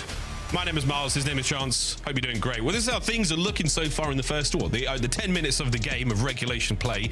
This is who's setting the most kills per 10 minutes. And Snoopy narrowly beating out Joe Deceives. Snoop the man, Chance, when it comes to kills in the first halves. Yeah, he has been fantastic. A top-notch Slayer, especially when he is on form. Definitely comedy that you have basically the entire Ravens roster there as the follow-up. So gives you an indication about the pace that those guys are playing with. When an entire team can keep up with Snoopy, crazy scenes. That is, it's pretty impressive for the Ravens roster. I know I've been riding this idea all day, and we've talked about it in the green rooms before with Shift and Stud. I mean, what if the Ravens come out of Major 1 and just turn everyone inside out? What happens then? The old heads lose their mind in the competitive scene. Yeah, do we riot in the streets? What do we do? Maybe not, it's quite cold, but we'll find out. We're not built like that. We're not built like that. Or are we? Let's find out. Den Overload. Here we go. More of the Ravens later. And you know, the Des touched on this quite a bit, of the idea that LAT, they won their first Den Overload they played. They looked like solid on it, and then they just got Betty boofed by Toronto and Paris Gentlemen. Like, it was bad. So LAT clearly going to go back to the drawing board in this game mode, and Snoopy wants to be the man to take it to him. AR in hand, great tags, kills being exchanged, and it looks like LAT effectively win the break. Now, what can they do with the device? Well, they're doing what they can, and on the push through, my lord, they're finding their kills. Look out for Scrap. He's already in your spawn, and now it's dealer's choice. Do we go to A? Looks like that's exactly where the device is going. Are they going to get the kills? Oh, Snoop on the defense. You've slowed the play, and now a BZ holding that device alone. Good luck, mate. They're coming for you. Set it up as well on the top side of the map. You have Cammy so far out of the picture. Yeah, if not for Nasty getting those 2 kills, could have gotten a little bit spicy, but Boston keeping a heads up, and now Cammy actually able to work a pinch. Boston trying to keep the guns forward, but no clear advantage right now for either team. And you can see Purge doesn't want to deal with these angles, and Hydra, well, wants to take a trip to hell. Boston Breach are still trying to push the top lane attack. They want to get the ball for the respawn. If they can get this done, and there's only one man to deal with, Nasty's trying to pick up the players in lobby, and he's got at least one, so the pressure is now on. The single man remaining, and that should be a goal. They've got top control as well. Boston Breach take the lead. Can they push it to a second? Yeah, how about that from Cammy as well? Struggled on map number 2, bounced back with a nice pop-off moment, and LAT on the defensive end. I think they got completely juked, and now they're getting completely daggered. One gunfight to win. Purge is there. Cammy dishing out the gudge, and the follow-up is clean. LAT bamboozled so far on deck.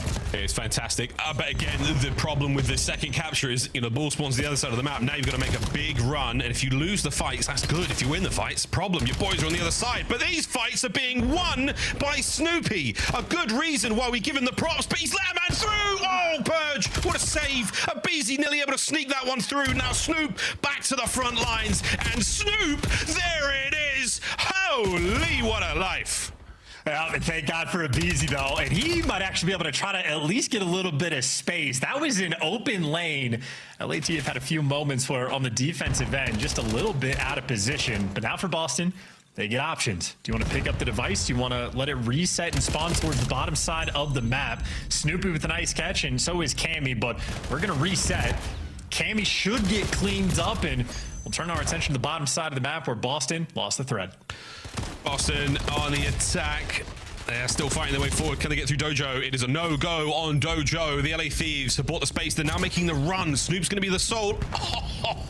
Defender. Cammy lands a sweet nade. And now trying to pin these players in. Can Snoop find another? Sure can. Look at the damage dealt. Massive work from Scrap, though, to fight his way forward. Purge wins another big one. Can we get the trade? We can, but the trade's either sides. Boston, a bit of an advantage to work with. Let's go for a listen in. Close. Sorry, one shot. Mind you. Absolute close. Iron line. No, he's weak. Tell me Dojo. I'm gonna go mid, guys. I don't know. I'm pushing mid, guys. I'm in this right corner. I got main. I got the mid, okay? Heard you. Jump down. One shot. One shot. There's one back P4. Spawn back P4. Spawn back P4, guys. Spawn back P4. I'm coming. Abe weak. Grab main. Heard you. Dragon dead. Yeah, one more. Main. I'm dragon. You got him. Nice. Sports mid. Heard you. They're gonna spawn P4, guys. Have small. They can always couches. Small watch out. Watch through Kenny and small. They can always couches through P2. Grab the back. They will. Main again. There's two main. Too small. I'm going. Wing one more. Hydra's got mid. No, he's got mid. He's hitting my mid, okay? That's not mid. Yeah, hit that mid. He's left the mid. Hydra, I think. Close up to me. That's him. I'm pushing really weak. On the catch ready. Yeah, okay. He's P1. He's Scrap. Yo, left side mid. They're gonna go left, boys. They're gonna go right. One shot. One catch is dead. My bad. Too right. Yeah, they're gonna go right, guys. Heard you. They're far though. I stun right. I need right. On the heady Scrap with the I got a trough down. Close down. Kenny really weak side. Yeah, watch me pinch it. He's going short, okay? He's weak. Nice. Take your time. It's Abe, guys. I got mid. If he's broken. Could be close. He's mid. Heard you. First guy. Nice. Good shit. Push through the right. I know. I'm trolling mid for a second. Okay, take your time. Strong work there at Boston. Final 10 seconds, and they're looking to get a fourth. Oh my goodness, they might be able to do it. Snoopy, if he overextends here, opportunity to go massive. And here comes the last hit. Nasty trying to play for it. Oh, he was close. 3-0, the score at the half, and a magnificent rally from Breach to start things off. Third capture wasn't bad either, was it? Oof, good game. Yeah, Boston boys setting pace, man. The rally capture is always a dagger in this game mode, and Cammy has been an absolute monster from start to finish. I mean, he's the guy that picked up the 3 in the feed and had the immediate follow-up with the 2-piece as well. I mean, LAT, quite literally, that first half, it felt like they did not know where to look. Yeah, perfect rally. Third capture as well from some big saves. Snoopy, I mean, unbelievable kill from Purge here to save it. And then Scrap getting his lights knocked out. Brilliant work there from Purge, the final capture as well. First half, strong work out of Bridge. And as we've seen, I mean, right now, defensively, that's all you need is going to be a real good hold here in the second half for Boston. And with Snoopy playing the way he is, he's been looking great. It is Cammy with the kills at 19 and 11. No Colt. Yeah, lovely listening as well. Like any small mistakes Boston made, immediately cleaned up there in the comms, and everybody staying on top of each other. But a nice moment for LAT. 3 down in the feed. Snoopy on the defensive end stops that push in its tracks. And Thieves already starting to get some pace here. They've all gone towards B, but look, that's where the ball's going.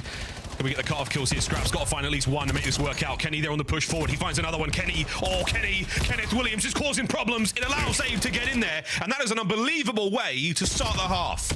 Yeah, speaking of the comms there from Boston Breach, LAT on point as well. Kenny probably spam calling that he's clearing out the lane over towards A, and Scrap does a nice job to make sure the attention's on him to set his teammate up for the kills.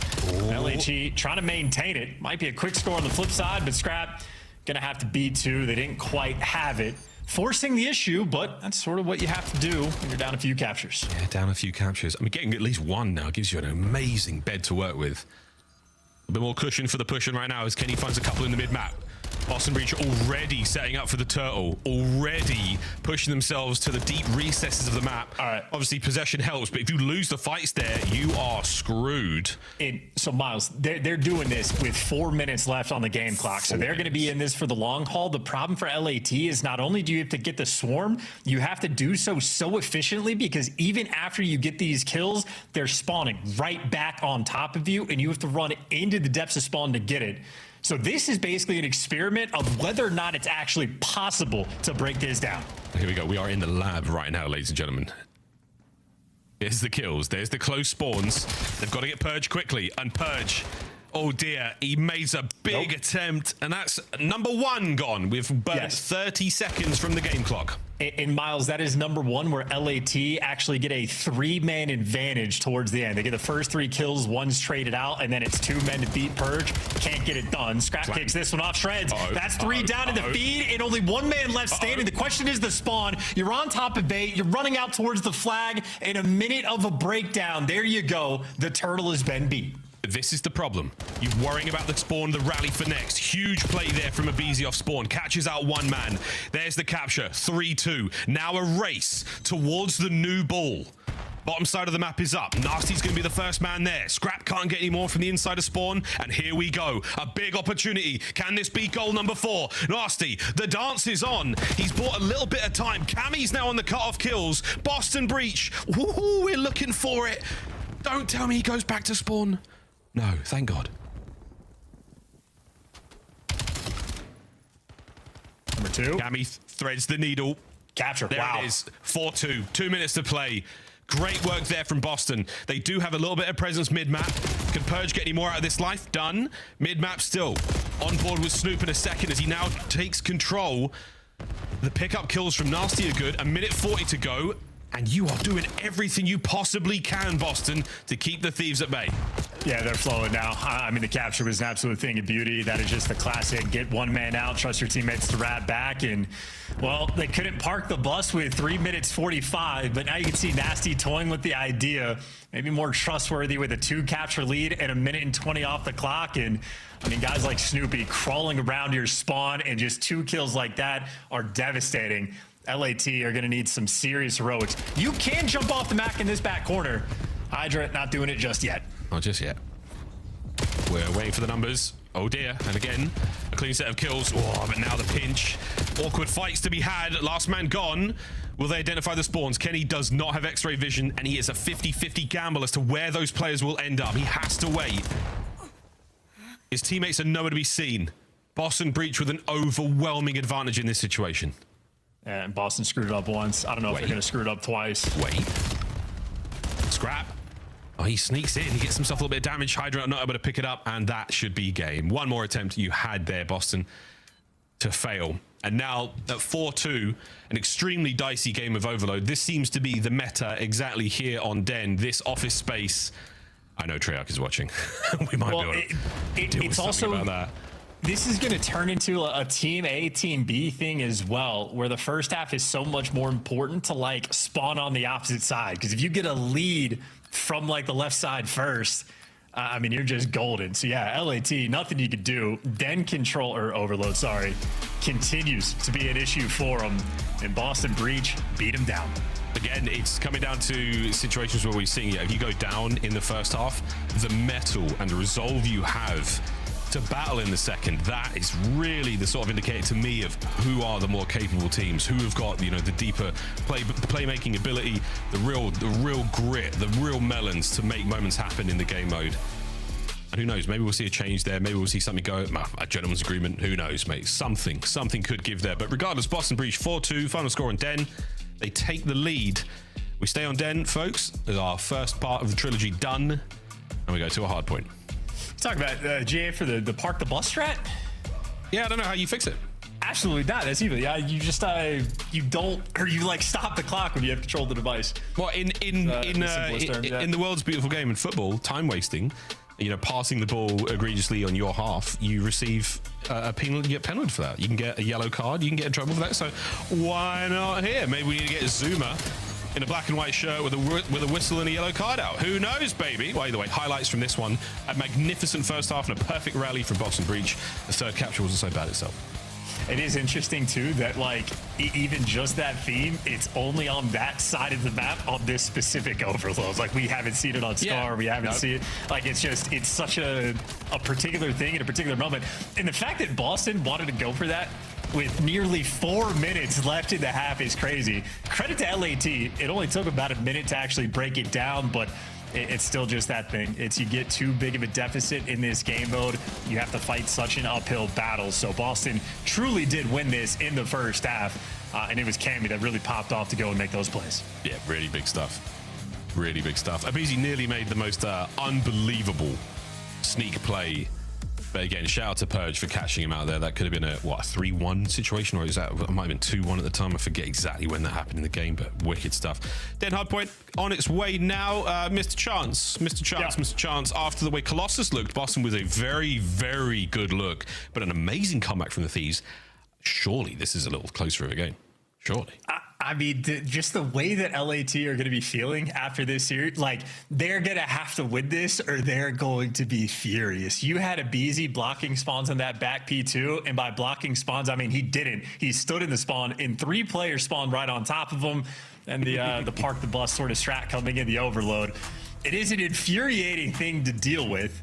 Certainly the S&D look fantastic in the map number 2, but these guys are going to have to dig deep or potentially could end up in the losers bracket. They have a 3-2 record right now, so it depends on how other series get played, but a loss here could definitely put them on the back foot. On the flip side for Boston, a win and you're guaranteed winners. Unbelievable. Unbelievable. Boston would sure love that. Looking at the standings again, Boston at the 3-3. And what an incredible situation we find ourselves in. Shout out the Falcons. Never did I see 5-2 coming based on the way their season started, but kudos to them. They've pulled it off.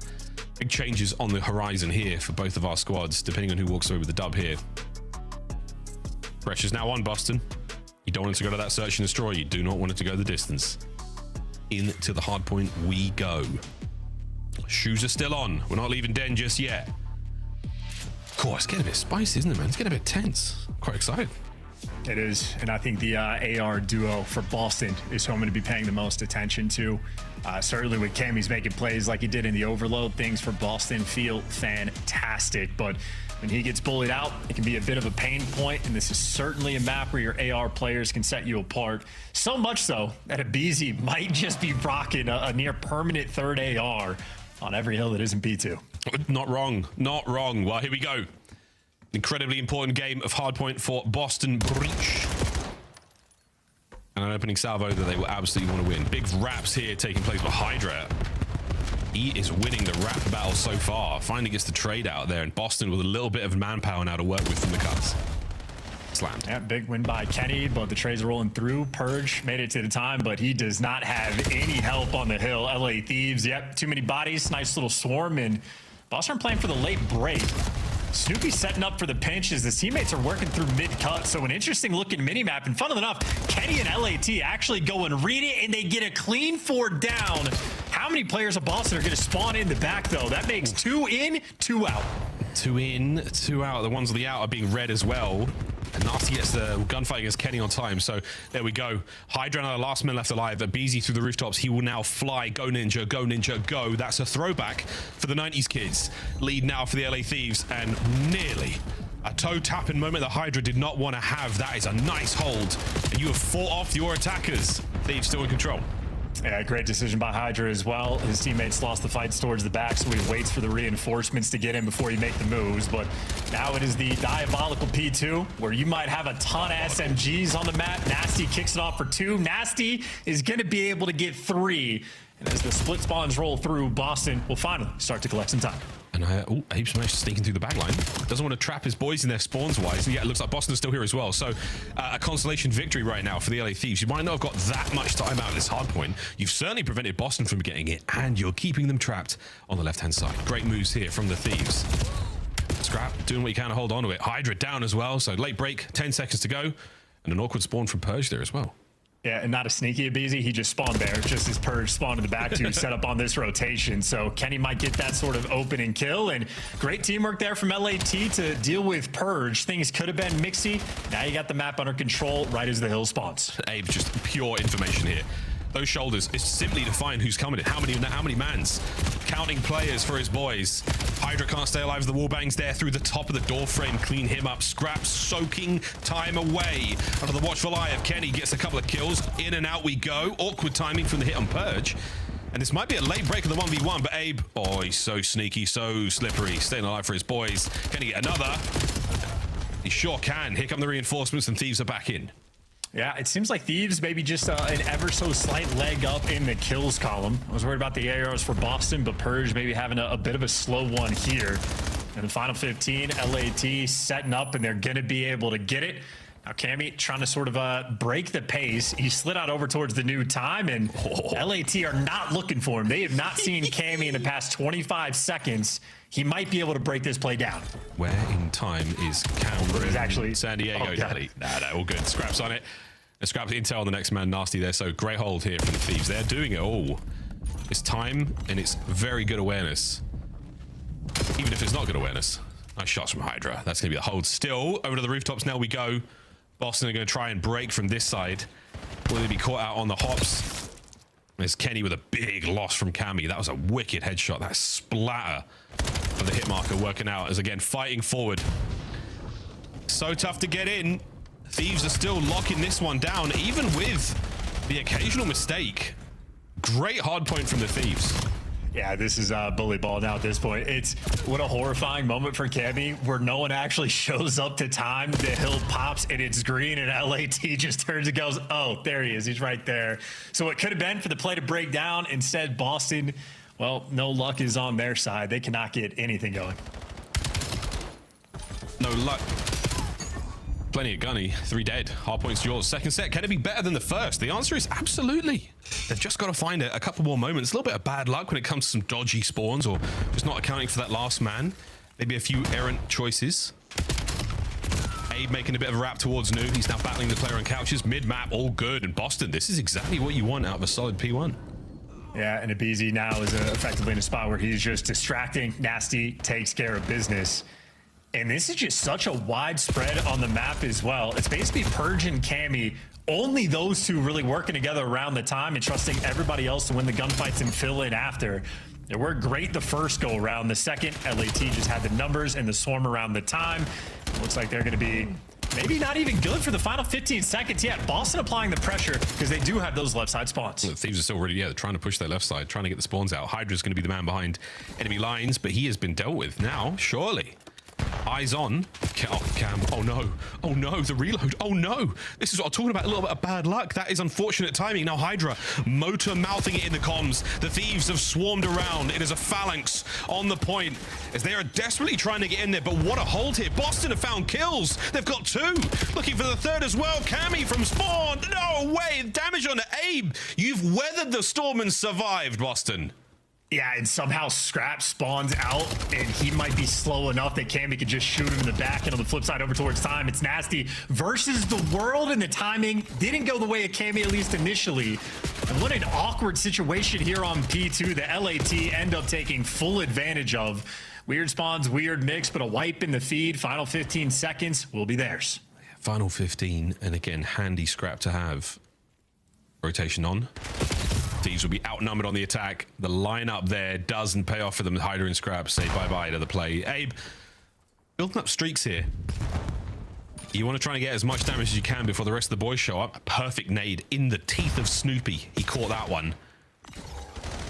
Abe still on the attack, trying to fight his way forward. Great damage. Here come the Thieves. That's all there is. Well, it's going to be a little square up battle. Kenny's going to be working through the middle of the map. You try to go for the front where the trades, there's 1, there's 2 in the feed. Number 3, Hydra takes care of. And last guy in line is Nasty. Gets a kill that everybody's one shot. You see the trades rolling through. LAT have already done enough on the hill. Yeah, great work. Next wave of Boston players now one at a time. They're trickling through and they are being cut to pieces. Nice shots, Hydra. Last man left in dojo. Split spawns though. So on the other side, you have to turn your heads, and I think they're exactly going to do that. Great work out of Scrap there. You see him in the comms also, but unfortunately, it is Purge and Snoopy that get their kills. 13 seconds of Scrap here for Boston, and they need it. And they might just win the foot race towards the new time. Yeah, Hydra's going to spawn out an opportunity for Boston to try to overwhelm with pressure, but there's a lot of players ironed up towards the back. Hydra falls in mid, but now Hydra's just going to spawn up closer to his teammates. Boston, 3 players through the A bomb site. That is a funnel system. And that is easy cleanup kills there for a BZ. Too easy for him. And that might just be game. Damn, man, he's hitting those shots as well. There was 2 headshots in there on a nasty at range with the Dravik. I mean, his stun nearly gone full streaks alone. Here comes the corner hit. Abe down by Purge. A-bomb once again popping off. This time it's Kenny getting the kills. Last man on the outskirts of the roof is going to be Purge, and he has been handled and dealt with. What a brilliant hold out of the Thieves. This hard point has been there from start to finish. Careful, it's quite slippery out there, mate. Allows him to get in on the flank, allows him to get at least one, and he's feeling aggressive. Scrap time denied. See you later, Kenny. Scrap time denied to the Thieves. It's going to go to Boston again. Yeah, more players have fallen off of Den this year than maybe every year of the CDL on every map combined. It is genuinely wild how dangerous this map actually is. And, well, if you're looking over towards the P1 time, LAT already in good position, taking care of business. And we're tipping as well, you know, sort of. I was critical of the BZ and Hydra, saying it's going to take him some time to get used to each other. But BZ has been on point this series. Oh, that's a nice little wall jump from Purge. 3, 4 dead. Okay. That felt like a bit of a cataclysmic shift from Boston. Guns up at the ready on the flanks here. You got to win a lot of fights with 0 cover to play with here. Snoopy's down. LA Thieves, you've gone from rags to riches real quick after getting 4 down like that. Not 4 down again. Back to back. Boston still hold. That's great movement too. Purge looking good there in the feed. Certainly a player looking forward to heating up. And Boston's so paranoid about those spawns at this point on this map, but it's all guns forward. 2 players in the outer lane, another one through lights, and Scrap just eats you alive, and you get decimated as soon as the new hill pops. Oh, it smells a hell of a lot like a game 5, doesn't it, brother? Wow, we're not there yet.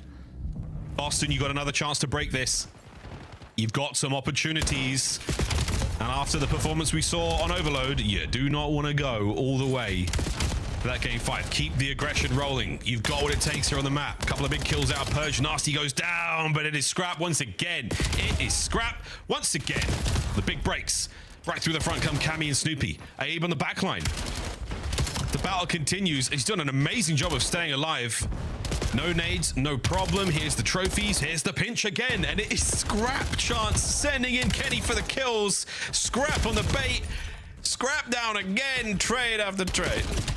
No, I mean, just great work. That's a few different moments for the LAT players. Of the last one alive, just a nuisance over towards P2 and letting their teammates get to work. But on the battle, Purge and Nasty going against Kenny and Abizi. LAT deal with the flank, and that means for Boston, you have to pop off. Purge is going to be dealing with 3.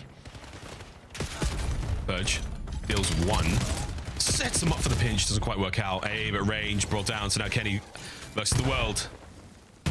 Allowing for a little bit of time there and nice positioning just to catch 1 out. And Kenny going big. Gets himself 2. Allows his boys to fight their way forward. Scrap there on the bang, and he's in. Abizi now getting a bit closer. Can he find the second man? This would be the turning point here on the hard point. Over the top, the cross up, but Abizi stays alive. And Abizi somehow is still alive. He's fighting for his life, and Kenny with another wall bang kill. Scrap there for the follow-up, and 5 seconds away. LAT forcing it to the map 5. A series that has been frustrating for them, but all is well that ends well. The final map to decide it. Final map. They close out the hard point finally, and a little bit of a smirk and a smile across the bottom side. The submachine gun players there, the Thieves, enjoying themselves quite a lot there on that hard point game. And nerves starting to kick in right now. We go to the 5th and final map of the day. And Boston Breach, winner's bracket. You're so close to it, you can taste it. And there's that damn smile. That damn smile, Johnson.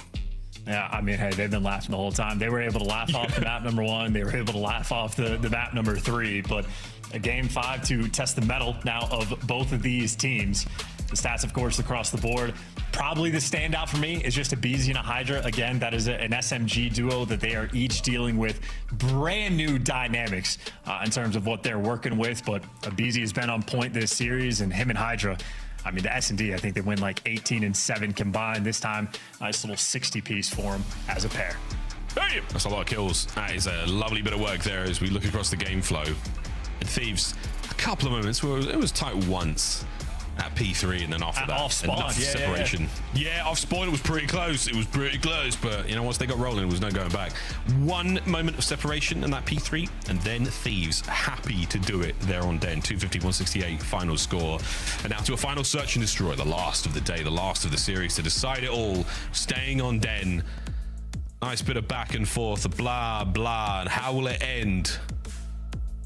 As we continue to just try to figure out who are the top teams going into the major, Chance. A question that anyone could answer. It could be 7 out of, 7 or 8 teams qualified to win it? You never know. We'll find out after this one who's got a little bit more extra in the tank as we go to a quick commercial break. Final match of the day, final map of the day. Thieves, Boston, a nail-biting series so far. So much on the line when it comes to Major 1. We'll find out who gets the winner's bracket after the break.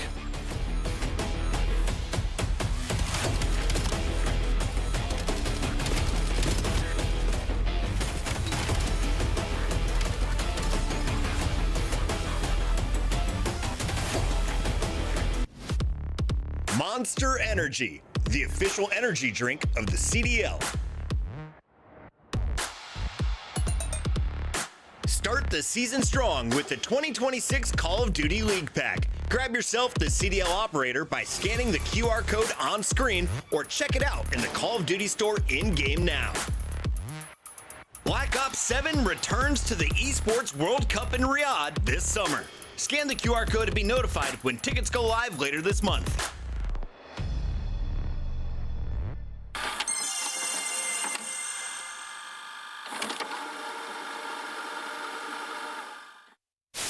It's the Emmy-nominated Esports Engine Crew.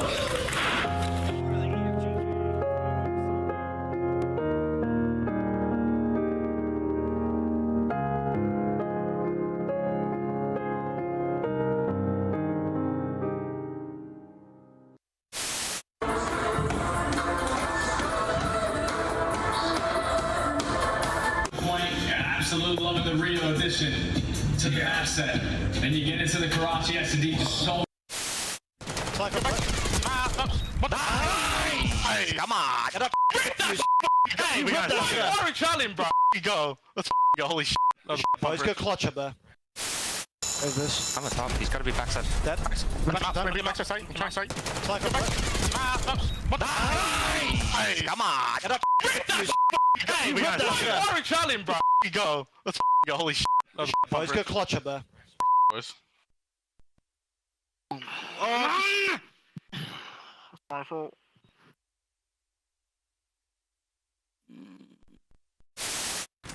Backside, weak. Help me. What's right? Two backside. Clutch up! Nice! Let's go! Bro, baby, come on. Did I get an ace 5-5? Walla, hey.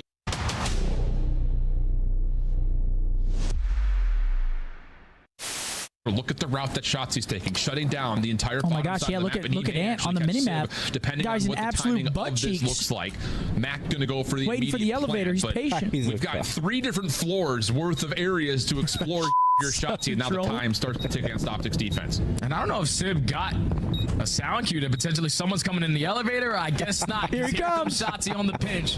He gets that someone's playing towards top window, and unfortunately, Sib, you just were not ready.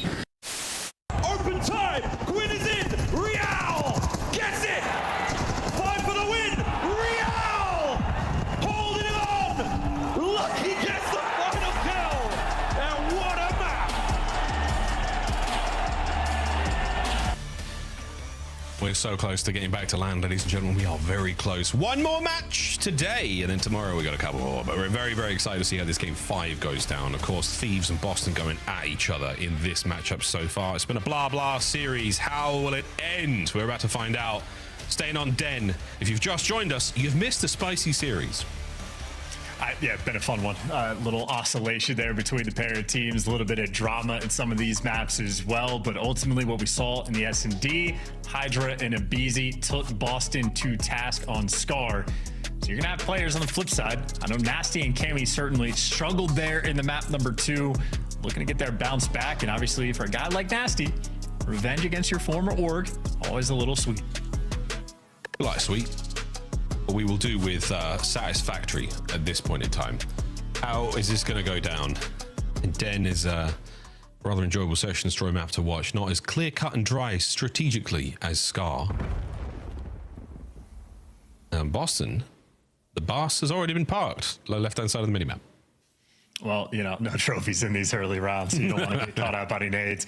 Wait to see if any pinches are going to be rolling through, because for the moment, Hydra is the lone defender of the B site. And Boston have a handful of players crawling this direction, but whatever they saw, they're making the call to back down from it and swing over towards A. And now it's actually a BZ that might get overrun. It's all smoke and mirrors. Oh, he catches just the perfect timing. An unbelievable bit of work there. Kenny on his shoulder helping him out. And what a round. Snoop all alone. Thieves have struck first, and the Thieves so decisive. Yep, and is Abizi going to get overrun, or is Abizi the one-man army that's going to be able to give you 2 and buy enough time for Kenny to get back in the mix? By the looks of it, was a 2v4 hold coming in from Kenny and Abizi. Teamwork on point, and I mean, hey, brand new teammates. Got to build up that chemistry one day at a time. Moments like this certainly help fill that tank. Good work. I think Kenny got a couple of bullets in just on the second man, but immediate transition to the player pushing through lights as well. Thieves rock solid on the rooftops. Boston Breach trying to play with the mind games there. We've seen a lot of those hesitant hits towards the B site. And that time, no tomfoolery. Will there be shenanigans this round? Yes, there will. I mean, that's a black scope right there. That's just quick and clean. Happy when those fall through. The quickest they can really get. And now Hydra fully capitalized. He is through the middle of the map in prime position, and he got caught with the sprints. Leaves us in a 3v3. He's not allowed to go near a pool for a while now. And they rotate back from Boston. They're out. And Scrap, oh dear. With a sniper. He's gone to the deep back. Purge with a boomstick. Wait, Scrap finds one. The dance is now on. Here comes Snoop. Great work. Buy some time for Kenny to get involved. And we're talking about the chemistry. We're talking about the teamwork. And it is here right now. But Cammy hot on their heels, trying to make something happen. He's still looking for the defuse as well. Kenny, shouldered, spots it out. And what a win. Thieves, another good round. Nice shots out of Quavo Kenny, and nicer shots at the start and middle portion around there from Scrap. And very few players are willing to be that aggressive with the sniper. Scrap managed to find his way in the depths of Boston's spawn and able to get kills along the way. So a 4-0 start from Kenny, and Scrap continues to show off his prowess, his nasty. Yeah, I mean, hey, he did nothing wrong. He just got beat. Yeah, he just got bodied. Picks up another sniper in the man on the inside of the lobby as well by Dragon. Right now, confidence at an all-time high. 2 very strong rounds. Kenny 4-0. Boston, again, slower on the attack towards B, but this time the Thieves have overshot, and they might be trying to capitalize on this. BZ could get caught here. He is just completely left out to dry. So, yeah, not a good setup there from LAT. No, not at all. Hydra backs up. No coverage on the players on the outs. Oh my, okay. Snoop gets taken clean off his feet. Not in the romantic sense, very much in the dead by high velocity sense. And now, an opportunity for Purge to make the wrap. Scrap finds his second. Another kill there from Hydra. Here we go. They've lost track of Purge. Scrap though. Easy reads. Thieves on Den. Keep it rolling. Yep, Scrap is cooking. Absolutely on point with the sniper rifle there. It was a really rough opening setup between BZ and Hydra. Hydra backs off and just abandons his teammate. Nonetheless, Scrap picks him up and gives you multiple kills in the round. 5-0 start from him, and I don't know if he's missed a single shot. Great work on the trade there from Snoop. I'm not sure if he got eyes on the second man. Here goes Nasty as well. Yeah, Scrap. Good work. There with the recon. And Thieves, everything's gone right. All the gunfights, you name it. 2-2 here for Boston, trying to stabilize. Good luck, lads. Doesn't miss. Doesn't miss. Abizi doesn't need to worry about it. He picks up the wall bang, and Hydra Now towards the A-bomb site he goes. Scrap will be extremely close to the Hellstorm if he's not already there. And here comes the plant. And from Hydra's POV, he can see players run into red, so he can call out small room. He has everything. This is almost a guaranteed round right now from LAT. Yeah, we are streaked out, and this is going to be big. As soon as they cross that threshold. Oh, how did he miss? It's not that he doesn't, but nasty wait on the other side. He's bringing the snipe to the small room, so now we're trying to get involved. Big smoke play now. Scrap trying to find anything there through smoke.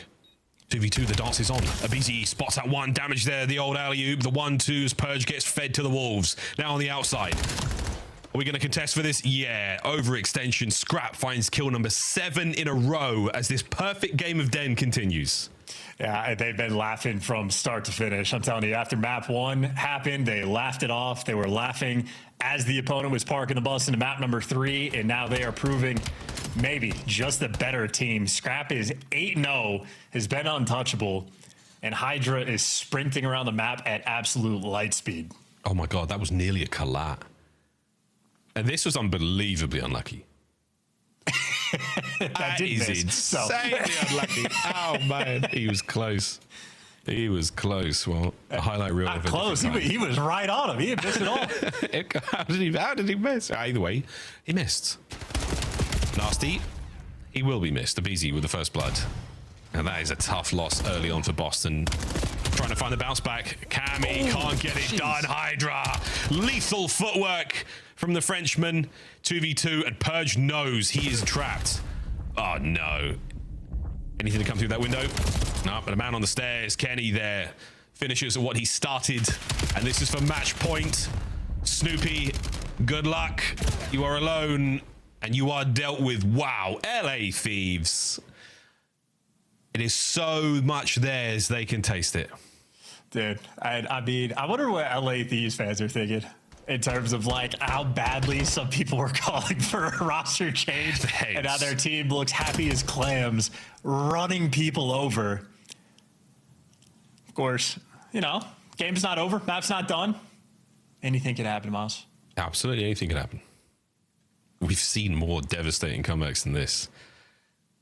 But it doesn't feel like that, does it? It starts to feel like this is clicking against a squad that had given them a very, very difficult series. This Den Search and Destroy is truly a thing of beauty. Can Scrap go flawless? Good angle. Oh, great angle. Seeing the man through the window as well. That tiny little slit. He has that Hellstorm in the back pocket as well, as if the snipe wasn't enough.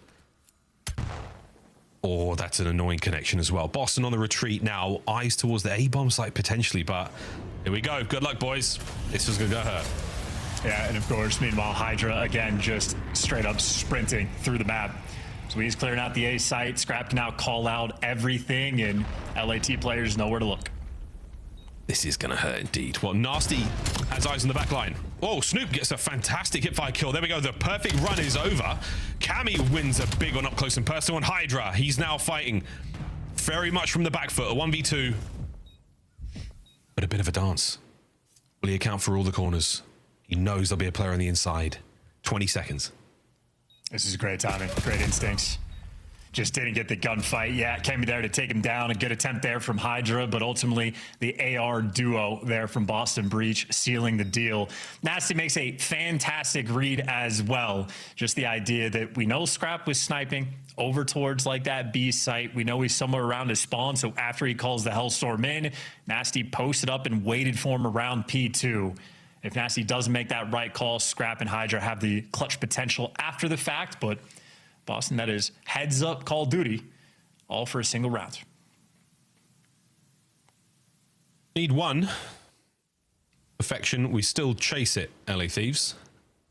Means still 8-1 for Scrap. Uh-oh, wait a minute. Wait a minute. Oh goodness. Oh goodness. Catches one. Will Boston commit to the play? No, they've eaten a nade as well. It is a 3v2 now as they start to bleed out. It's going to be Kenny picking up the rear. Wow, the slow peek. Snoop goes back for a... Has he got any idea? They're both in the small room. No, wait a minute. This isn't over yet. Hydra now in the 1v2. Hydra in the 1v1. Staying alive as long as he can. To stay alive in the series, Snoopy, you have to bring down the Frenchman.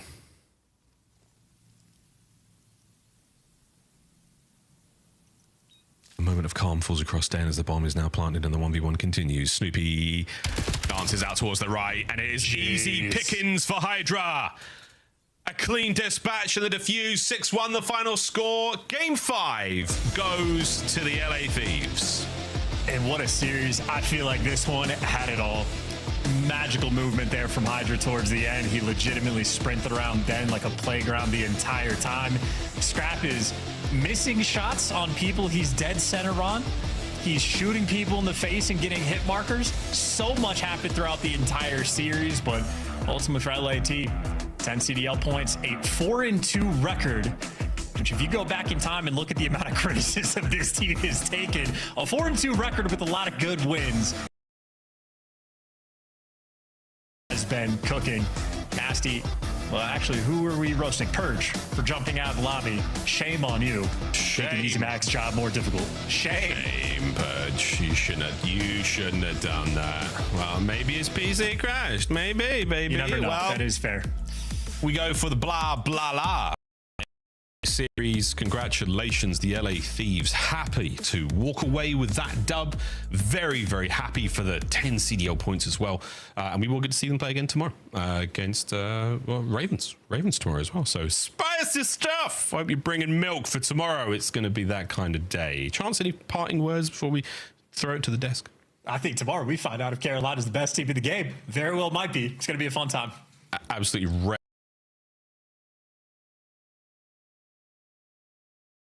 LA Thieves with the blah, blah, blah. Well done, Miles. Let's take a look here at the Game 5 victory, because this was the only one that was not close. Scrap leading the way on the sniper rifle. Yeah, unbelievable job by Scrap. A lot of those were him going over towards the B side. I love the offense. Like, let's just get a sniper looking over towards B, and let's try to push up and get a pick from out of Scrap. And that was happening more times than not. And he shut down the opposing sniper. I mean, one time Nasty pulls it out top mid, Scrap takes him out, and it's like, okay, I'm going to be able to dominate the map now. And that's why you saw him so mobile, finding kills wherever you want. Yeah, and after the first round, honestly, more than anything, I was more worried about Abizi. I was like, if that first blood demons come to play, but it was Scrap that you had to be worried about. I didn't even know he could snipe like this. So obviously, really good confidence over in the camp for LA Thieves. But also, the biggest thing to point out is that we've won 2 dens. So, Den overloads. Yeah, Den's back is what you're telling me? Den is back. I just went on a whole spiel, and my mic was unplugged. Not I know, on I started production. leaning towards you. I was like, that was on me. We're unlocked. I catch you.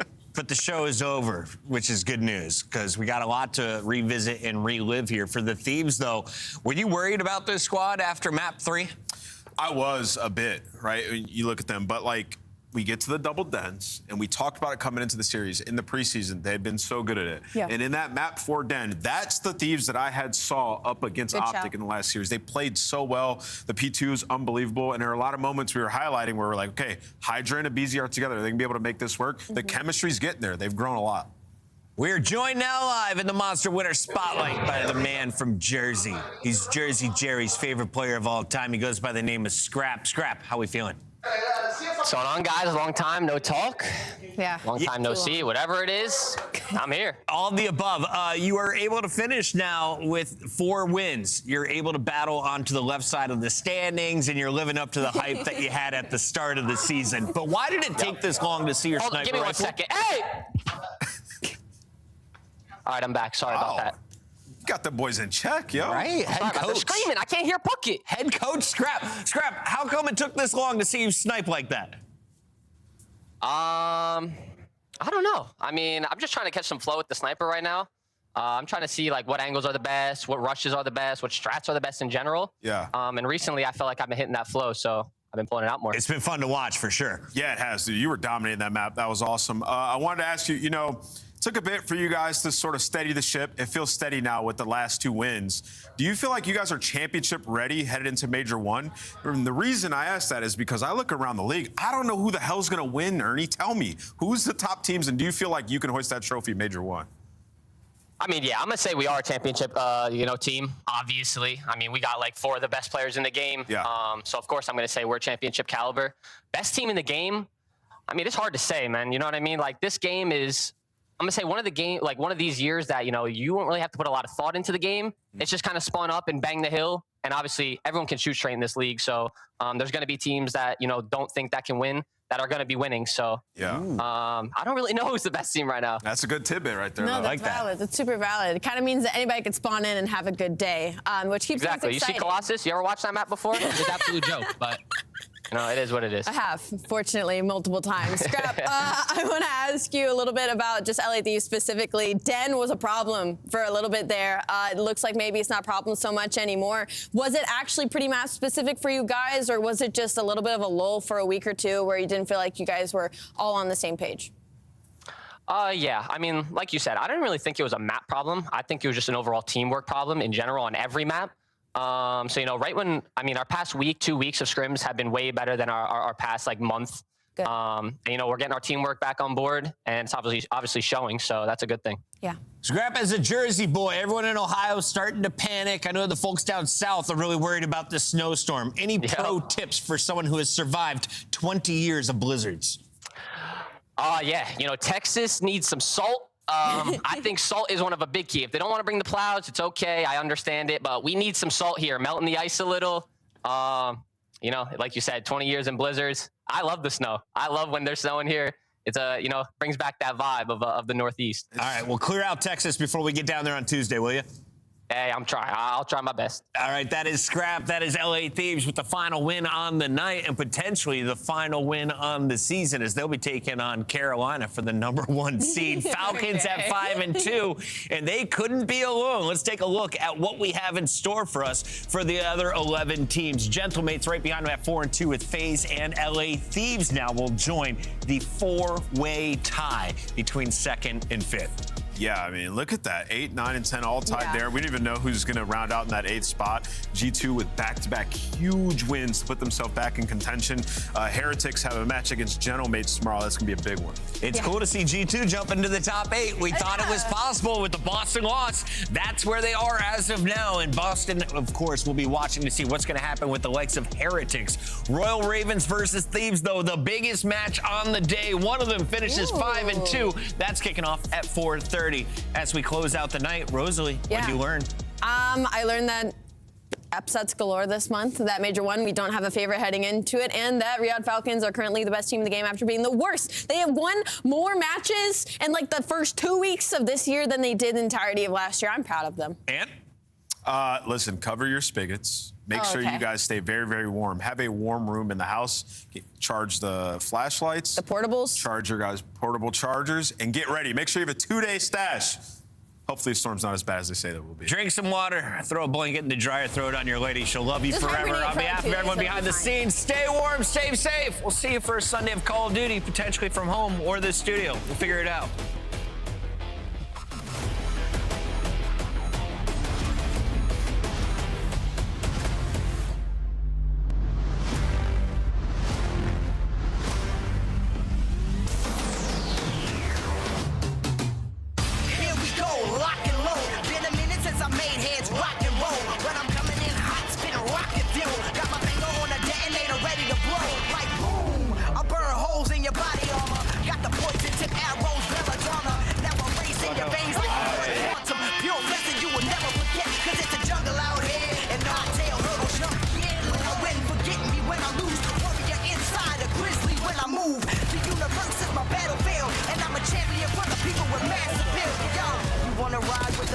Buckle up. That's your name on the line, better live it up. You got a crown on the head, you gon' give it up. I'm kicking ass, taking names, and it's not enough. You wanna run with the best, better buckle up. Is that your pride on the floor? Better pick it up. Knuckle up, buckle up. Are you tough enough? Better prove it. You wanna ride with the best, better buckle up. Is that your pride on the floor? Better pick it up. Buckle up, knuckle up. Are you tough enough? Prove it.